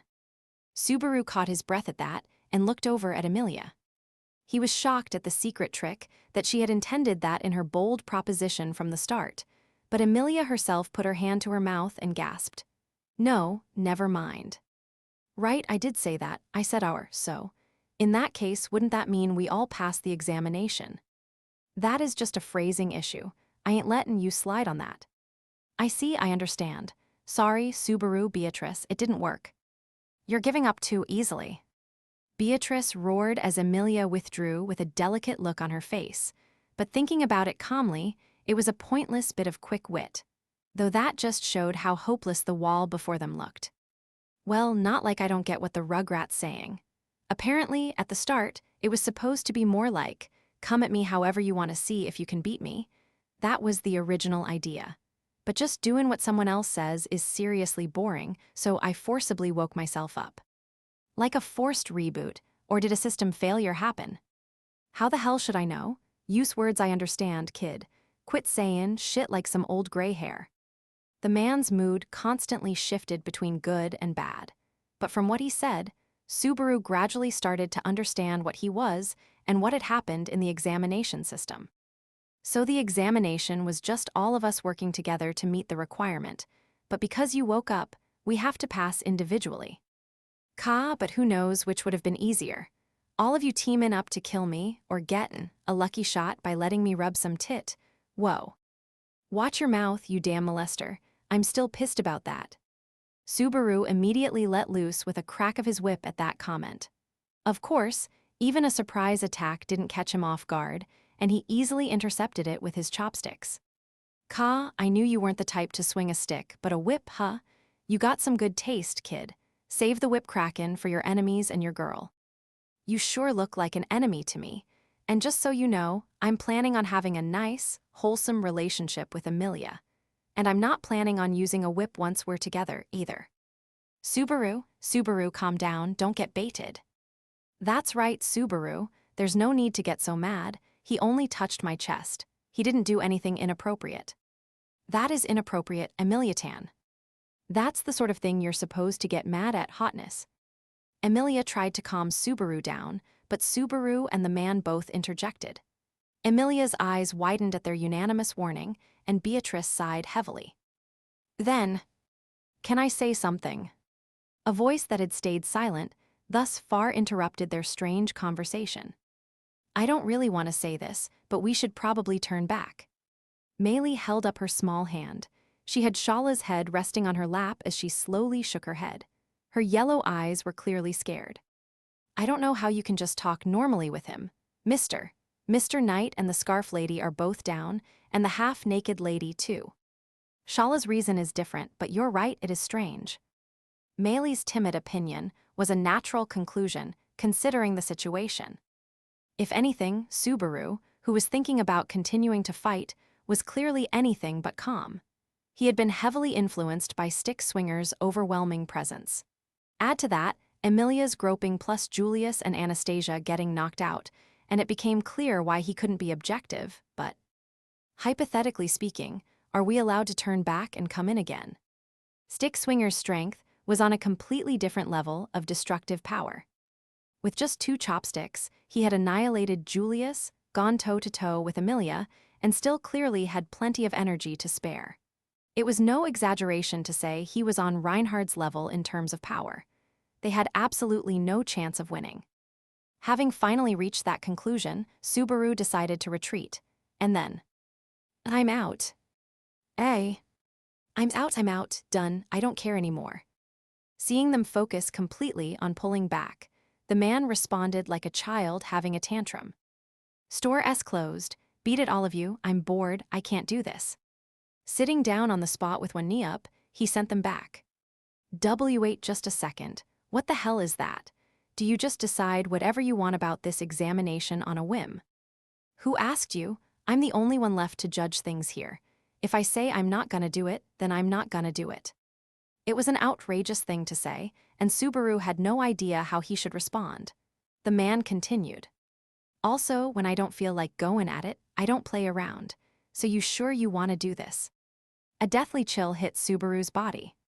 The man's lips curled as he put away his chopsticks, abandoning every weapon. He still wore a smile, but it now had a different quality. As ferocious as it was before, it had still had a warmth to it. Now it was the dark, bloody, murderous smile of an evil beast. There was a soft groan. Looking over, it was Subaru but Emilia beside him. She put her hand to her white throat, and her jewel-like eyes widened in shock. Her knees gave out, and she fell to the floor. It was only then that she realized she had forgotten to breathe. Huh. And seeing Emilia reminded Subaru to breathe, too. Putting a hand to his throat, he took a knee while desperately trying to bring air into his lungs and oxygen into his blood. If there hadn't been a visceral reminder, it seemed all too possible that he might have suffocated. The man's looks could literally kill. Rack your brains and try to find a way to win. The hottie's trick ain't gonna work again, not for anyone at least as hot as the sexy babe nappin' over there. Now beat it, I'm gonna sleep. His voice was low and serious as he gave that final message before lowering his head. After a brief moment, he went to sleep, but was somehow just as obnoxious as he was when he was awake. In a way, he snored exactly the way Subaru expected him to, but no one in the room could muster a laugh. Let's hurry. I want to get away from here as soon as possible. Meili didn't resist her instincts, and her words were the impetus the others needed. Carrying the wounded with them, they were forced to retreat from the examination. 5. I see, so that's why you came crawling back in such low spirits after the second examination. That's harsh, big sis. Don't speak like that. It makes that passed-out girl's theory about you being her master sound all too plausible. That's bad, I'll be careful. Subaru shrugged weakly at that scary warning. Ram sighed slightly at that response. They were in a different room on the 4th floor after reuniting with Ram in the green room. In addition to Subaru and Ram, Emilia, Beatrice, and Meili were there. There was also Shala, who was lying on the ground. Their party withdrew from the 2nd floor, going down the long, long stairs to bring Julius and Anastasia to the green room and trusting them to the spirit. And then they caught Ram up on what they had learned about the 3rd and 2nd floors. He sounds like quite the absurd examiner, but Lady Emilia cleared the bar, didn't she? Couldn't she have taken a look at the next floor's archive by herself? Ah, that's right. I might have been able to go ahead on my own, should I check with Mr. Stick Swinger. No, don't do that. We don't want to provoke him when he's already in a bad mood. And even if he said you could go up alone, it would be dangerous. I'll be really careful, though. Too dangerous, much too dangerous, far too dangerous.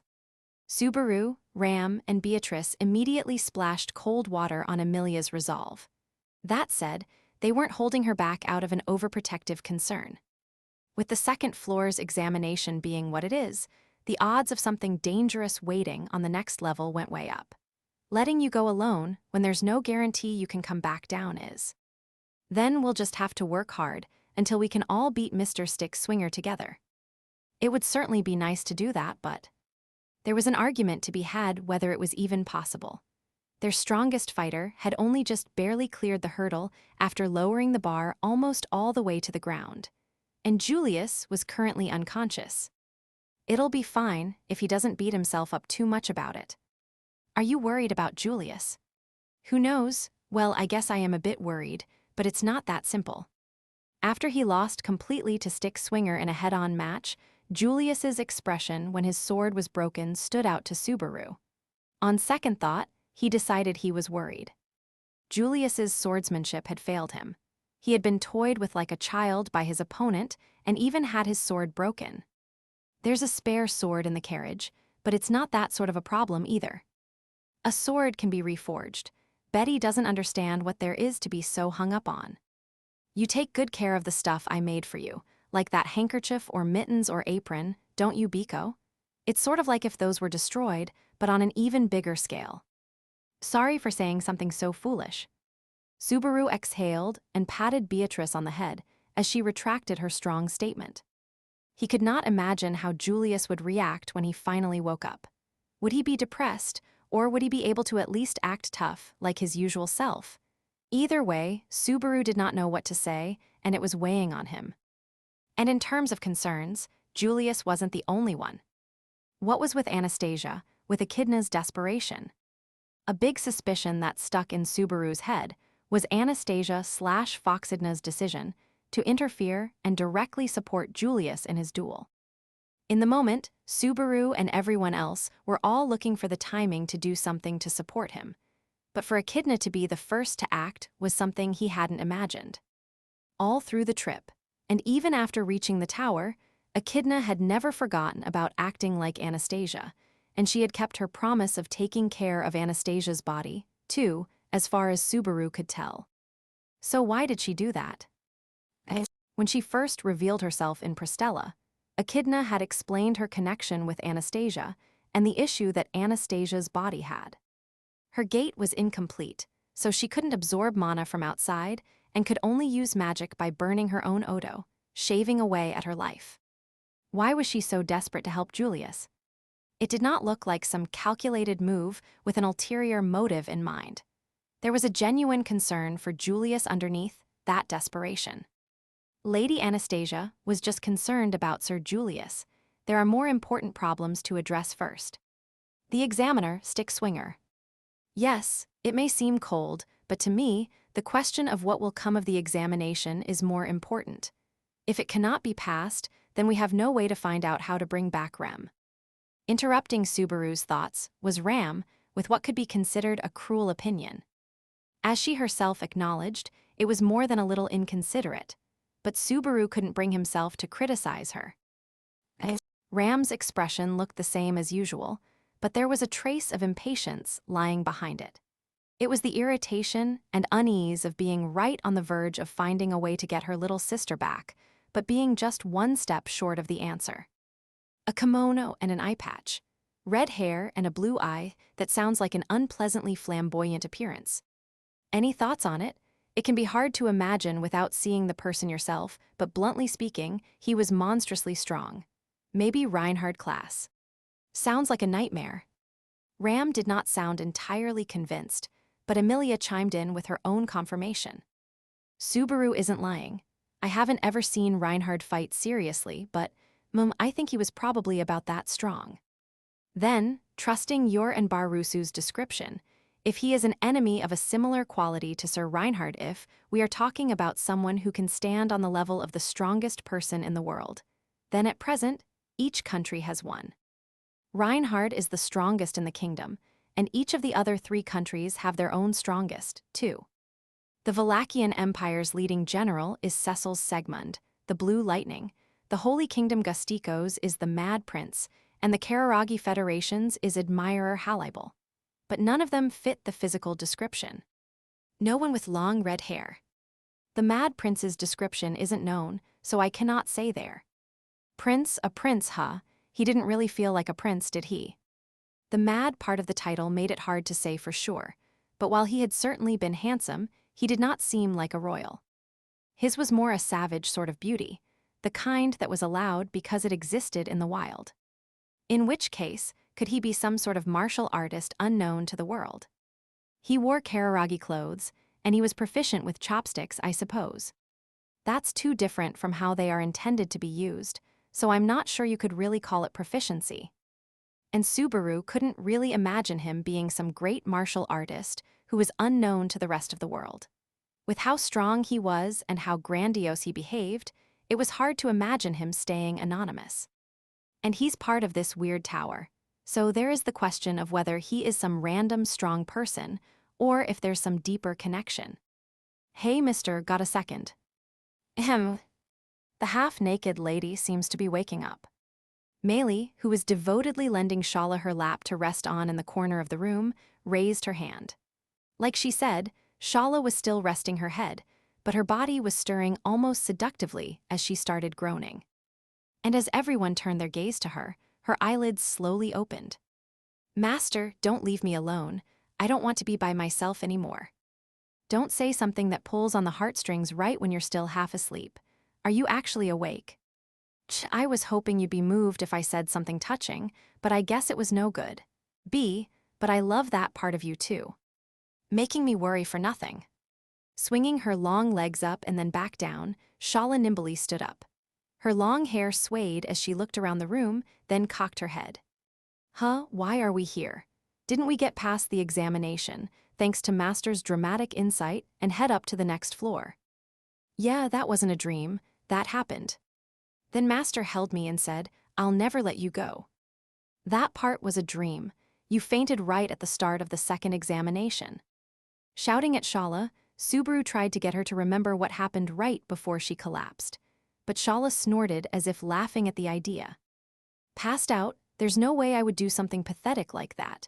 I didn't pass out after meeting you again after hundreds of years, did I? Don't make me laugh. I can understand being dubious about it, but you really did pass out. Subaru and Meili were both really worried. Please believe us. Master was worried about me. Jehehe, I believe you. So easy. The way I was totally uninvolved just now sort of feels rude. Subaru and Meili each were of two minds about how easily Shala changed her mind. Shala cocked her head. But what could have happened that made me pass out? It's weird for me to get knocked out. If that happened, wouldn't everyone other than Master get slaughtered? I can understand your wild expectations of Barusu, or rather your master, but it is the truth. Please carefully think back. The long, long stairway is right there. Long, long stairway. Ram's voice was almost hypnotic, as if trying to get Shala's mind to travel back to what happened in her memories. There was a white room at the end of it, and a steel sword sticking out of the floor. And when it was taken, a strange voice echoed in everyone's mind. Memes. Shala and Emilia were both getting drawn into Ram's evocative, sensuous words. Shala aside, Emilia should already know what happened, but Subaru did not say anything for fear of breaking the moment. Just then, a figure appeared deeper into the room. A man in foreign clothes, with long red hair and a blue eye. Here. Reaching the critical moment, Shala screamed and leaped backward. She turned to cling onto Subaru, but predicting it would come, Subaru lowered his center of gravity and used his whole body to catch her. This time, he did not get bowled over. Instead, he was smothered by Shala's soft skin. Ow, ow, ow, ow, ow, did you remember? You do right. WHWHY, why is he here? You all said he was dead. He's alive. He really won't die even if you kill him. What are yous? Subaru's eyes were watering in pain as he tried to figure out what Shala was saying. But then it dawned on him. He understood what she was saying. There was only one person who fit that description that they had talked about since coming to the tower. That was Stick Swinger Reed, that demon, monster. He's come back to life to grope me again. Zigz. Reed Astrea. That was the name of a swordsman spoken of in legends. A great swordsman who was said to have cut down demon beasts, master swordsmen, dragons, and finally even a witch. The first person to be granted the title of Sword Saint, and one of the 3 heroes who saved the world. The origin point of the glorious sword saint lineage that was the Astrea family, including Reinhard van Astrea, and even now the greatest ideal of all who live by the sword. It was hard to believe. That was the name of someone who should have died 400 years ago. Were it not for them being in a tower built hundreds of years ago with some connection to the witch, it was something that could easily have been laughed off. But there was a witness there from 400 years ago. This was a tower built by the sage, who lived 400 years ago. And considering the sadism of its design, placing the ultimate guardian, the original sword saint, and then demanding any challenger surpass him, it felt like exactly the sort of thing that the sage would do. Having gathered that much, they quickly returned to the green room. Knowing the opponent they were facing was Reed Astrea, they had to come up with some sort of plan. Fortunately, they knew exactly who to ask if they wanted to know everything there was to know about a certain sword saint's legends. And even more fortunately, there was also someone who was knowledgeable about the great people of the past. Of course, it was easy to imagine him still being troubled by his loss, but if he knew who his opponent was, that should help with the shame. It was just a bad opponent. After all, his opponent was the Sword Saint, the ancestor who built the glorious and famous lineage that Reinhard had been born into. That should be enough to erase that loss. Thinking of all those consolations, when Subaru entered the green room instead. That idiot. In the center of the room, there were beds created by the spirit for the wounded. 4 of them. Rem was on one, Anastasia on another, Patlash on the one furthest back. But the one between Anastasia and Patlash was empty. There was just a single broken knight's sword placed atop it. 7. The man opened his eyes slowly when he heard the footsteps on the stairs and felt an overwhelming presence prickle his skin. There was no anger at having his sleep disturbed.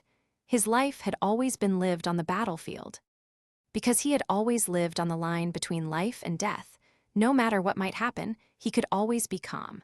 Whether he would be in the mood to play along was another story, though. He gradually saw a figure come into view as it cleared the stairs. He remembered the battle aura. Likewise, he remembered the sound of the shoes and the gate. It was so recent there was no way he would forget. But because the opponent was the same, he thought it was strange. I thought he was a bit smarter than that. But that impression was erased when he saw his opponent. Instead, the impulse that welled up inside him rang out. The man wildly mussed his red hair. And, "I'm not gonna stop at just playing around with you this time." He did not think it would matter, but just as a courtesy, he gave him that warning. Hearing that, his opponent closed his eyes for a moment, but he immediately cast aside all emotions. And then, his hand reached without hesitation, pulling the sword out of the floor and raising it. Knight of the Royal Guard of the Kingdom of Lugunica Julius Juukulius. Saying his name, the knight dashed forward resolutely. Rhedastria's eyes narrowed, and his cheeks twisted cruelly.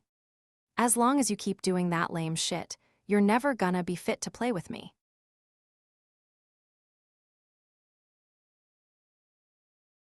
Chapter 5. Julius Juukulius. 1. Most likely, no one would believe it. My name is Subaru Natsuki, servant of Roswell Manor and the first knight of the royal candidate, Lady Amelia. How in an instant, that arrogant declaration made him the enemy of every single person in the great hall of the castle. How even the speaker could not quite hide how spur of the moment and unfounded his words were. And how this moment left a deep, deep impression on one man. 2. It almost brings a tear to the eye how well this sword fits my hand. It is enough to make it feel as if I have been chosen by the sword. Not that there is any reason for me to feel so arrogant right now. Xing. It feels ever so slightly thicker than my sword, and the tip is heavier. But if I attack with that in mind, I can compensate to some extent. It's not always possible to fight with a familiar weapon in hand.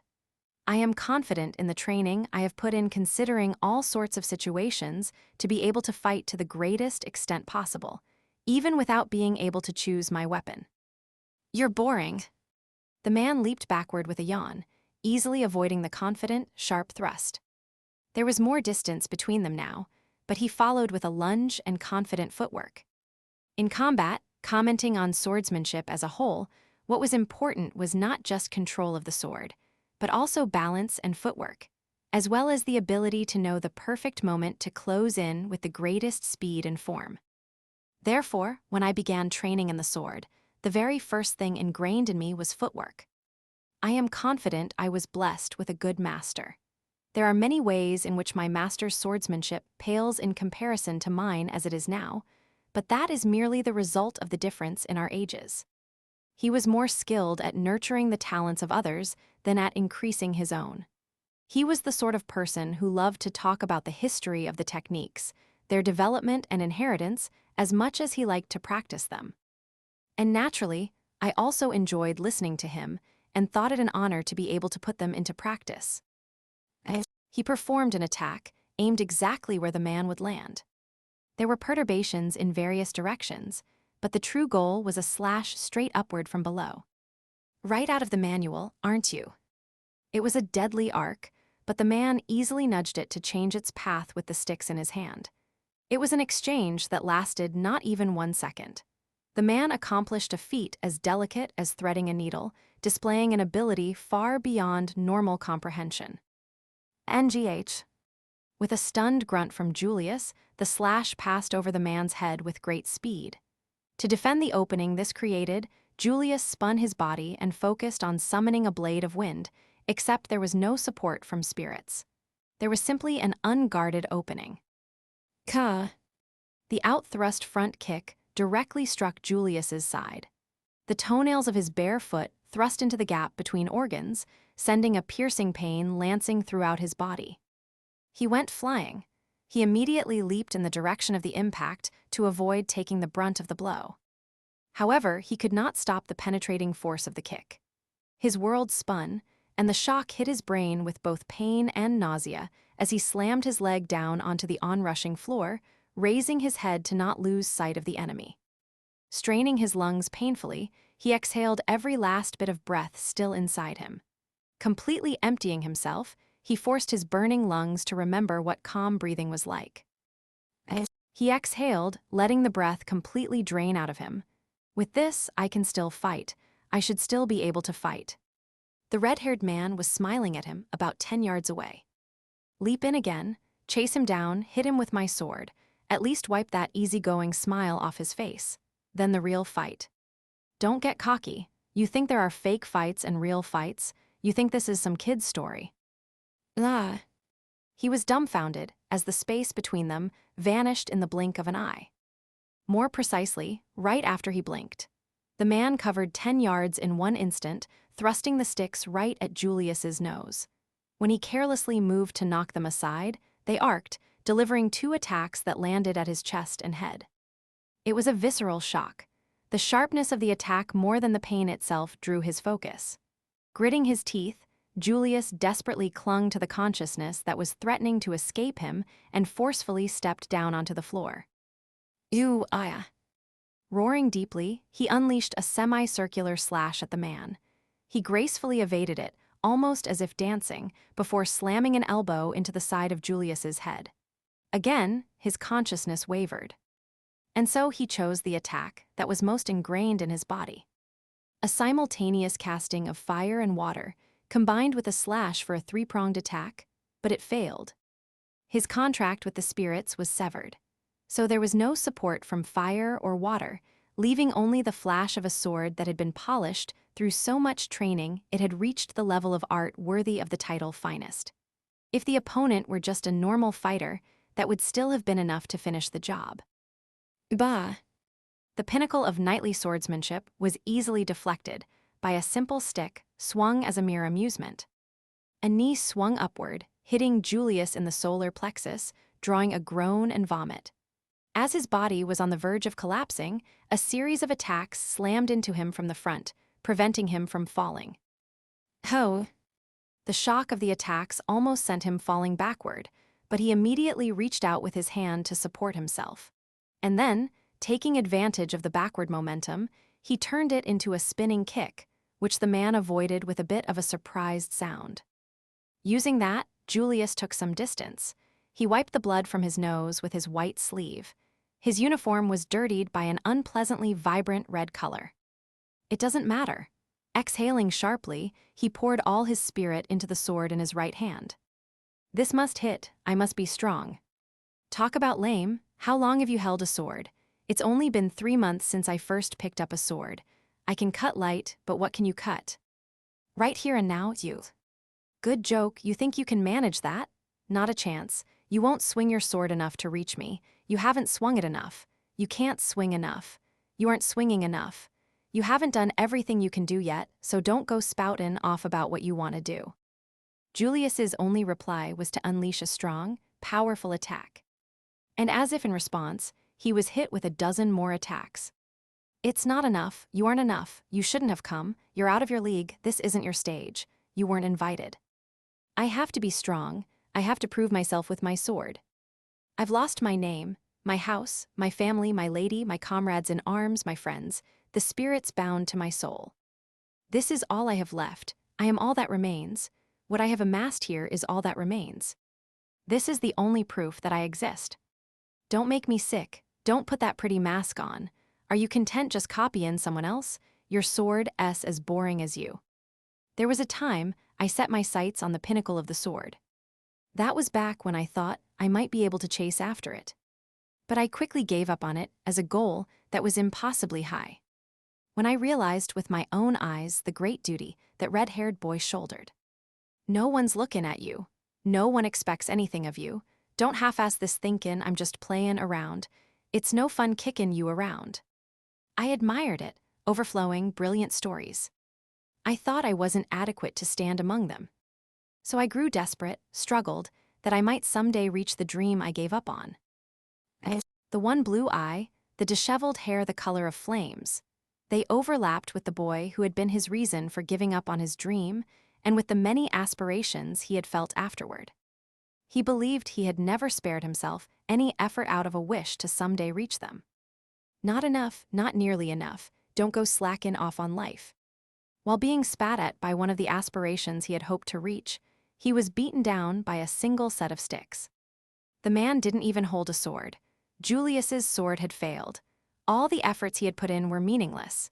He had poured blood, sweat, and tears into the one and only thing that he still believed in, and now it was crumbling around him, trampled underfoot. Something started to bubble up inside him. But it was erased by something even greater. Ka can't hold it in. You're getting more and more boring. Something hit his torso. His lungs froze. Something grabbed his hair. He started swinging around and then slammed into the ground. As he rolled away, his face got kicked. He was sent spinning across the floor, hurtling out into the endless white space. He hit the floor again. Raising his body up, he looked in the direction from which he had been kicked. His face was hit directly by the man's knee that came flying at him. The moment it crashed into him, he lowered his head so that the knee hit his forehead, splitting his skin, but also managing to knock back the man. That created an opening. He could fix his stance, or at least he should have been able to, but his body didn't move. HRRGH. His entire body cried out. His head in particular had been badly hurt.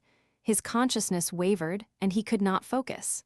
If he did not hold on, it felt like the inside of his head would pour out.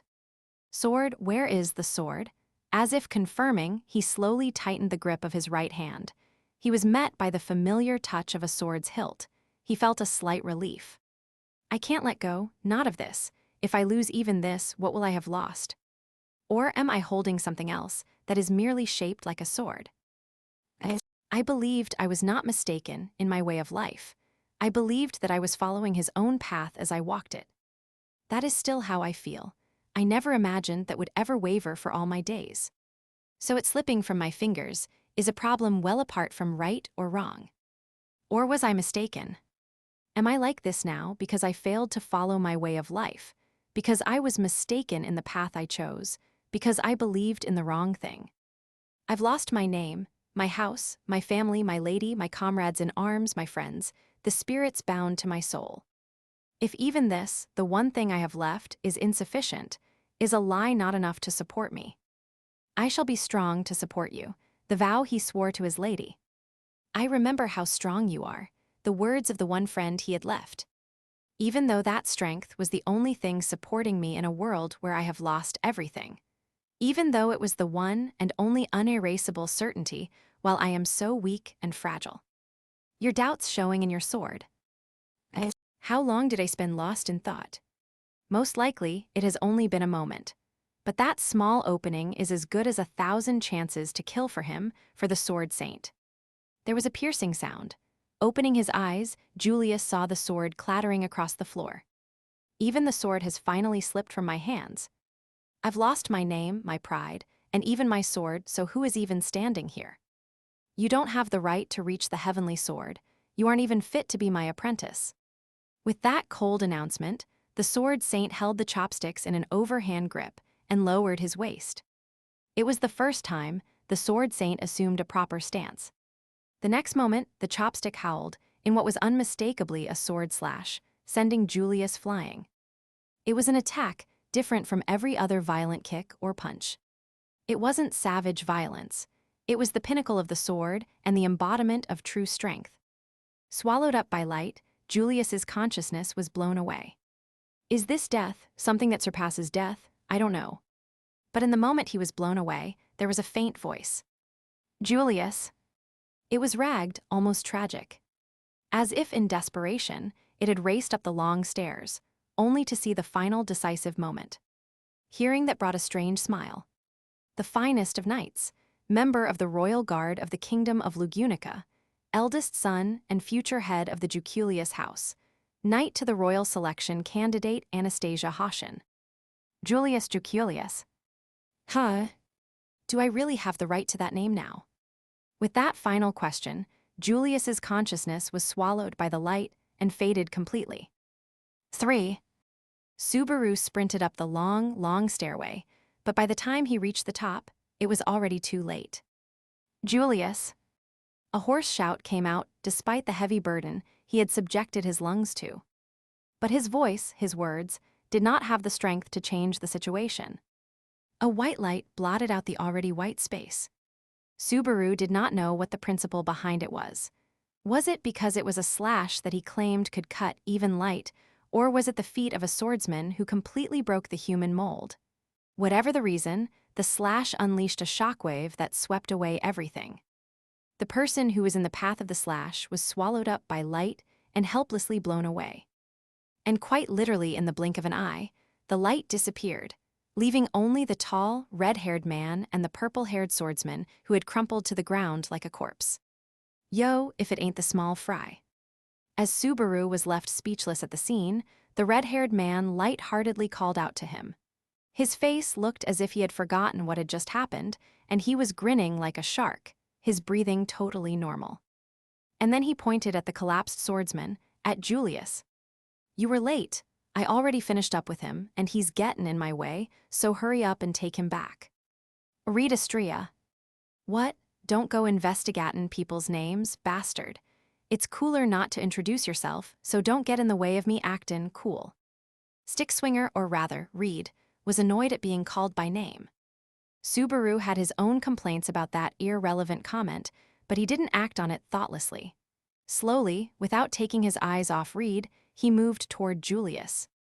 I'm not gonna eat you, you don't have to stare. Sorry, but in my homeland, it's common sense not to look away when you're face to face with a bear. Still on guard and watching Reed, Subaru crouched down and checked that Julius was still breathing. He was unconscious, but putting his hand just in front of Julius's mouth, Subaru could feel his breath. You're pretty generous for someone who said they wouldn't show any mercy next time. That's not it at all. Don't you think it's lamer getting beat to shit by chopsticks and having to run away rather than getting killed by chopsticks? I do. I'd rather die than have to show my face again after something that pathetic. So that's why I beat him down with chopsticks and sent his ass packing. I retract my previous statement, asshole. A small fry grumblin' doesn't mean nothing. Sides, you aren't plannin' to try me today. If you wanna rumble, I'll kick your ass though, just like him. Scratching his stomach with his right hand, he pointed at Subaru and Julius with the chopsticks in his left hand. Piece of shit. Yeah, that's it. Shut up and carry him, or gimme a bit of that loser bitching if you want. If that makes you feel better. It's easier and smarter. Borin', though. Sitting himself down, Reed narrowed his blue eyes cruelly. Listening to his victorious taunts, Subaru somehow managed to lift Julius. Bring the babe next time, or that hottie'll do too. To the very end, Reed waved his hand, refusing to call any of them by name. But Subaru had no response for Reed's joking attitude. He couldn't do anything other than run away. 4. Ha. He took it one step at a time, watching his footing. Carrying Julius on his back, Subaru climbed down the long stairway, his lungs burning the whole way. Gotta get back quick. Emilia and Biko must be worried. When they returned to the green room to find Julius missing, they split up to search all around the tower. Heading to the 3rd floor, running around all the rooms on the 4th floor, while Shala was tasked with heading down to where Joseph and the carriage were, the rest of them divided up the 3rd floor and the various rooms on the 4th. They were all worried about Julius. Were all concerned about what he was feeling after having lost to Reed, after leaving his broken sword behind. There's no room left to doubt that they're the kind of people whose hearts ached with concern. But Subaru was different. Subaru alone immediately understood, where Julius went after leaving his sword like that, what he had gone to do. It was something that only Subaru. Quite the bumpy ride. NGH, you're awake. Hearing a voice from behind, Subaru stopped. Julius shifted on his back. Where is? On the stairs. It might be more helpful to say we're on a long set of stairs. And even more specifically, on the stairs between the 4th and 2nd floors, retreating back to base with our tails between our legs. Rather roundabout, you're carrying me. That's right. And to let you know, this makes it an even 2 times in the span of a few hours. Can you imagine how it feels? I was just thinking I didn't want to have to do this again, and here I am half an hour later. That explains why it's so uncomfortable. Do you want me to drop you? He could feel a faint exhalation, which he assumed was Julius laughing. That made Subaru relax just a little bit. Honestly, Subaru had not been able to guess what Julius's first words would be. It wouldn't be hyperbole to say he had been scared of the possibilities. It was a relief that they were not despair or despondence. Do you remember what happened? A pathetic story. I was easily defeated by the enemy, and on top of being pitied, I have troubled both Lady Anastasia and you. I'm not enough of a devil to blame you for getting your ass kicked fighting him.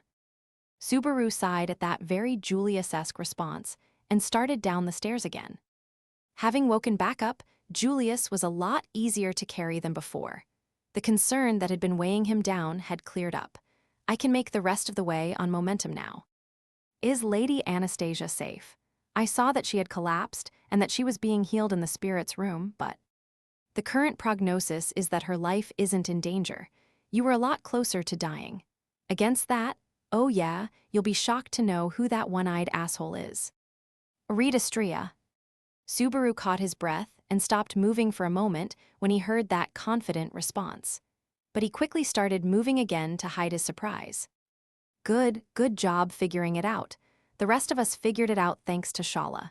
She apparently met him 400 years ago, so it makes sense she'd know him, but apparently she really did have issues with him. That's why she fainted when she saw him. There were several clues: flaming red hair and blue eye, such incomparable swordsmanship. Can it even be called swordsmanship? I could not even make him wield a sword. I suppose I should say he is truly a formidable warrior. Also, I have seen the term stick swinger used to refer to him in books. Was he called stick swinger in the past because he fought using chopsticks or something? More precisely, it was in the sense that he wasn't particular about his weapons. It occurred to me when he called himself stick swinger, but I was unsure. Apologies for failing to tell you. There was an apologetic nuance to Julius's tone that left Subaru cold. He was saying there were clues to notice, but in Subaru's mind, that was too harsh a judgment. Redistria, the man who was the first sword saint, was someone who should have died 400 years ago. Just because a couple of distinctive features matched didn't mean that they should have immediately assumed they would run into someone famous whose name had been carried on in old myths and legends. If it was that easy to guess, then by all rights, Subaru should have been able to figure it out first. Emilia and I both commented on how the examinations in this tower were similar to the trials in Echidna's tomb. So if anything, I should have brought up the possibility. As a result of my laziness, we got sent packing. Regardless of the process, to encounter a legendary swordsman reborn from the past, ordinarily, I would be quite pleased by such a miraculous meeting, but I can guess what you're thinking. A legendary hero turning out to be that guy in reality is definitely a letdown. Between that and Shala, who was supposed to be some sage, this tower has had more than its share of disappointments. You can guess A. There was a dry, self-deprecating timbre to Julius's response. Hearing it from so close to his ears, Subaru gritted his teeth. It had been a thoughtless response. But he continued without touching on that comment. Still, though, the story was that the first sword saint is the guy printed on gold coins, but they look pretty different from the real person, too. Shala being the wrong gender can be chalked up to her, and the sage being different people, but there's a pretty big gap with Reed as well. The guy on the gold coin looks a lot older. Historically, Reed's achievements that earned him a place among the 3 heroes occurred when he was older, so the depiction on the gold coin is likely accurate. The version of him upstairs is simply younger than that point in history. Oh yeah, it seemed like he didn't recognize Shala after all. He had just intended to change the topic, but in an unexpected turn, it had cleared up one question. Shala and Reed supposedly knew each other, but the difference in reaction was pretty extreme. Julius's explanation would make sense. It could also just be their personalities, too, to some extent. If that's true, then he fought the witch past his prime, and we have to somehow beat him when he's at his best. Our odds do not look good. Indeed, it may even be impossible.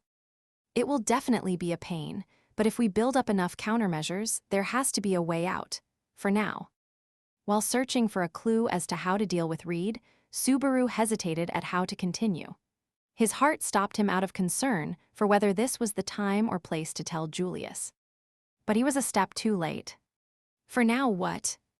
No, it's just Subaru. If he tried to say he had seen a way to get through Reed after watching, Julius would just see through it. So Subaru resigned himself to it when Julius said his name. After you and Anastasia passed out, Emilia passed the examination. But it wasn't like she beat him in a straight-up match. There were a lot of coincidences that added together, and Emilia was special. It was difficult to just call what happened a simple victory. It could be said that Emilia had forced the proctor of the examination, Reed, to acknowledge her resolve and strength, but it was hard to explain the situation to anyone who hadn't seen it happen. It wasn't a method that anyone other than Emilia would be able to replicate. Anyway, it was a combination of lots of complex factors, but Emilia cleared the examination. But according to him, only the person who cleared the test is allowed to go through. So for all of us to go up to the next floor, everyone has to win. So it's the same issue. If anything, it's even worse. So we still have to come up with some sort of plan. I'm gonna have to get him to acknowledge me and Beatrice fighting as a pair. Meili doesn't really have much reason to face the examination. Getting him to accept that, too, it's going to be a pain doing all that. So, it's not like you don't have any chance at a rematch. Though yeah, not like you did this time. Next time, just go more my style. Hey, are you listening, Julius? As he was fast-talking his explanation, Julius's lack of response felt suspicious. He called out to Julius, and after a few times, he heard Julius catch his breath. Yes, I'm okay. I'm listening as well, I see, so Lady Emilia. That's awkwardly not quite the current topic, but yeah. There's her example, so it isn't an entirely hopeless examination either. So don't get too worked up about it, okay? Worked up? If Lady Emilia was able to overcome the examination, then Sword St. Reed is not an insurmountable obstacle. Just knowing that is already an excellent result. Why yeah, right, as long as you understand that. To his surprise, Julius had taken Emilia's success better than he had expected, leaving him feeling a bit let down after having been so concerned about how to explain it. No, it's better this way. He just found out that someone else had cleared the hurdle that had tripped him up. I didn't need to worry about that hurting Julius's feelings. I guess I was just expecting his immature side to be bigger than it was. Or maybe the knight Julius Juukulius can't really be measured on the same scale as me. Julius let out a long breath, and then he continued in an untroubled tone. Well then, do you think you can let me down now? If I let you keep carrying me, I might get motion sickness. Unlike a land dragon, you don't seem to have a wind-repelling blessing. Just deal with the swaying and wind and be grateful for the ride. I won't deny it's tiring, but I'm not heartless enough to make an injured person walk it off. Emiliatan wouldn't let me hear the end of it. Shaking his head, Subaru swayed his body, readjusting to support Julius. Julius had been beaten up badly by Sword St. Reed twice in one day. He had challenged Reed again despite not fully healing after the first loss, so his body should have been near its physical limits. Even if Reed's attacks had been intended just to break Julius's spirit and not his body. So Subaru steeled himself to finish carrying Julius the last half of the stairs, around 200 more steps. But, no, I can't cause you that much trouble. It would be one thing if I was still unconscious, but fortunately, I've woken up. I can at least descend the stairs myself. Don't be stubborn. Besides, not much point acting tough now. If you're embarrassed to be seen being carried, then it's too late. Everyone with us already saw Shala and Anastasia, who were out too, are the only ones who haven't seen it. Then that's enough reason. I can't allow the two of them, particularly not Lady Anastasia, to see me like this. Please let me down.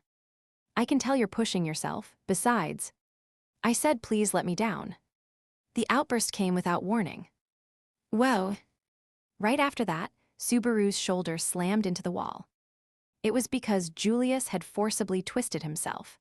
It was lucky Subaru had turned himself toward the wall, but if he had not been fast enough, he might have gone tumbling down the stairs. But because he had to focus on protecting himself, NGH. You dumbass, what the hell are you thinking? Leaning against the wall, Subaru turned back and saw Julius lying on the stairs a little bit lower down.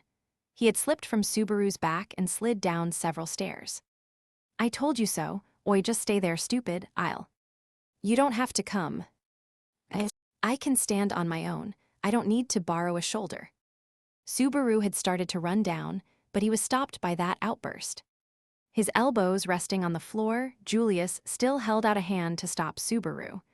Then he took a deep breath and his face tensed as he somehow managed to force his body up. And leaning against the wall, he slowly, ever so slowly pushed his hips up, stretching his legs, clinging to the wall as he stood. As I said, standing on my own 2 feet is of no special achievement. Something about his downcast tone silenced Subaru for a moment. Julius turned his body around, and leaning his right shoulder and upper body against the wall, he sluggishly, at a baby's crawling pace, started to make his way down the stairs. One step, another step, carefully. It seems it will take a while, but there is no need to trouble you. More importantly, I'm sure the ladies downstairs are concerned. I find it hard to believe that you were the only one who was looking for me. One step, another step. If possible, could you please let them know what happened?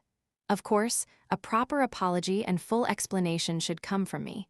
Just let them know that you found me so that they are not worried. Slowly, one step at a time. I admit I am reluctant to make this explanation myself, but it is unavoidable. If you could at least prepare the rough path ahead a little bit, I'd be greatly indebted to you. That said, I understand if my compounding debt means little to you at this point. Julius continued speaking as he slowly proceeded to descend the steps by himself, not looking back at Subaru. Even at his snail's pace, he was opening a clear gap with Subaru, who had stopped moving. It was a distance Subaru could easily cover if he was of a mind to. In order to answer Julius's request, he would have to catch up and pass him. So Subaru's legs started moving. I just have to talk to them a bit first is all. Yes, that's right. If Lady Anastasia has awakened, no, that's enough already. Anyway, that is my request. Subaru started moving, and it would be easy to pass Julius. Julius breathed what almost seemed a sigh of relief as Subaru's shoe rang out on the stairs, as if urging Subaru to go on ahead. No, not urging, pleading. Subaru believed that he understood at least to some degree what Julius was thinking. The reason he understood was the same reason he had immediately known that Julius had gone to challenge Reed again, even though Amelia and the others had. Because it resembled something Subaru had felt before himself. And so, in that moment, arg, damn it, dumbass, you and me both. Cursing in irritation, Subaru dashed down the stairs toward Julius, not to pass him.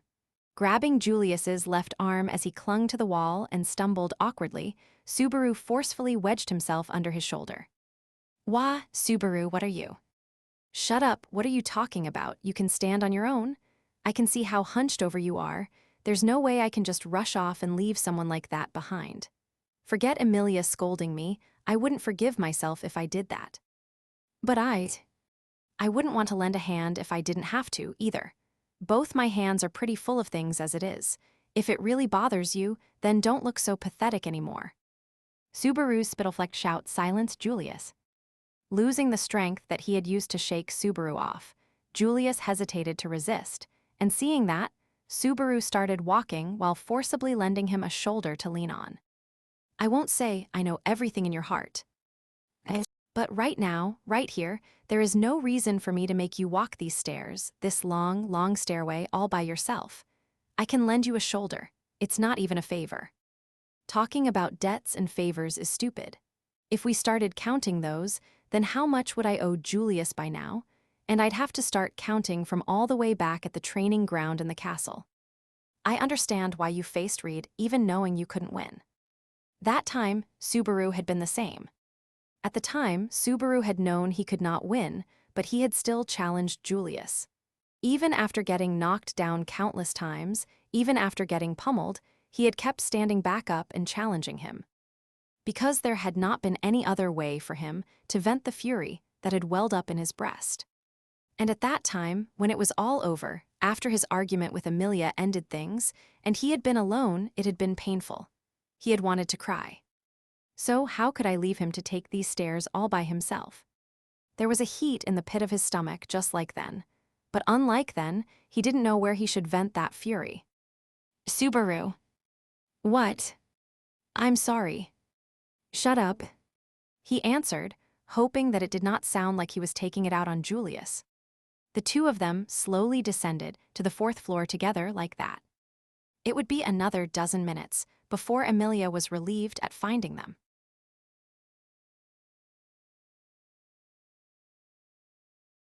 Chapter 6. Recommendations for living together in a tower. 1. Stay here and rest until your wounds are properly healed, Julius. No buts. Emilia shouted adamantly as she hurried the battered and bruised knight into the green room. Following the initial relief at seeing Subaru and Julius after they finished the climb down to the 4th floor, that was Emilia's immediate reaction. Being able to shift gears quickly is a virtue, and I appreciate the way she did it without allowing any back talk. If she doesn't ask why, we don't have to try to explain it either. She must have had lots of things she wanted to ask Julius, too. I'm sure you already said what needed to be said, so for now, he just needs to rest and everything else can wait. Right. Subaru shrugged as Julius sat down on the bed of plants. Say. Emilia, with her hands on her hips and an imperious look on her face, was still cute. Of course, I have already caused you and Subaru far too much trouble. I will not behave so shamelessly as to go against request. I shall obey. So many words when a simple, I got it would. Right, then that's settled. You're the one who is hurt and needs to rest and recover.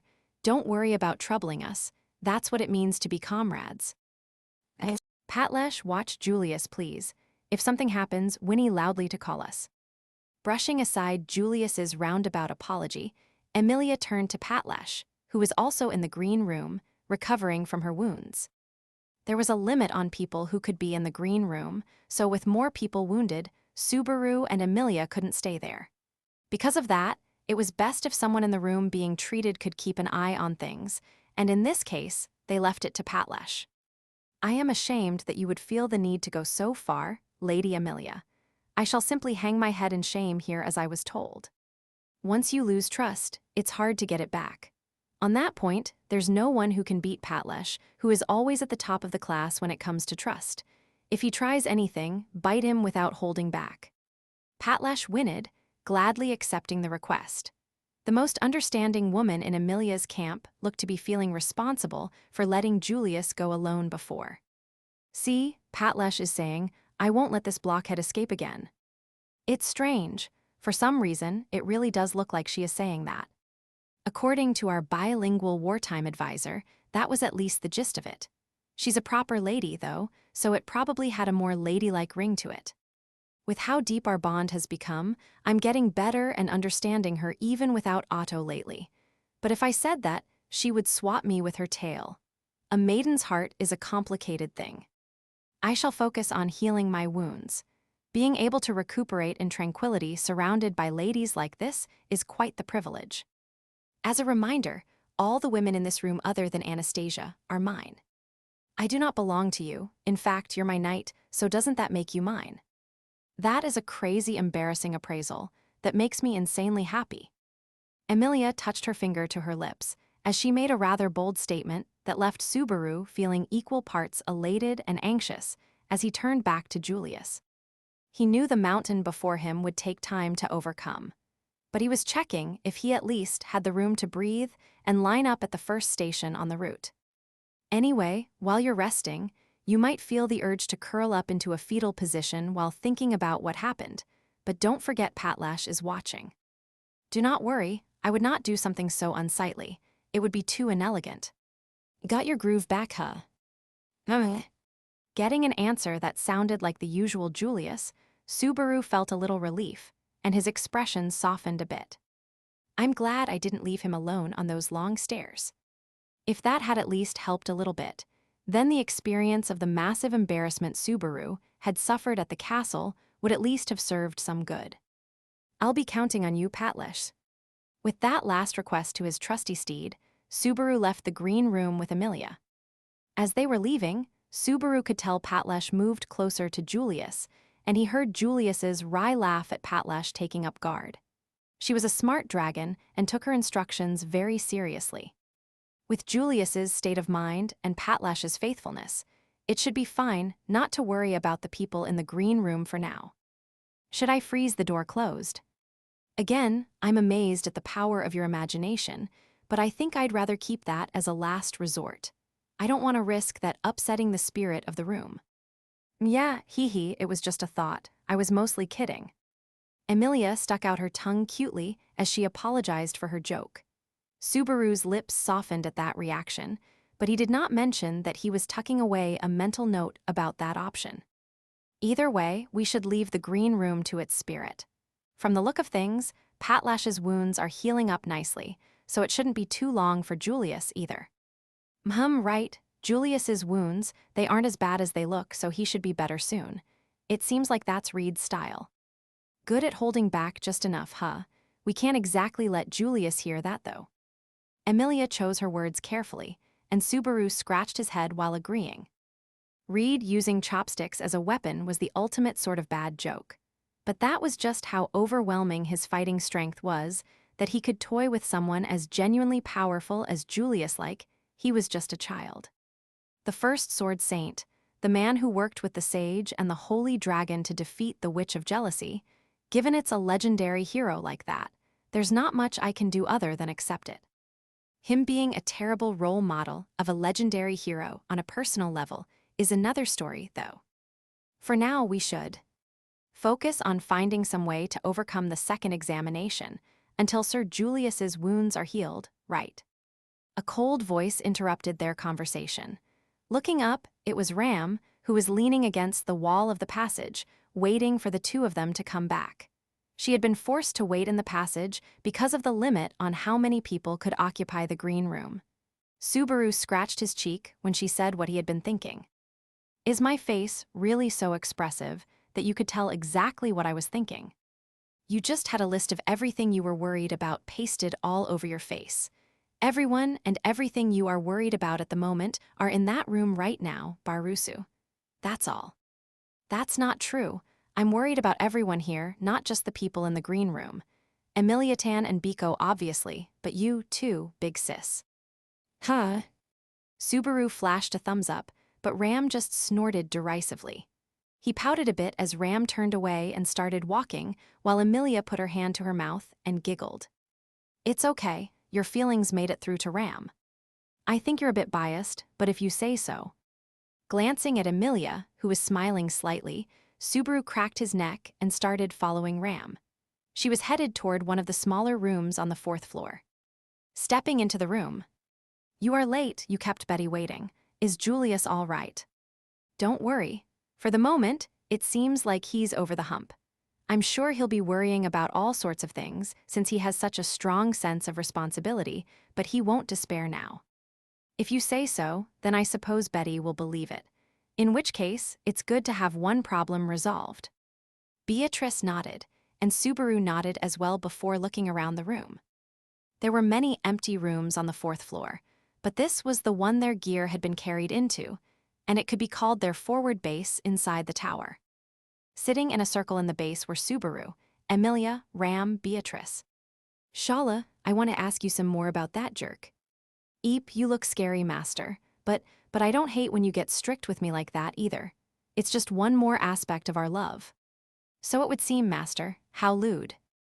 I'm being framed. And they were joined by a squirming Shala and Meili, who had gotten used to following her around. Ram blaming him for Shala's crazed words was business as usual. Either way, first of all, thanks for your help looking for Julius. Even if I tell him not to bother, I'm sure he'll apologize himself later, but for now, he's safe. It's fine. Like I told him, I'm just glad we found him safely. I'm sure everyone else feels the same, right? I would prefer not to be grouped with Lady Emilia. What do you mean? Taking the lead, Subaru tried to move the conversation along, but a difference of opinion between Emilia and Ram quickly derailed it. From your report, it is seemingly necessary for everyone who entered the tower to overcome the second examination. And yet Sir Julius challenged it again, a second time on his own judgment. If a single misstep was made, this action would have inevitably caused a fracture between our camp and Lady Anastasia's. Because Julius's action might have led to everyone failing. Yes, if that happened, everything we went through to this point would have been for naught. It is questionable whether the second-floor examiner would have allowed us to leave safely, or that sham sage there. Ram glanced at Shala after explaining herself to Amelia. Not expecting to be drawn into the conversation, Shala pointed at herself. Me, sham sage, is seriously rude. I never claimed to be the sage. My one and only name is Shala, the name Master gave me. I'm for Master 100%. She is quite earnest, it would seem, Master. Quit looking at me when you say that, and I can't say you're wrong about Julius either.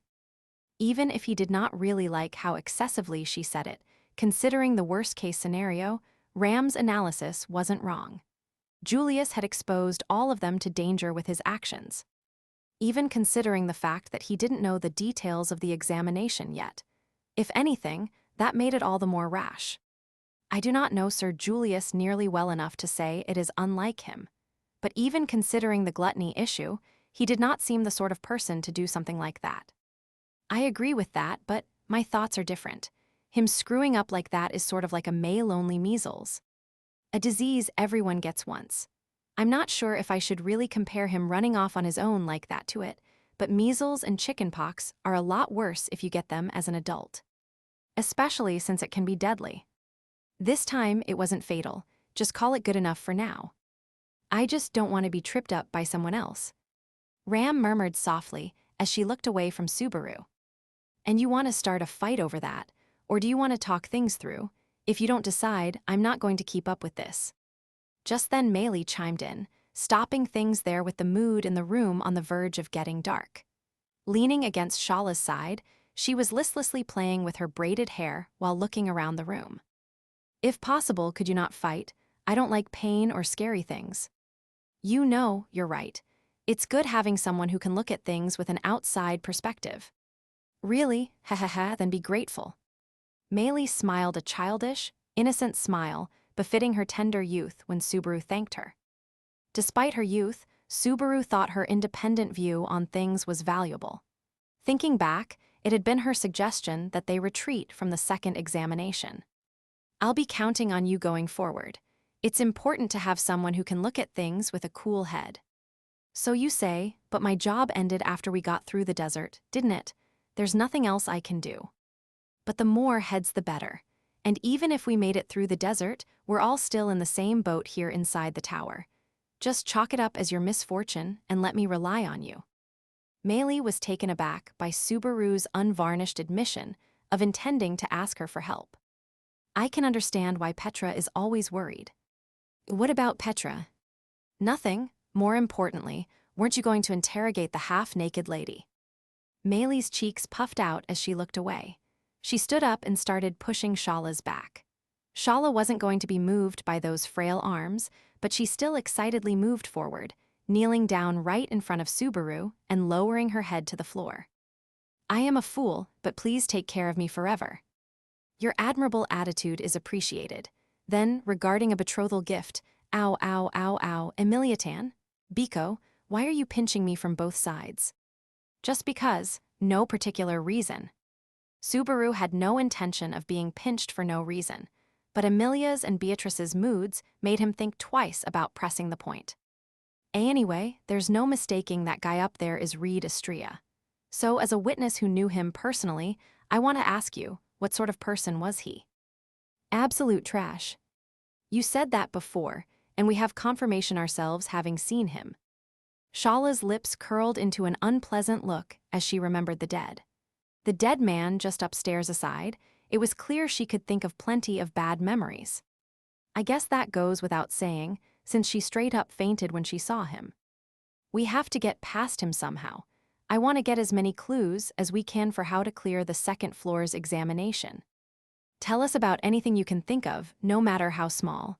Sword St. Reed's personality, habits, relations, likes, dislikes, weak points. Particularly his weak points. talk. You're really laying it on thick. You think I wouldn't have gotten back at him if I knew his weak points? He doesn't have any. Useless. This girl's even more overbearing than you, master. Shala pouted at Ram's high-pressure attitude, but she just shrugged in response to Ram's glare and then dashed behind Subaru to use him as a shield. Why are you hiding? You're definitely stronger. It's not about stronger or weaker. Probably because you're scared, though, master. I can feel it because our hearts are linked. Don't blame me for you being scared. Subaru, unable to relax as he felt something soft push against his back, grabbed Shala by the neck and forcibly dragged her to where she had been before. He started to resume the questioning, but, in the end, you don't know anything about the examinations, right, Shala? Of course not, just that this isn't the time to say something is all. Most likely, it will be revealed after all the tower's mysteries are solved. I see, that's really exciting. Emiliatan is naive, so don't trick her. Even if you don't know the Sword Saint's weakness, what about habits or something? If he has any particular habits while fighting, we might be able to use it to beat him. Habits, huh? Now that you mention it, when I tried to kill him for groping me, he kept scratching his butt while we were fighting. That's something, right? I think that was just him taunting you. Also, he's weak against pretty women. I bet he would let pretty women through. In which case, it would be just me and Julius left behind. That's a terrifying thought. Maybe if you squint really, really hard and someone pokes him in the eyes for good measure. Then he might think you're pretty enough to pass, maybe. You're cute to say that. When Beatrice tried her best to come up with a solution that wouldn't hurt his feelings, Subaru wrapped her up in his arms and rubbed her head. Either way, Emilia getting a pass was just a fluke. It was a lucky combination of him letting his guard down and the challenger being Emilia, I suppose. Why do you say that? If Emilia had attacked to kill, he would never have let her attack hit him. So he let his guard down and Emilia won. Huh, did you just compliment me? Batty did. I thought so. Hehes, thank you, that makes me really happy. Emilia celebrated Beatrice's flattering analysis and the implied compliment while Subaru rewarded Beatrice with another head rub.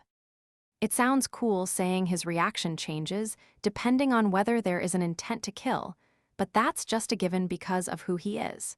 There's no saying how serious he was or will be. His expectations need to be turned upside down. Barusu is right. We don't know how demanding he will be, but we cannot allow him to get serious. We can't let him get serious. Picking up on that thought, Subaru furrowed his brow. Ram was still deep in thought as she continued. Correct. Lady Amelia was acknowledged by the examiner because she managed to convince him to offer significant concessions and then cleared the new bar. The standard for passing the examination is quite fickle. I agree the line is fuzzy. It reflects the examiner's temperament. So we have to make it so he enjoys himself while also setting out a standard that is sufficient for the examination. Doing that, and then making the examiner lose, is the requirement for clearing the second floor. Hearing that explanation from Ram, it clicked for Subaru. With the one-step clause, a colossal number of attacks, and a little bit of luck, Emilia clawed out a victory, even if it was only after Reed let his guard down and with the most lenient possible conditions for her. We should probably assume that winning by brute force is impossible now. Still, though, it's not like we can just say best 2 out of 3 at rock, paper, scissors, either. Working at finding conditions that Reed will accept. Put that way, this examination is also a really difficult test. Difficult, but more like this is a really sadistic test in an entirely different way from the one on the third floor. After testing knowledge from a different world, now it is testing strength against the world's strongest. In both cases, the real goal of the examinations is something different from the surface level. So even if the two tests are different, they are both clear manifestations of the maliciousness of the sage who made this tower. And it's not like there's a rush, is there? You can just take your time and have fun with me. Even if you say that. While Subaru looked around the room in thought, Shala, who was casually sitting cross-legged on the ground, cheerfully chimed in. Subaru's face stiffened, but she did not mind it. Her eyes were just gleaming happily. You all can just stay here as long as you want, since I waited hundreds of years for you to come, master. That's. Take as long as you need and just clear the examinations normally. I'll always be watching, however many days, years, or centuries it takes. There was a weight to her words that could not just be laughed off. She was in a good mood and smiling, beaming with affection for them, or rather, for Subaru, but her words also contained the weight of the centuries she had spent waiting. The weight of the guardian who had protected the tower for hundreds of years, in obedience to the sage's directions. Shala had said it. It was forbidden to leave without completing the examinations. If that rule was broken, even if it was Subaru who she adored as her master, she would not show any mercy. Even if she is friendly, even if she is affectionate, that doesn't mean she is an ally. When it comes to clearing the Pleiades watchtower, the person tasked as the star guardian Shala is. Just have fun with me here. Not an ally who can be trusted. Subaru felt it painfully clearly when he saw her smile there. 2. In the end, they held off on making a decision with their planning meeting for clearing Electra.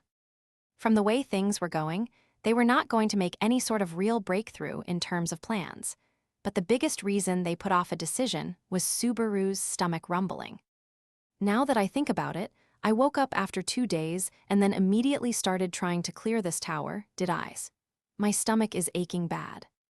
While the conversation was stalled, his stomach gurgled loudly, and for the first time, he realized just how hungry he was. I can't fight on an empty stomach. Well, technically I can, but being hungry does mess with your ability to focus and think. And as a result of that rumble, they decided to move elsewhere. Honestly, it was probably for the best that happened anyway. A plan for the second floor, the general theme of the examinations here, the test maker's sadism coming into focus, and the clearer idea of just how dangerous Shala is.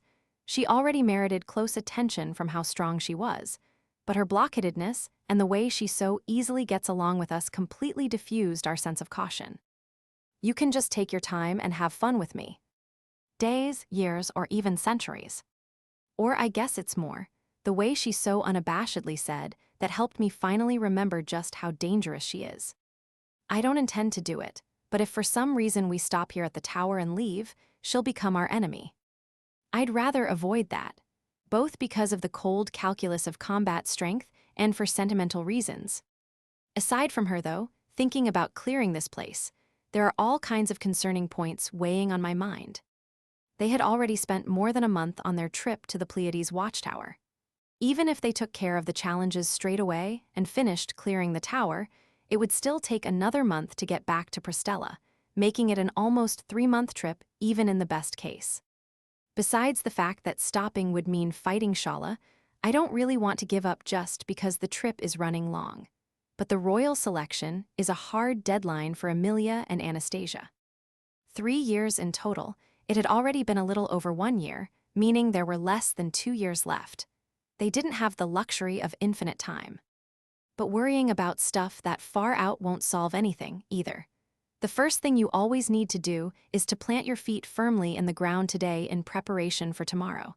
And for that, I should eat up so I'm not hungry. Correct. Beatrice had interrupted Subaru's words with her finger held up.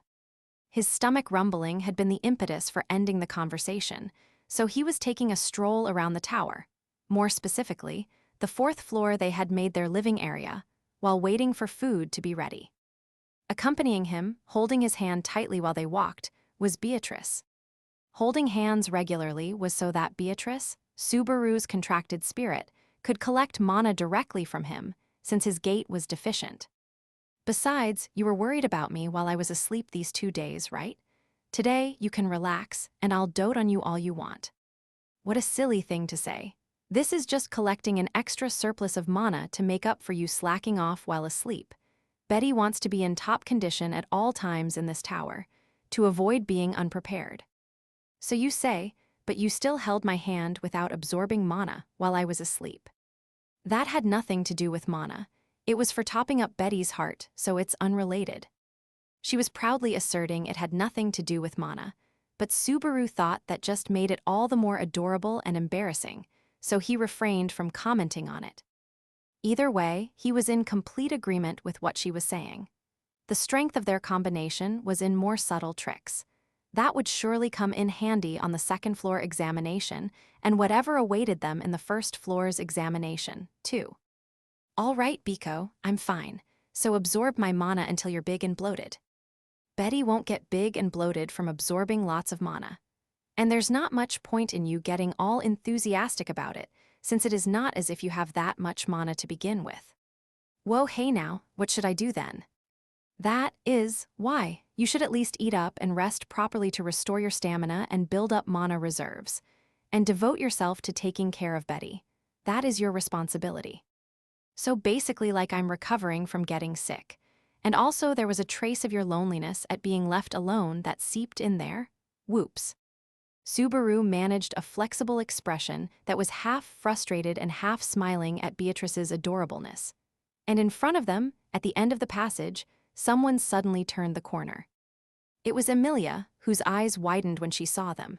In her hand was a metallic container, a bucket. A bucket, still focused, even at a time like this, practicing music. Heh, what are you saying? It's true Mr. Bucket is always helping me with my music practice, but I know this isn't the time for that. That's true, so then why the bucket? Mr. Bucket is helping with his intended job. Smiling at Subaru's question, Emilia held out the bucket. Oh, it's full of water, so I guess Mr. Bucket is back to his old job. But that just raised another question. Where did the water come from? It's desert all around the tower, right? Ah, that's not true. If you go way past the tower, you'll reach the Great Waterfall, and there's a really big amount of water there. You went that far to get a single bucketful of water, for me.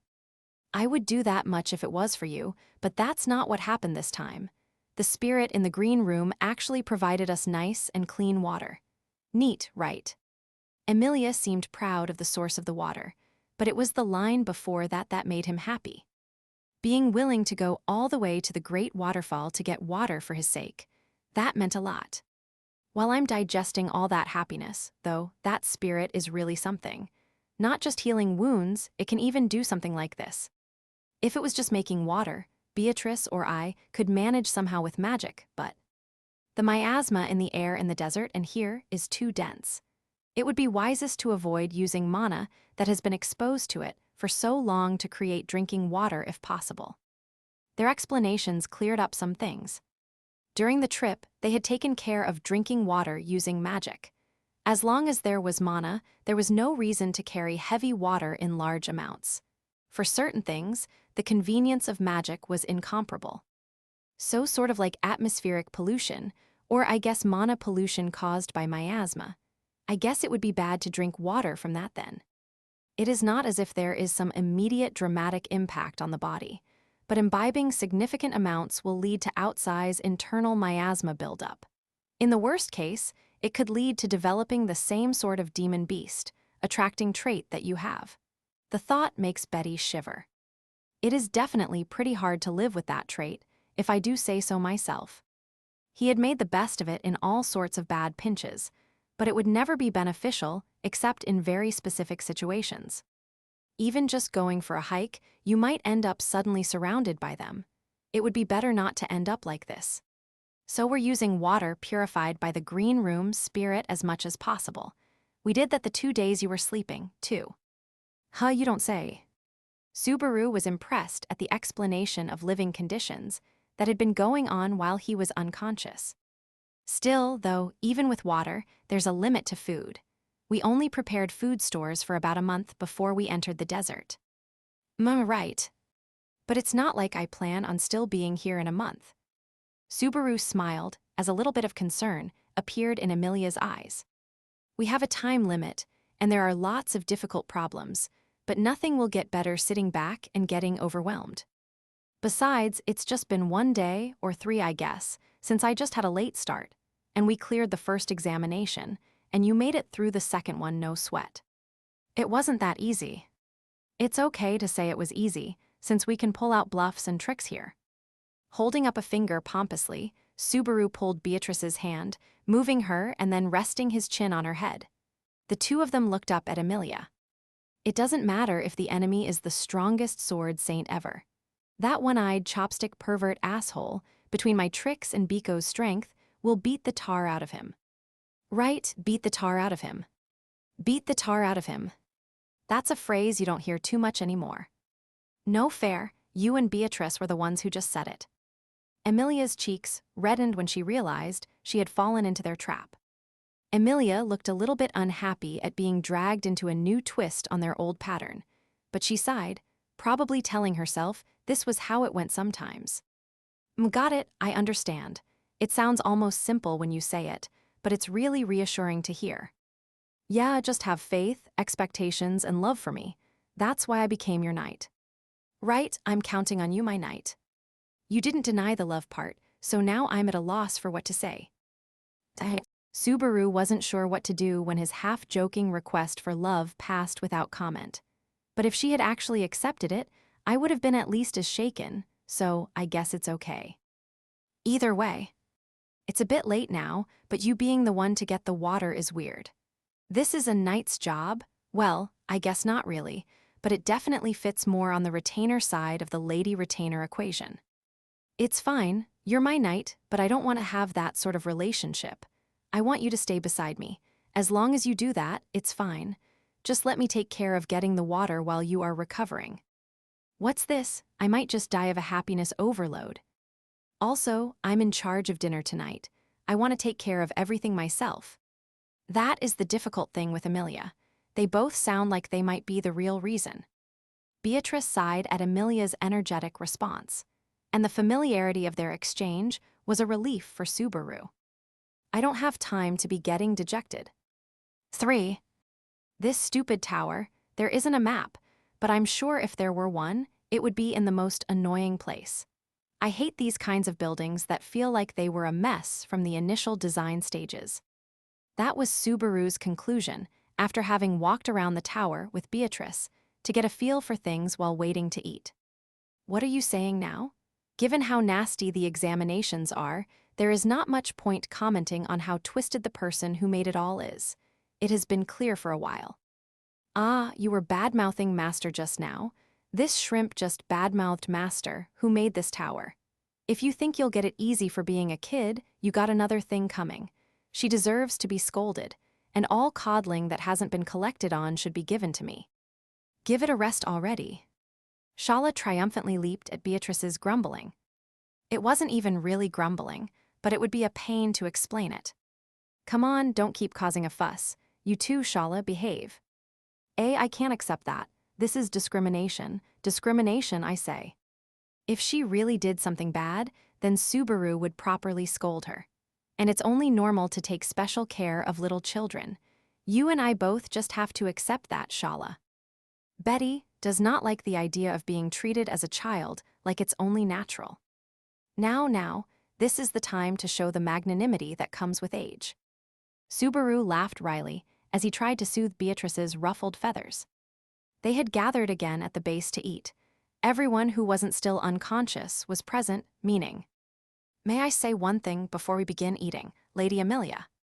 Julius, who had been the last to come to the room, interjected. He had been thrown into the green room to focus on healing, but him showing his face wasn't because he had an empty stomach. Emilia, who had arranged everything for the meal, nodded. Of course, go ahead. I don't have a reason to say no. With Lady Anastasia not present, you are the person who should be most respected here, Lady Emilia. And yet, I have already caused you such trouble through my selfish actions.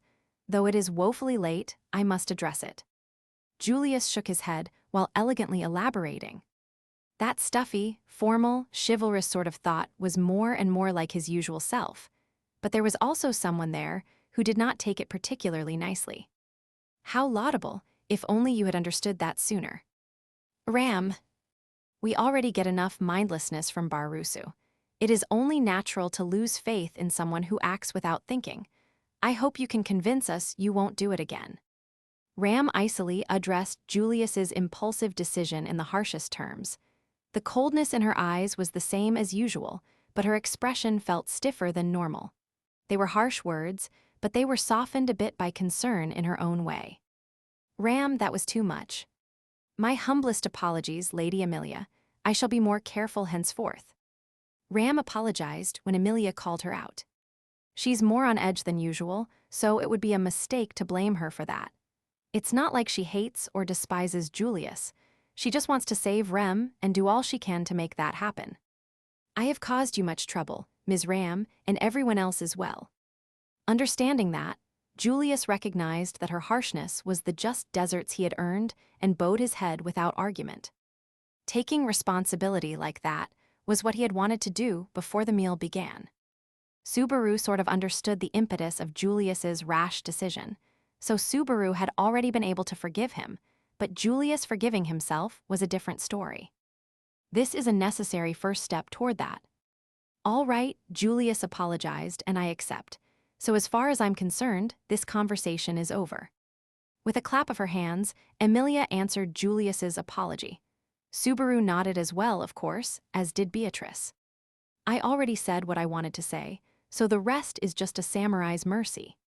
Same for Betty, just make it up with your efforts going forward. Sorry. Julius closed his eyes at their responses.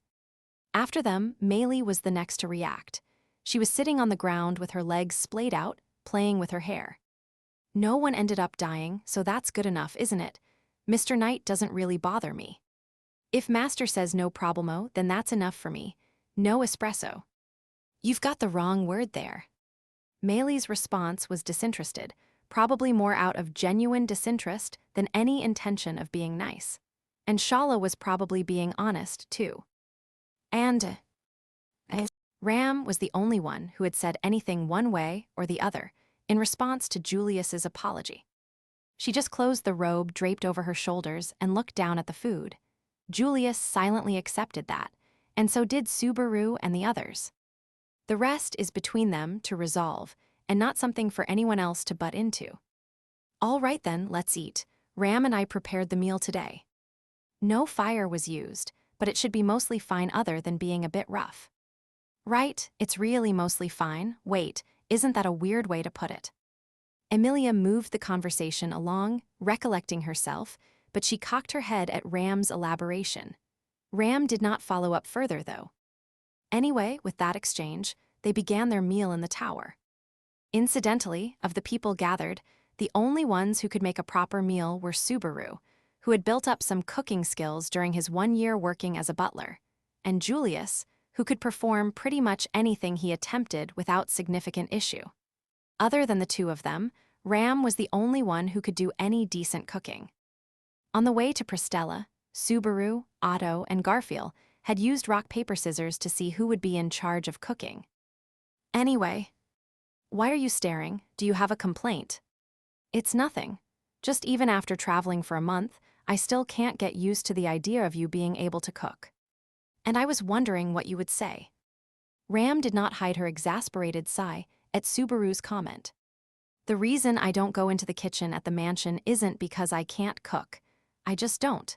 Steamed potatoes are one thing, but ordinary food I leave to Frederica or Petra.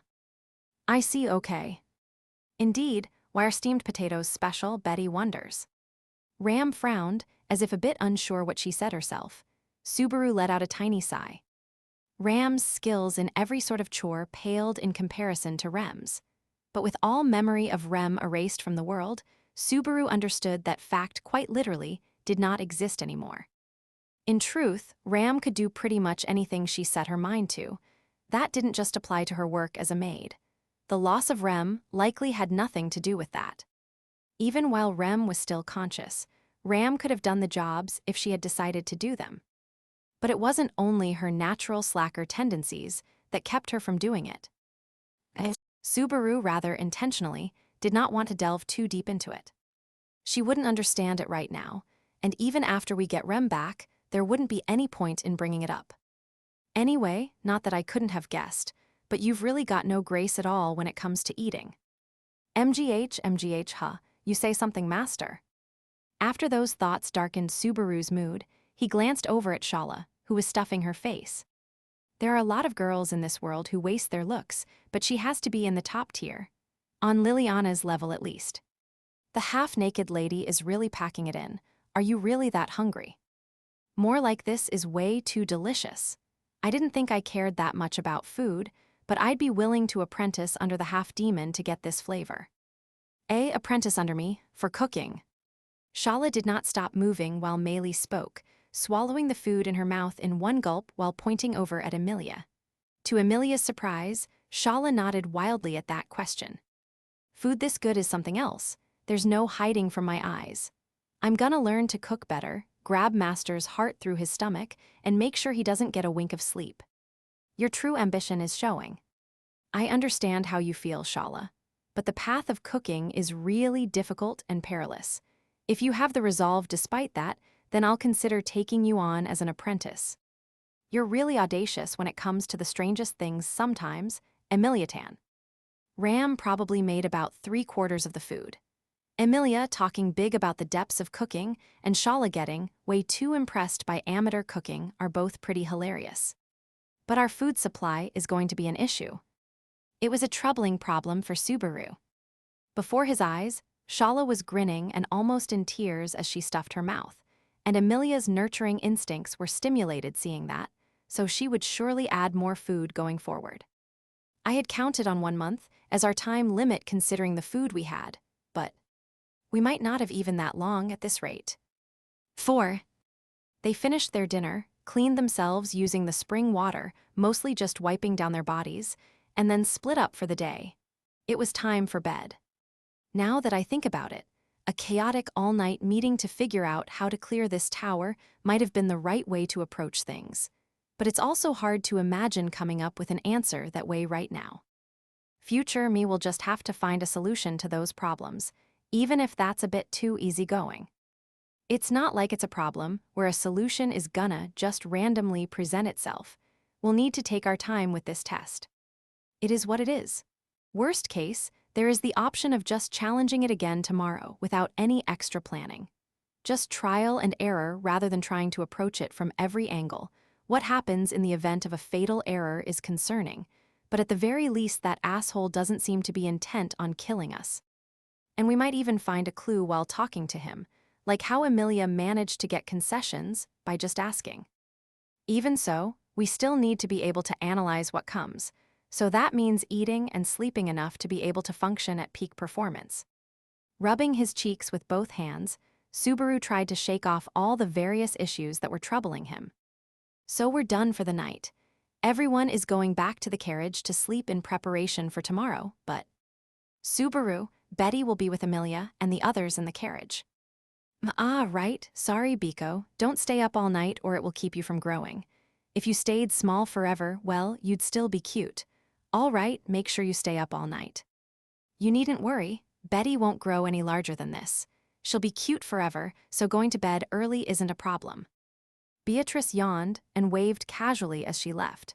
She was holding Emilia's hand as she walked away. Take care of her for me, Emiliatan. I'll see you tomorrow. See you tomorrow. You shouldn't stay up too late either. With that, and without blaming him for staying up late in the first place, Emilia headed down the great stairs to the lower floor. Seeing them off, Subaru stretched a bit and walked through the hall on the 4th floor. His goal was easy to find, the vine-covered door to the green room. There. Subaru. Oh, it's you. In front of the room, he ran into Julius, whose eyes widened seeing him. Julius had just been heading into the green room himself, and his eyes narrowed for a moment seeing Subaru, but he quickly nodded in understanding. I see, it appears we both came here with the same intentions. Though for different people, should I leave it to you for tonight? No, I should yield to you. You were unconscious for 2 days. You were able to confirm her safety, but I'm sure she was looking forward to the night as well. Well, if you're going to say that, I won't argue.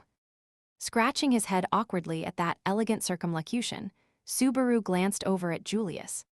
It doesn't look like he's forcing himself, but I was never the best at reading people's faces. If he's hiding it, I wouldn't be able to tell. Are you okay with that? You must want to stay by her side. Subaru heaved a sigh and just straight up asked what he was wondering. Julius smiled faintly. Yes, if possible, I would like to be by Lady Anastasia's side until she wakes up. But when she does awaken, I hardly know what I should say to her first. I am also unsure of that. The first words should just be something like, I'm glad you woke up. I was worried about you. Right? The real problem is what you say after that. As for those words, well, that's up to you. Hattie. Why are you laughing? That was a pretty serious answer. It had been a carefully considered answer, but it didn't seem to satisfy Julius. Turning on his heel, Julius faced away from Subaru, who looked hurt by the laugh. What an unrestrained idea. I'm jealous. It's annoying that it sounds like you're calling me an idiot. Hey, where are you going? I yielded the room to you. I am returning to the carriage to rest. I am a little tired today. Julius raised his hand while walking away. He's recovered enough to say, a little tired, after what happened with the examination. Or is that just a front too? I really can't tell. I can't tell, but... Julius, it's better for you to wait for Anastasia to wake up. I'll wake you up when I'm done. You should wait for her. Just so you know, I definitely have a lot more regrets than you do. This is just my advice to you based on them, so take it for what it is. That was the last thing Subaru said, as Julius's back disappeared down the hall. He didn't respond, but it won't turn into a problem. At the very least, Subaru had that much faith in him. Excuse me. Shaking his head, he set aside his concern for Julius and pushed open the door, stepping into the green room.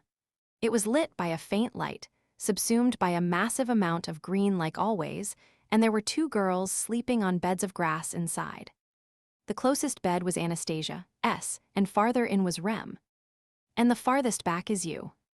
Looking up, Subaru saw Patlesh looking entirely natural, as if that state of things was expected. Not only that, but Subaru's trusty steed had left half the bed open, making space for Subaru to sit on the side next to the bed where Rem was sleeping. You are a land dragon who is wasted on a guy like me. Laughing a bit, Subaru scratched his cheek and availed himself of Patlesh's consideration, sitting on the bed and smiling softly at Rem, who was resting peacefully on her bed. Julia said she was waiting for night to fall. He's wrong, though. That isn't it at all.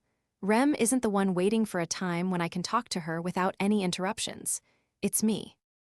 5. Subaru noticed the change when he felt his shoulder jolt.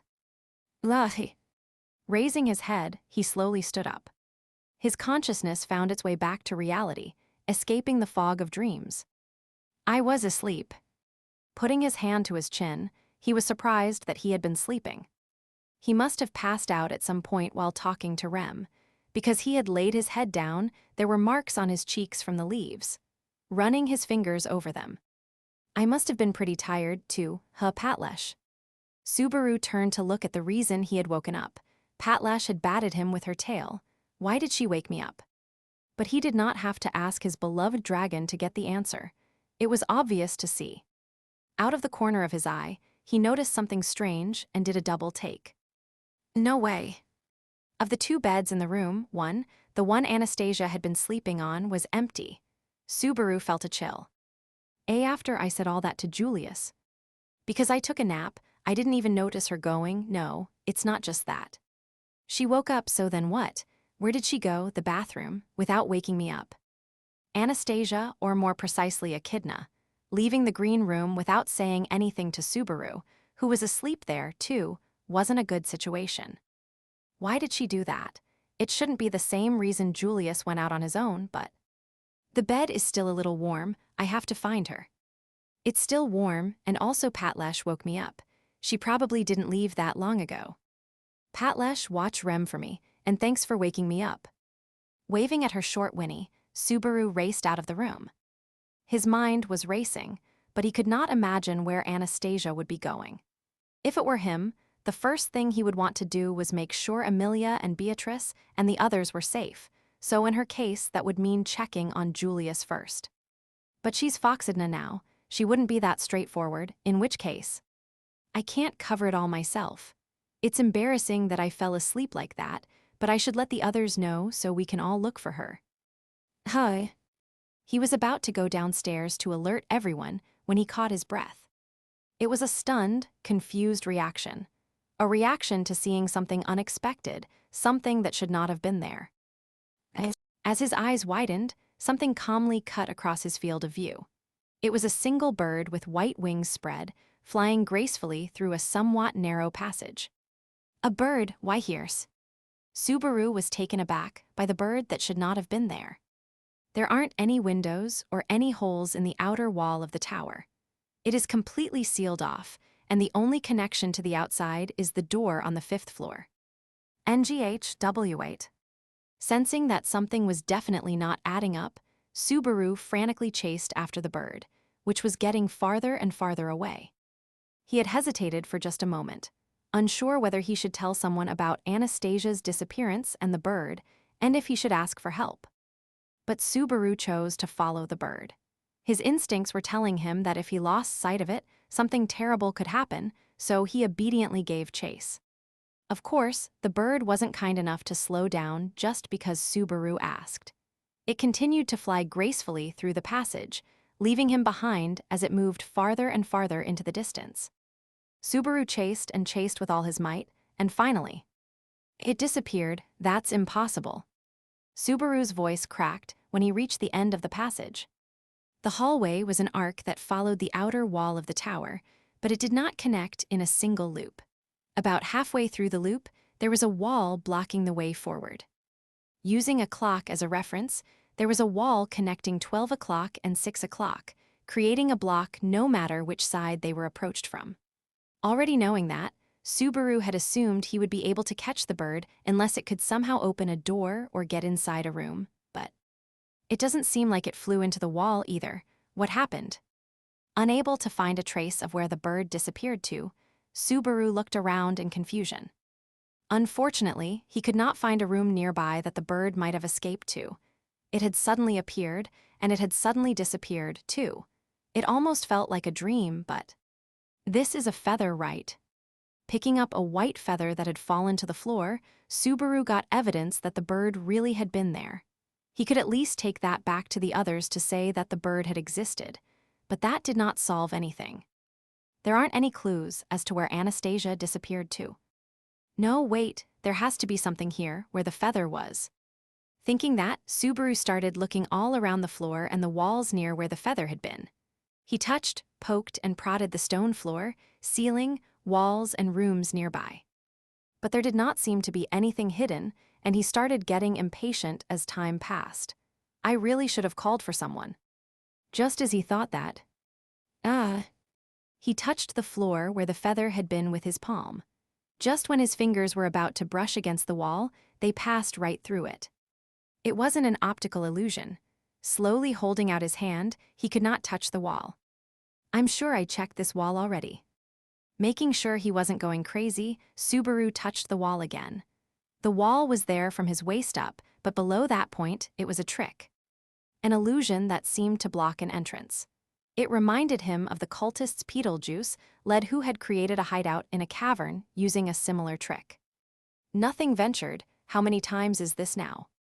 Crawling on all fours, he was able to slip under the wall. He hesitated for a moment before deciding to go through and see what came of it. The bird probably passed through here, flying low to the ground.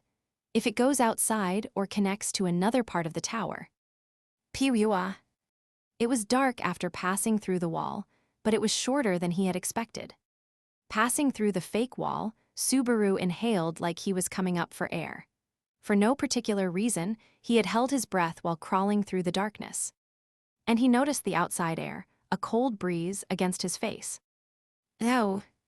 Opening his eyes, he slowly let them adjust to the outside after the dark passage. What he saw before him was a scene looking out at the night desert from a place far, far higher than he could have imagined. There was a black sky filled with shimmering stars. And on what could be called the tower's balcony were Anastasia, her light purple hair swaying in the wind, and dozens of birds all around her. And at the other end of the tunnel was a land of snow. It was a joke that did not really describe the odd scene before him at all. He had passed through a wall and not a tunnel, and it wasn't a land of snow, but a cold desert breeze and the night sky that awaited him. Stars shone bright while a black sea of the desert extended far, far into the distance all around them.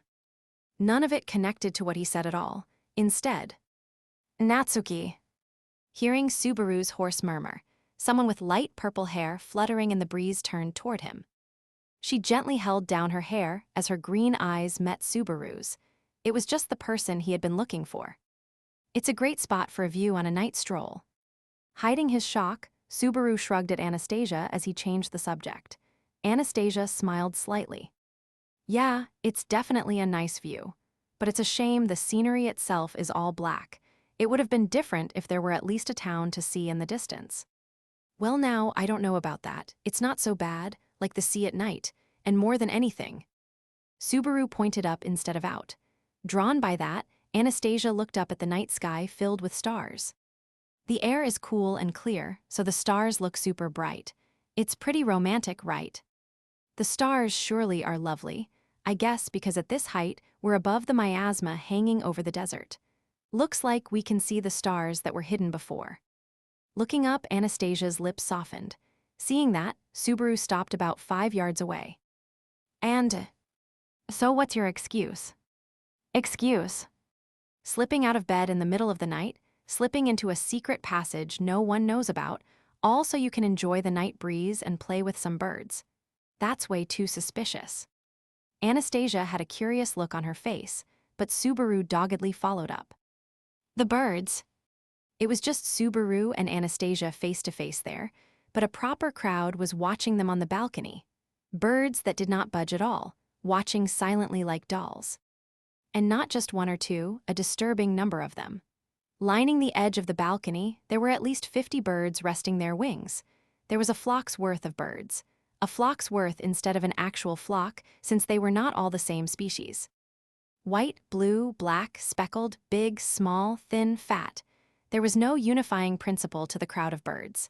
That alone was already strange, but even eerier to Subaru was how they moved. Even though there are this many birds, I don't hear any bird calls, and I can't even hear wings rustling. The wildly varied birds were all united in silence, just sitting there. It makes sense why you might be uneasy about that, but Anastasia put her hand to her cheek. But secret passage is selling it a bit hard, ain't it? You wound up here too, didn't you? That's the bird guided me here-ish. Which is the same as me. I was wanderin' around the tower for a stroll when a bird came flyin' by. I followed it after wonderin' what was goin' on, then found myself here. Anastasia's eyes narrowed as she spread her arms and mimicked a bird flying. It went without saying that wasn't a convincing explanation. Subaru did not have any evidence to disprove it, but he refused to believe such a convenient story, putting himself up on a special pedestal in the process. These birds. What's with these birds? NGH, that's what I want to ask. Her evasiveness is really uncomfortable, and the way that the birds all feel like they're quietly watching us seriously bothers me. I can't read anything in their eyes. The birds, the balcony, what is she thinking?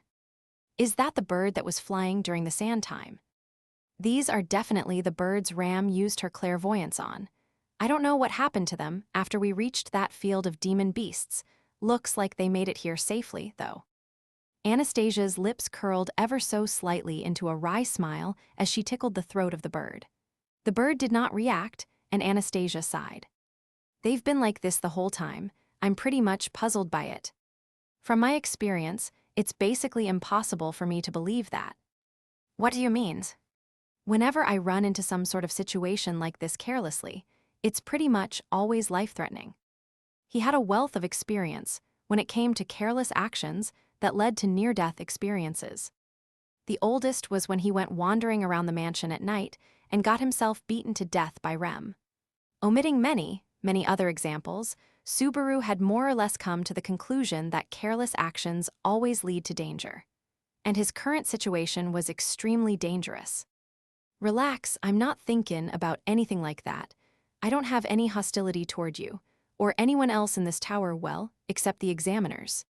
Shala and Reed? Anastasia's expression soured when Subaru said their names, and he noticed. Ah, right, you didn't hear since you were asleep. The guy on the second floor, that's Reed Astrea, the first sword saint.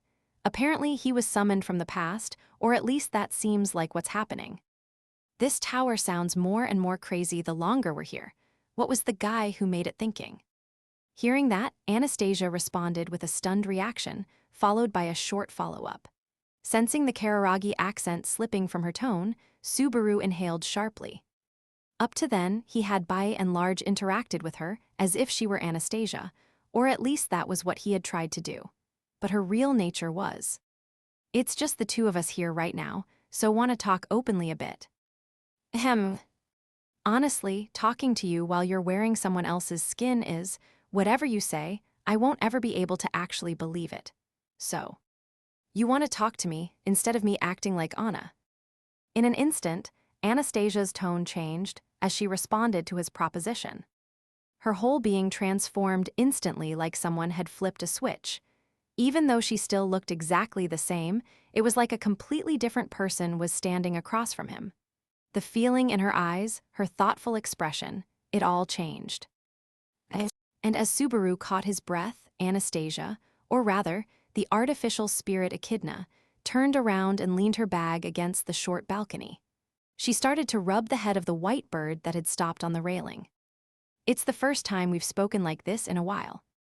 And accepting Subaru's proposition, she smiled faintly. "Not going to come here. No, I'm not great with heights, and the safety measures look incomplete, so I'll pass. Even if you let your guard down, it's not like I'm going to push you over the edge." "I can't trust that sort of comment. You sound just like the original." Hundreds of yards up in the air, with a waist-high rail as protection. Echidna invited him over innocently enough, and she furrowed her brow at his refusal. "You mind? I've asked you before, but could you stop lumping me in with that original witch? If I'm being blunt, there's not a lot more annoying than being compared to someone you don't know, even if it was the person who made me." "That also, no, you're right, sorry, I'll try to fix that." She was speaking in Anastasia's voice and looked just like Anastasia, but even that sounds just like what that witch would say. But if someone said I resembled Echidna, I'd want to sue for defamation of character, too. "By the way, how can you so casually touch those birds? Aren't you afraid of them all suddenly swarming up and pecking you to death? Your imagination is a lot more scary than they are. Don't tell me that's also your experience talking." "There was a time that a bunch of cute bunnies jumped me. Ever since then, he was always a bit nervous around large groups of animals gathered in one place. I can say with confidence that there wasn't any easy death in all my loops, but that memory was particularly bad. With how pale your face is, I won't force you to explain. I don't feel particularly close to them either." His face had apparently turned visibly pallid and convinced Echidna to quickly pull her hand back from the bird. Then, placing her hands on her knees, she looked at Subaru again. "So then, you proposed talking openly. So what exactly did you want to talk about with me now that I'm not acting like Anna?" "As a first topic, your connection to this place and these birds." "I can't tell you anything different than the answer I gave as Anna. I was led here by a bird just like you were. To that end, I don't really have any clue why. But..." Subaru was almost let down by that unchanged answer, but the slight hook at the end made him raise his eyebrows. Echidna hesitated for a moment at that reaction before continuing. "Honestly, I've been meaning to ask you the exact same question." "Me?" Maybe it sounded like a joke in Anna's tone. "I ended up here because it was like I was being guided. And now that I'm here, I'm talking to you, standing between me and the way back into the tower. The caretaker of this tower, Shala, knows you. Or at the very least, she is interacting with you as if that is true. Taking that into account, saying this now that we are here just the two of us might be unfair, but..." Caught up in what Echidna was saying, Subaru did not interrupt her. She paused for a second before asking her question. "Who are you, Subaru Natsuki?" "Who am I? What's that question supposed to?" Going back to before Pristella, a year ago, after the ceremony celebrating the slaying of the white whale and sloth, Anna decided to investigate you. Echidna was revealing a part of the strategy that Anastasia's camp had worked on. A theory for how to compete with her opponent Emilia and Emilia's knight, Subaru, who had just received a valorous commendation. But even Anastasia Hashin, the great merchant who lead the Hashin company.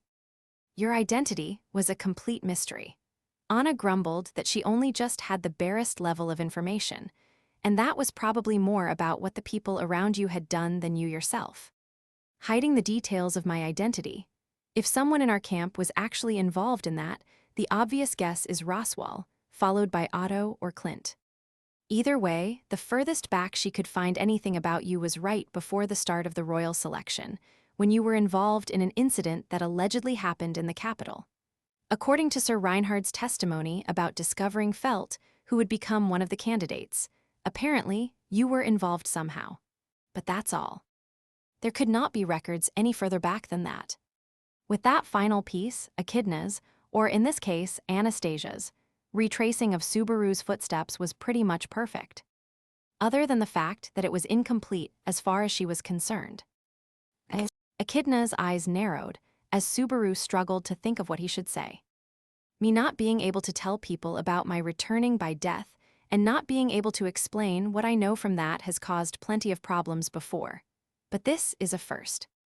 Subaru Natsuki's origin, him being an unknown person, was the chain holding him back this time. And now that I've tediously laid it all out like that. Subaru's expression was grim as he struggled to figure out how to say something, anything in response, but Echidna merely spread her hands. Her tone was so light that it caught him off guard. Seeing that reaction, Echidna nodded to herself with satisfaction. Yeah, Anna's and my understanding of you is that you are an unknown rookie knight who has achieved multiple great feats. That was where we stood until Prestella. But that impression changed a bit during the battle with the witch cult and the journey to this tower. I hope you can forgive me, but it's only natural to feel a bit uneasy and on guard when we're burning the midnight oil, just the two of us, together in a place where no one else can see. Crossing her arms, Echidna smiled as she cocked her head. Subaru listened to her all the way to the end in stunned silence as he moved his dry lips, seriously struggling over how to take that. But while he was struggling with that, he noticed it. That she was clutching her hands on her knees, tightly enough that her fingertips had gone pale. Are you genuinely scared? That's an upsetting thing to say. What exactly is your relationship with Shala? She answered his question with another question. I've never met her before. I don't know anything about her. Is it really just coincidence that you solved the third floor's examination that quickly? It is. And you just happened to notice a hidden passage and followed it when I happened to be here. She pelted Subaru with sharp accusations, but the series of questions was telling Subaru something. Imagine how I feel. But even so, for various reasons, I calculate the likelihood that you are hostile to me to be low. I'd appreciate it if you considered the fact that I told you all that a demonstration of my sincerity. Putting her hand to her chest, Echidna explained what she was thinking. I'd love to believe in her and reflect on how shady my identity and my actions must seem. I'd love to, but apparently, my creator really left a deep scar on your heart. The more Subaru felt like the artificial spirit Echidna's behavior matched the witch of greed Echidna, the harder it was for him to believe her no matter how much she demonstrated her sincerity. That was the residual stench of the witch. I get what you are saying. I understand. Whether I believe you or not is a different matter. It is really obvious how conflicted you are. For the sake of argument, say we met here by coincidence. So then what is this place? Why do you think there's a balcony here? I have a theory about it. 3 days ago, do you remember what happened in the desert? 3 days ago, so before we reached the tower. It's more than a little bit chaotic, but while we were being chased by Warren bears, we were attacked by a white light. Apparently, that was Shala's work, right? So that's what this is. Her vantage point for watching the desert. Subaru snapped his fingers when Echidna finished.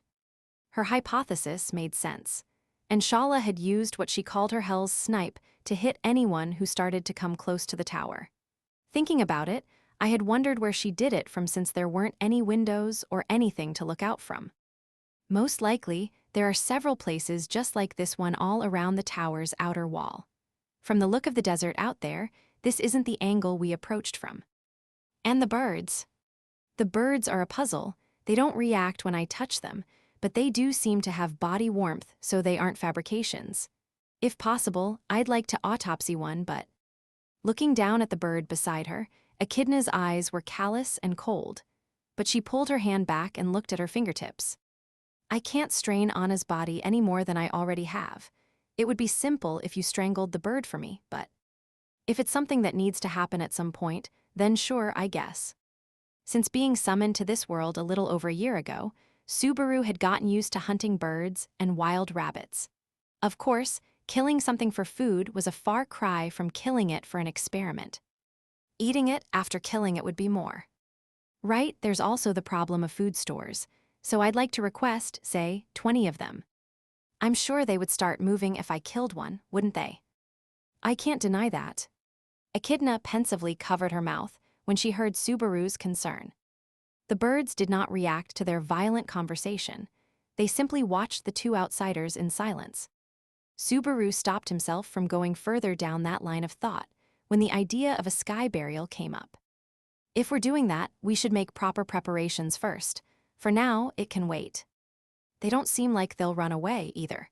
Okay, that's fine then. Honestly, it's hard to imagine learning anything useful from examining these birds anyway. Please stop saying things that make it sound like your inquisitiveness or lust for knowledge got the best of you. Echidna really did not seem to know anything about the witch's temperament, but even so, the way her actions seemed to resemble the original made it impossible for Subaru to relax. So he ignored that and asked a question aimed more at the unwitch-like spirit Echidna part. I didn't really check too deeply before, but what's going on with Anastasia? No changes yet. Anna is still sleeping deep in this body. I've never inhabited her body this long either, so I'd be lying if I said I wasn't getting anxious. Anxious? Like I told you before.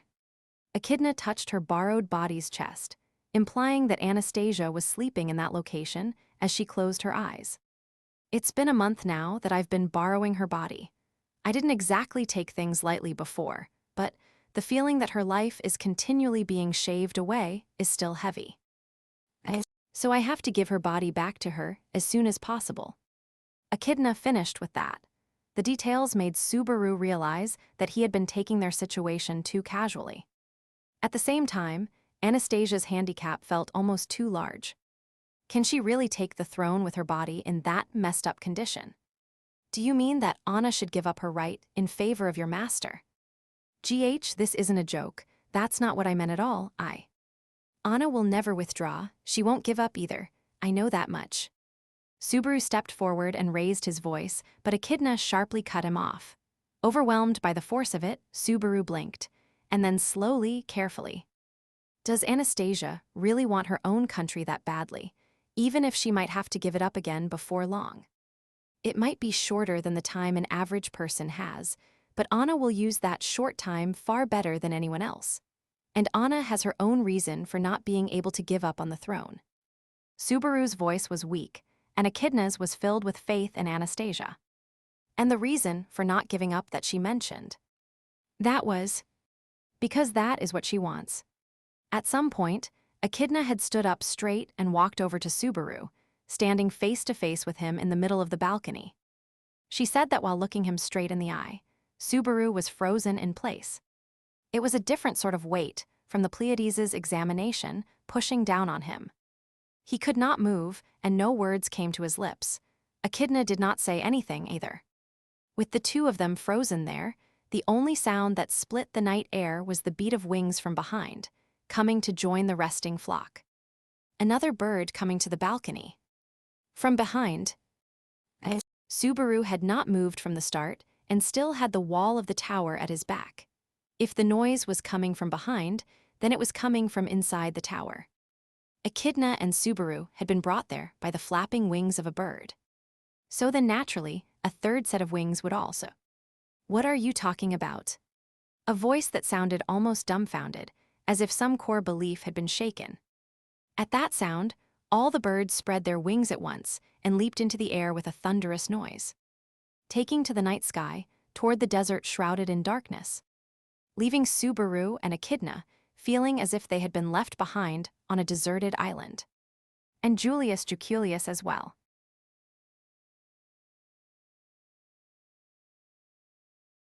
Chapter 7. Black. 1. In the wake of the flock of birds leaving, an abyss descended over the balcony. The unnatural-seeming birds did not hesitate to spread their wings and leap into the dark sky, as if to say that falling into a sky that held no support was more comfortable than remaining there. If that is what they felt, then Subaru 100% agreed. That was just how unexpected and awful the stifling situation was.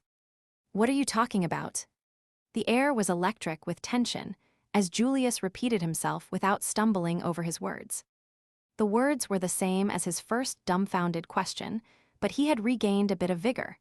It was a sad demonstration of the strength of Julius's core. How much did he hear?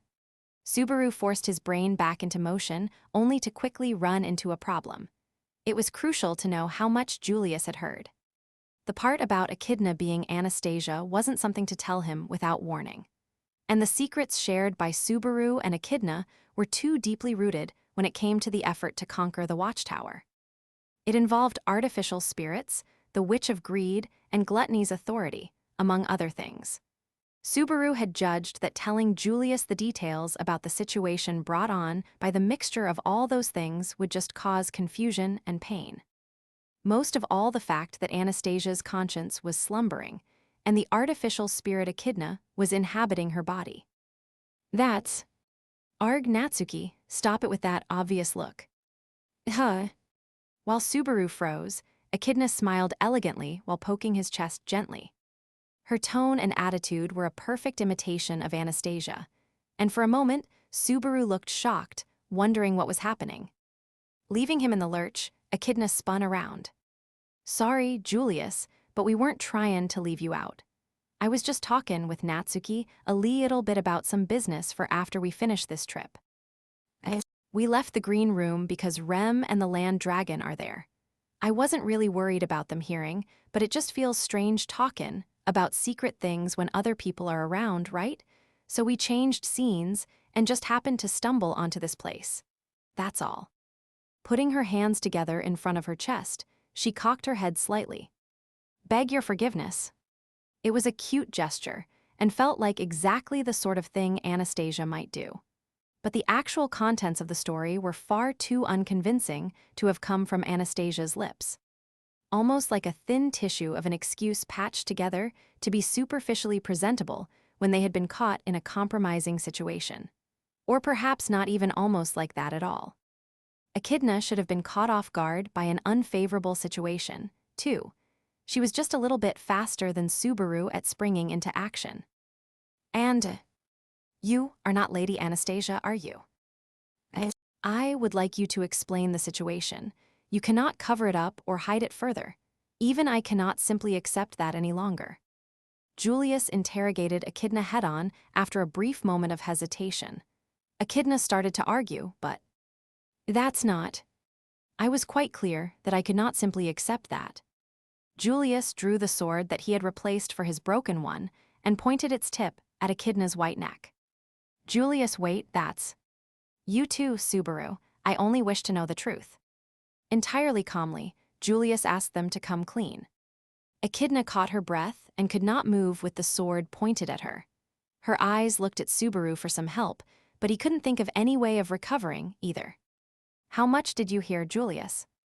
From the part regarding Lady Anastasia's body. Julius's voice was hoarse as he answered the question. Whatever he had heard was more than enough to make him emotional and lose any semblance of calm. But even so, at least on the surface, he was still keeping his cool. Or else things had gone so far off the map that he had blown past getting emotional. I'm an artificial spirit that has spent many years together with Anna. My name is Echidna. During the fighting with the cultists in Pristella, and since then, Anna's consciousness has been slumbering inside her body. Because of that, I am the one moving her body instead of her. I have been pretending to be her since that day. Echidna had also decided that there was no way to cover things up once it got to that. She coolly, without any preface, began to explain things in a matter-of-fact tone. How she had switched with Anastasia during the fighting in Pristella and faced off against the Archbishop, and how Anastasia did not reawaken after the fighting was over. How she had hid that from Julius, Ricardo, and the rest of the Iron Fangs, and had set out for the Pleiades watchtower in search of a way to restore Anastasia. And that Subaru alone knew her secrets. Why share them with just Subaru? He was unaffected by the Archbishop's authority and was the most removed from the confusion of the moment. And he is a spirit mage contracted with Beatrice, an artificial spirit of a similar origin to mine. Though I did not particularly consider sharing everything at first, either. It was just. He saw through the fact that I was pretending to be Anna, so I told him. There was a powerful shock in Julius's eyes as he heard how Subaru came to be the only one who knew that Echidna was inhabiting Anastasia's body. The reason Echidna had hesitated for a moment had to be because she had expected that reaction. It was only natural, Subaru noticing Echidna's pretense meant.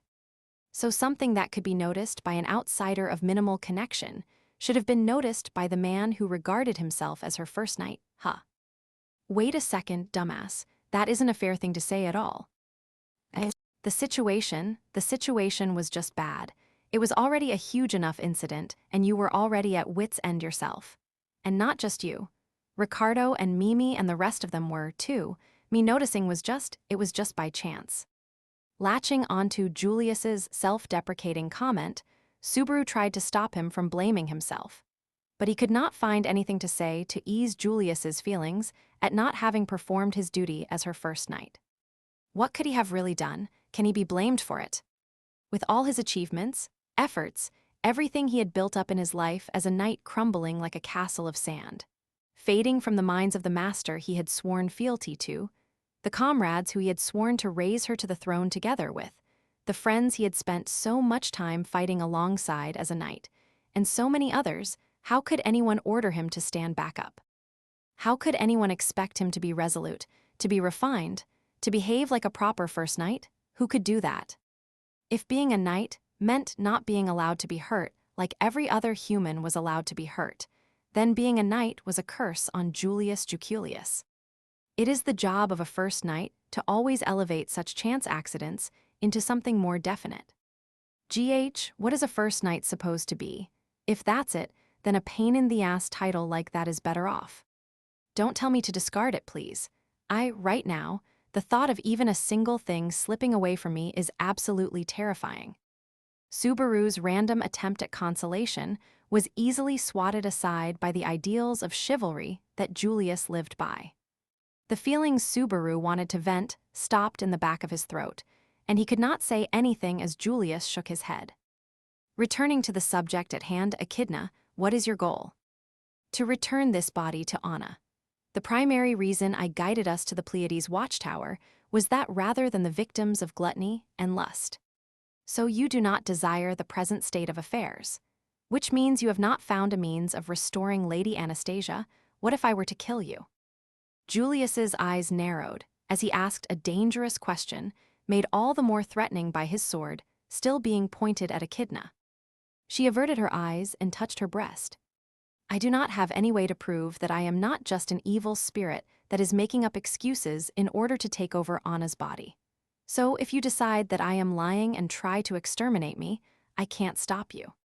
Pausing for a moment there, Echidna continued. But the most likely case would be that Anna's consciousness would not return, leaving just a husk of her former self. In the worst case, it might disrupt her bodily functions, and she could even die.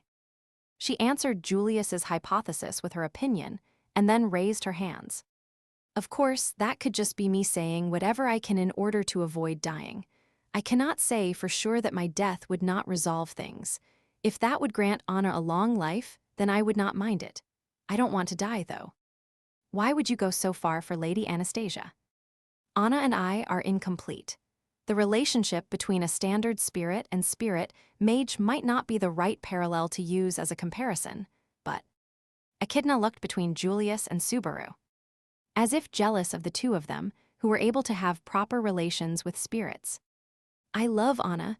I've been by her side since she was just a small child, so I don't ever want to abandon her. I want her to be happy. That's my reason.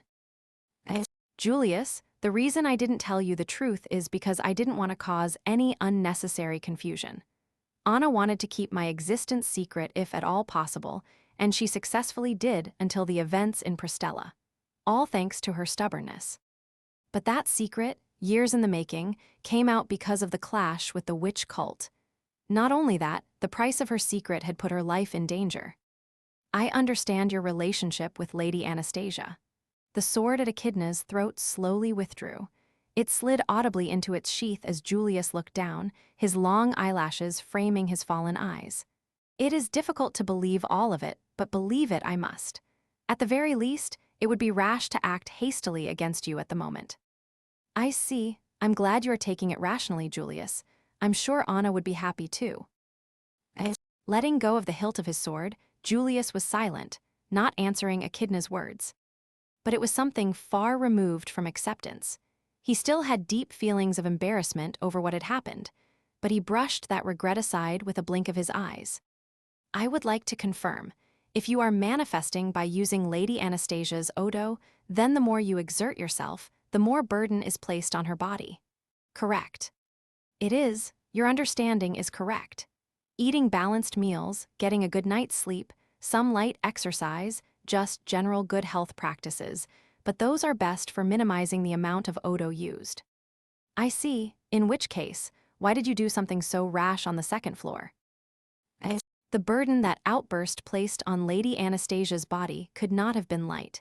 From everything discussed so far, that one action sticks out as going against what you've claimed so far. So why did you do it? Julius's observation was correct, and it was a thing that had bothered Subaru too. Her unyielding, desperate expression as she intervened when Julius was being pummeled. It did not look like something that was feigned or calculated. It was pure and simple concern. It was something that was possible for Echidna to feel for Julius, having always been at Anastasia's side, but was that just it? But in response to Julius's question and Subaru's thoughts, Echidna bowed at the waist. I'm sorry, I blundered. It's embarrassing saying this as an amateur, but it was a strategic decision. A strategic decision. At that point, I did not know anything about whether the examiner intended to kill or not. In the worst case, we might have completely lost the combat potential you represented. And Redistria had his back to me, it looked like a chance. Though not only did it not turn out well, it actually caused more problems. So, sorry. With that, Echidna raised her body. There was no contradiction in her explanation. If she called it an amateur's judgment leading to a careless action, Subaru couldn't exactly disprove it, aside from the fact that it rang hollow on an emotional level. But just as Subaru was about to push her on that, right before he could say something. Understood, I would ask you to refrain from rash acts going forward, for Lady Anastasia's sake. I understand. Why? Julius seemed to be accepting that explanation, and Echidna nodded in response. Subaru's eyes widened at their exchange, and he stomped the ground. How can you just accept? I accepted it, and Echidna has agreed to refrain from rash acts going forward. What more is to be said? Apologies for your being caught up in this due to the circumstances. However, this is a problem between the two of us as members of Lady Anastasia's faction. It is not something for you to trouble yourself over. Subaru grit his teeth as Julius tried to keep him out of the problem. Telling me not to trouble myself over it. It's my choice how I take things. So you may take things as you wish, but you won't allow me to address my own problems. Like how you chose not to tell me about Lady Anastasia and Echidna. NGH. Apologies I've said too much, but it is the truth. With that cold, quiet counter, Julius looked away. Seeing Julius's unyielding stance and hearing his voice, Subaru finally realized it. Julius was not calm at all. Not only was he seething internally, he could not even completely feign calmness for appearances. His existence was lost to the world, and the one thing that remained, his fealty, had been effectively denied, and the promise that had been made to him out of consideration had also been broken. That he still didn't allow himself to become emotional despite all that was a testament to Julius's way of life. I have no intention of arguing. For Lady Anastasia's sake, it is necessary to find a means of resolving this situation as soon as possible. Echidna, I would like to get your full and complete support in that as well. Yes, Given I couldn't hide it from you, there's not much reason for me to keep pretending to be Anna. Of course, only if I have your permission to speak in my own voice using Anna's body. It matters not. It will just be an even greater spur for me to work to return Lady Anastasia. It was a terribly self-harming resolve, and Echidna looked saddened by it. But Julius was looking up at the sky and couldn't see it. For the first time, he seemed to realize that the miasma did not block the night sky from the balcony, and his eyes narrowed as he looked at the twinkling stars. There is no reason to stay here any longer. We should return inside. Tomorrow, we must tell Lady Amelia and the others about Lady Anastasia's body and the truth about Echidna. Okay, I understand. I'll prepare myself for that. With that, Julius gently took Echidna's hand as she started moving. It was surely the exact same action he would have taken for Anastasia. Whatever the contents of the body, his fidelity to Anastasia was unchanged. Even if she was slumbering deep inside her own body, and even if she had forgotten him completely. Julius. Feeling a sharp pain as he watched him go, Subaru called out. Being forgotten from others' memories, but them still remaining in your own head. Clinging to those feelings and desperately struggling, I understand that path painfully well. Even if I'm forgotten, I will never forget. That feeling alone can be enough to spur you on. Julius stopped but did not turn around, still holding Echidna's hand. Despite the fact that his heart must have been on the verge of breaking, he remained agonizingly straight and tall, and that really annoyed Subaru for some reason. Do you really not have anything to say to me? He had kept quiet about Echidna, about Anastasia's body. Just hours earlier, he had promised to switch out time in the green room with Julius, only to break that promise and have a secret conversation with Echidna on the balcony. He could explain it. He had his reasons. It had not been done maliciously. But malicious or not, reasons or not, excuses or not, that would not set a heart free. So just scream and shout and curse. Vent your anger at me. Subaru did not know if that was really for Julius's sake or just for the sake of his own guilty conscience. And Julius would surely never do that. He wouldn't scream and vent his grievances. I do. I understand. I understand what you were thinking, why you hid the truth from me. I know it would never be done maliciously. It was only out of concern and consideration for me, and I agree with your judgment. Were I in your position, I would probably not have told you either. But even so, he looked up to the sky, and he struggled to speak. I did not want you, or Lady Anastasia, to think me unfit as a knight. 2. Passing through the illusory wall and going back into the castle, Subaru was alone. Julius and Anastasia, or rather Echidna, had left the balcony, but Subaru had lingered, dumbstruck as the cold desert wind hit him. He had been overwhelmed by what Julius had just said and could not bring himself to move. He had honestly thought Julius would not say anything. No, that wasn't it. He had assumed that Julius would not make him feel better about his own guilty conscience by cursing and shouting at him. He had assumed that Julius's nobility would not allow him to become emotional. But that wasn't what happened. Julius's final words had become a thorn tearing at Subaru's heart. I thought it would be easier to deal with if he said something instead of saying nothing at all. So what is this bleeding hole in my heart? Why is it so painful? Barusu. Big sis. Stopping at the unexpected sound, he saw Ram ahead of him in the hallway. Out for a late-night stroll, she looked Subaru up and down with her pink eyes. You look quite dejected, disgraceful. That was fast. What are you doing at a time like this? I could ask you the exact same thing, but I can imagine what you've been doing until now perfectly well. Subaru's cheeks tensed, seeing that Ram shrugged. I'm sure you were grumbling your pointless complaints to Rem. No matter how cute and magnanimous my sister is, you should stop foisting all your hardest problems onto her. Oh, that? Well, yeah. His eyes widened slightly at the Ram-like objection, and then he smiled bitterly. It wasn't as if she had guessed what he was thinking, but it was a prediction based on what he had done day in and day out for so long. She was right. He had passed more than a few nights beside Rem. I even did tonight, too. It's natural she would assume I'm coming back from that. But it wasn't just that today. Stop looking so pathetic. Ugh. Dejected, pathetic. You are already a vulgar man, and that only makes it worse. You'll bring Lady Amelia's dignity into question for having you as her knight. Shape up. Ram flicked his forehead as he looked down. The force of it made his eyes water, but his complaint was silenced, seeing Ram snort in disinterest. If anything, he was relieved. I dunno, but that's just like you, Ram. Huh, spare me your sickening thoughts. Ram's expression furrowed in heartfelt disgust as Subaru rubbed his forehead. That her attitude was a relief just made him feel more pathetic. It's not like she even asked anything or tried to understand what's going on. So what have you been doing, Ram? Obscene. Don't try to end the conversation there. It was just getting started.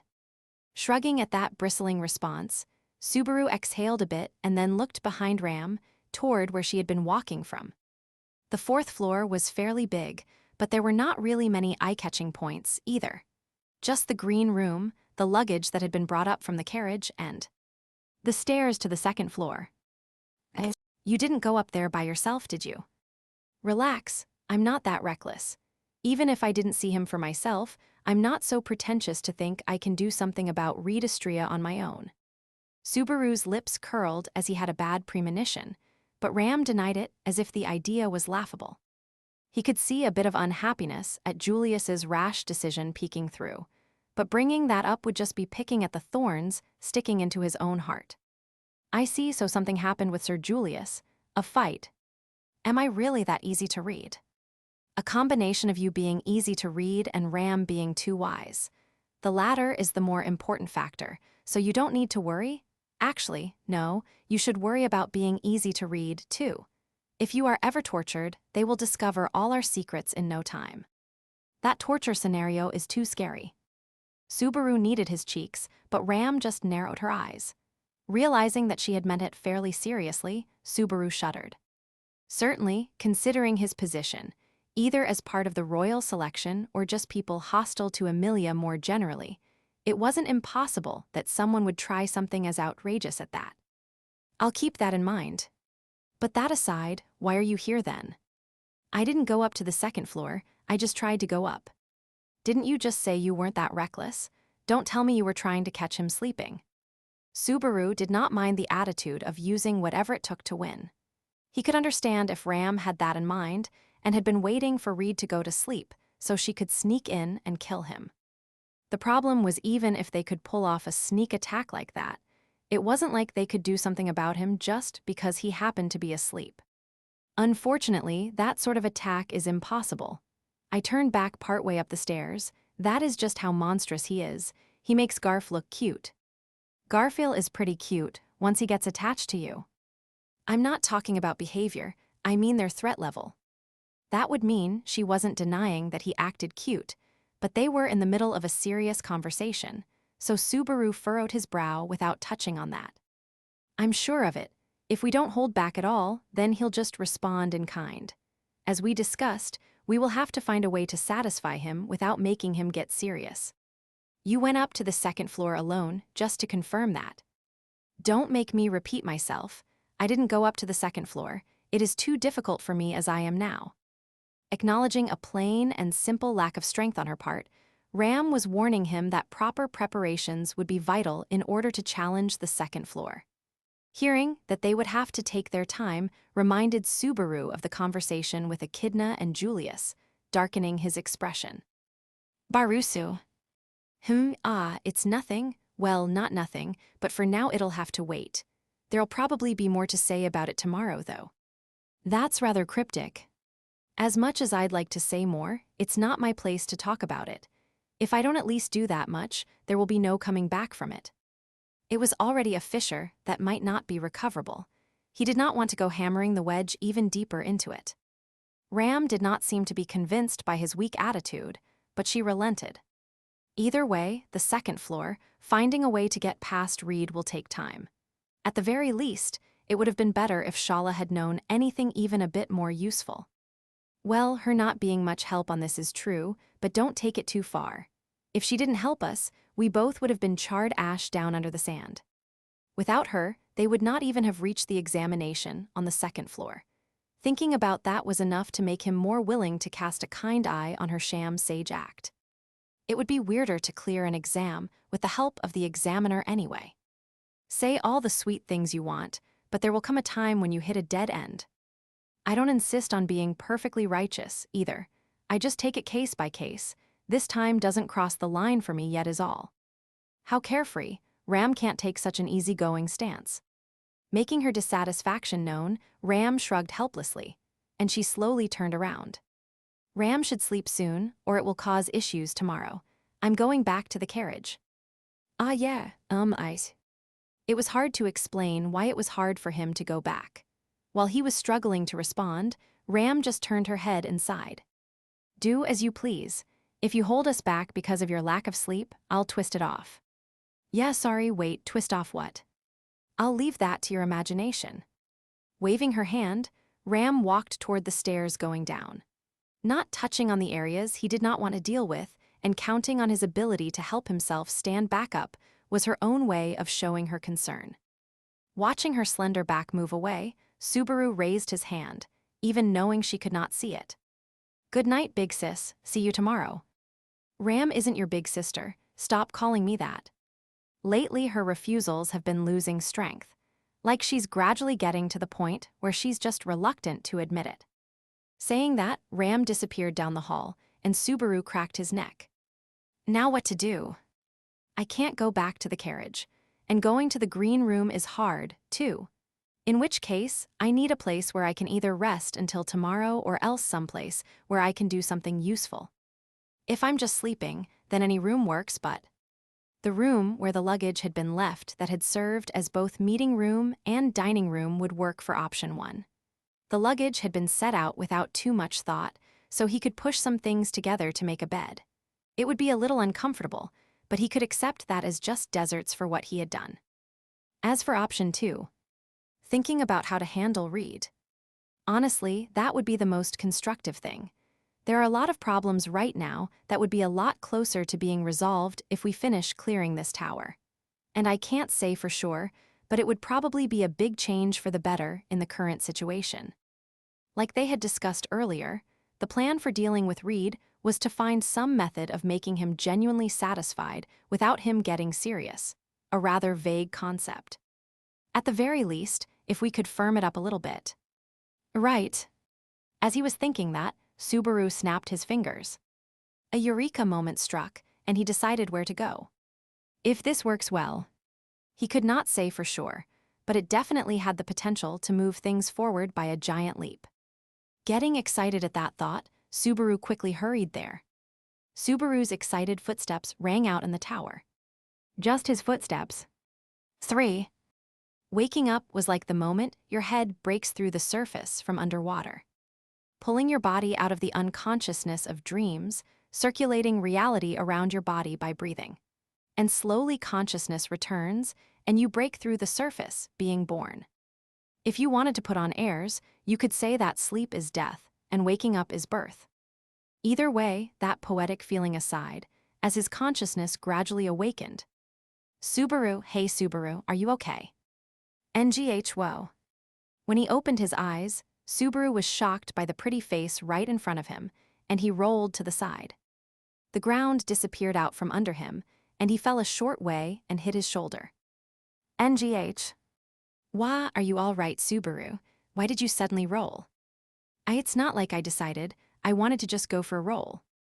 Rubbing his shoulder, Subaru shook his head and slowly stood up, and after blinking a few times, he was confused.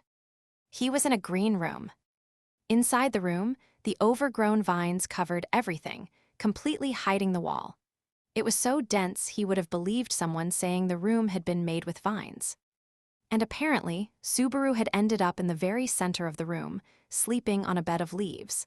And then he had rolled off the bed, ending up in his current situation. He calmly analyzed it, but there was a reason for that. It looks like you didn't hit yourself too hard. Thank goodness. But we were really worried, so please don't scare us like that. Emilia, he won't reflect on his actions properly if you say it like that. If you aren't stricter, he won't understand how worried we were. Right, see, even Beatrice is saying that. She was a mess when we couldn't find you, and she almost cried when we found you collapsed. Couldn't you say a little less, I wonder? An exchange out of a comedy sketch unfolded before his eyes. Nodding along at that adorable back and forth, Subaru looked around. As he sat on the ground, there was some sort of massive creature behind him. It was some kind of big lizard. A big lizard the size of a horse with black, scaly skin. For some reason, it leaned in toward Subaru and rubbed its nose against his neck. It's pretty friendly. Subaru gently rubbed the top of its head. And then he slowly exhaled. I get it now. Coolly, calmly, slowly, he exhaled. Seeing Subaru like that, the two girls in front of him cocked their heads. Subaru. They were in sync like sisters as they said his name. A silver-haired girl who was so beautiful it hurt his eyes, and a fairy-like little girl in a cute dress. A girl with silver hair, a girl with drill curls, a giant lizard, a room made of plants. Subaru opened his mouth wide and screamed. Isn't this just like those stories about getting summoned to another world?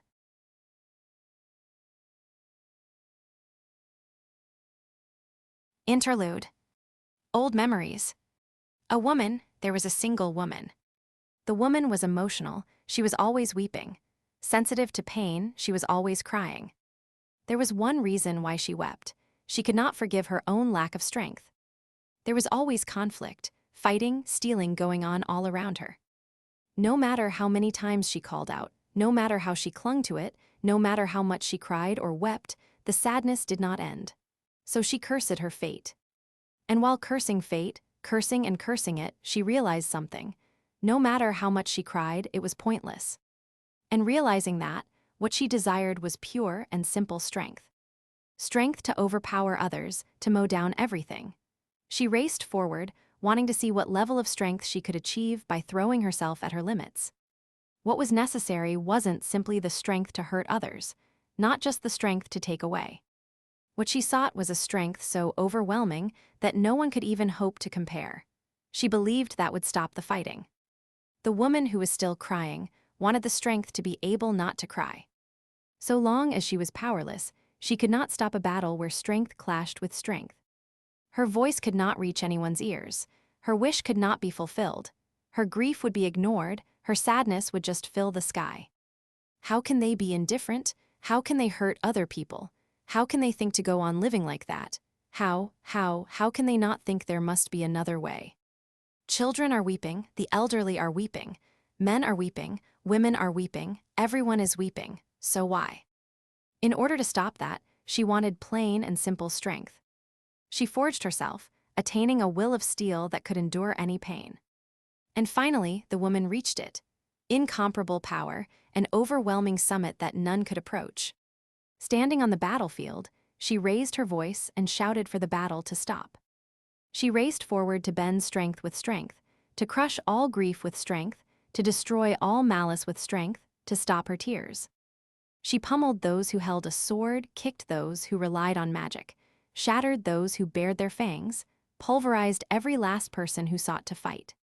But the more she struggled, the stronger she became, the more swords, magic, and fangs appeared. It was like a spiral of conflict. No one had an answer for how to live other than by pitting strength against strength. So no one knew any way other than to win in combat. Why? And even as she thought that herself, she also wielded violence. Lowering her gory fist, covered in the blood of others, the woman looked up at the heavens and wailed in lamentation. The battle never ended. Her efforts in running were all wasted, and her tears would never stop. And as she continued to run all around, never-ending despair finally seeped into her breast. The tears overflowed. Not the hot tears that had poured from her eyes before, but the cold tears of powerlessness and despair. But at the same time, another feeling swelled inside her. A rage that stained her heart pitch black, that made her see the world in a crimson tint, that made her mind go blank. Even as she wept, she knew the true form of that feeling. And knowing the name of the emotion, knowing the origin of that emotion, the woman understood. She had never been weeping out of sadness. She had always been mad with rage. The name of that emotion was anger, no wrath. This world that demanded tears, these people who refused to stop fighting, the absurdity of lives that would always come to an end someday. I'll punch it all. At some point, the woman stood up, brushed the mud off her dirty knees, and started running again. Leaping into the midst of the people who were still continuing to fight, punching their faces and screaming. Stop fighting, look at the sky, listen to the wind, smell the flowers, live with your family, your lovers. Hearing her voice, for the first time, a disturbance ran through the battlefield. A fist that could split the ground, a kick that whistled through the air, they saved people. Wounds closed over, screams stopped, knees buckled at the warmth, and battle lost its meaning. Life returned to normal, and the lamentations disappeared from the battlefield. The people's tears stopped. The people thanked the woman, calling out, waving their hands, smiling, but by that time she was no longer anywhere to be seen. Naturally, there were still things she needed to do. She did not have time to look back, she did not have a reason to stop. She wanted a world where no one cried, where there was no conflict, where nothing was stolen. Running, running, always running, the woman kept swinging her fists. Until all the tears stopped, until the hot tears running down her own cheeks stopped. The witch of wrath ignited her rage at the existence of sadness and continued charging forward. And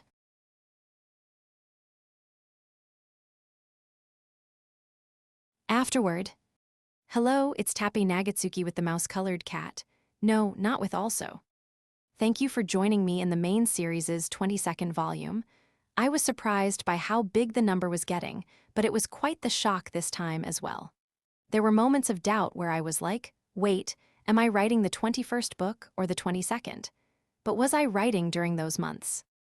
I talked about the numbering for the series in the afterward last book as well, but this time is about how quickly time seems to pass.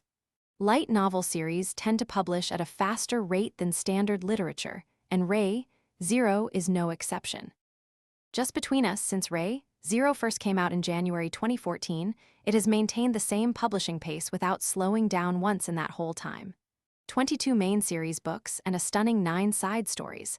With 31 total books out, it really makes you feel like being a full-fledged author. And if you've bought all 31 of those books, then I'm sure you could call yourself a professional reader. Reading 30+ light novels is really something.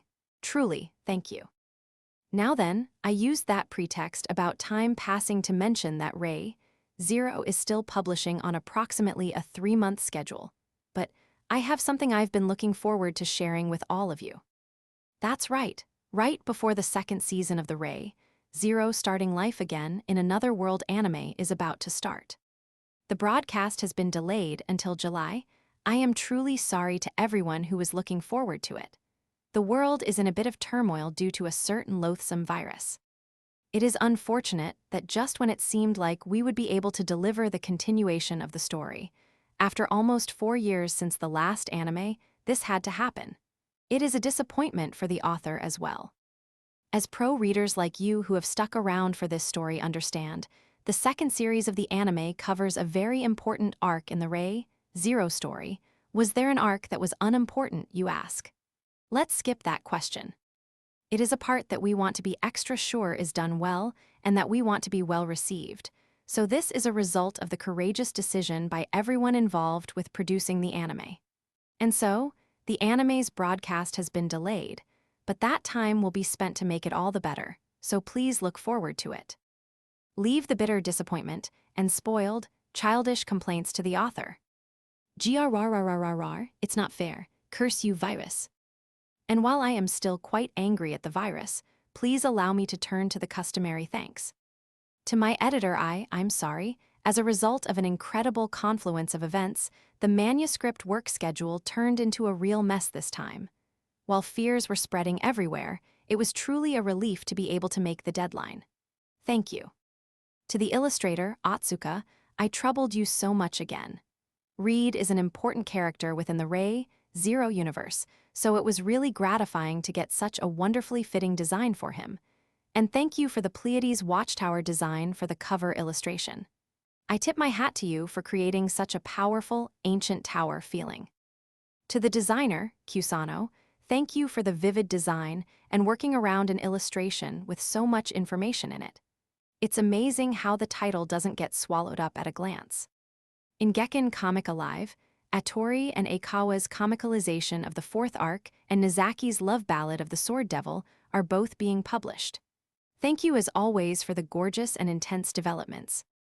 To everyone else at MF Bunko J's editorial department, all the proofreaders, and all the bookstores, thank you very much for all your work. Let's all get through this together. And finally, my deepest gratitude to all the readers who continue to support this series. Unfortunately, I had to share the unfortunate news of the anime's delay.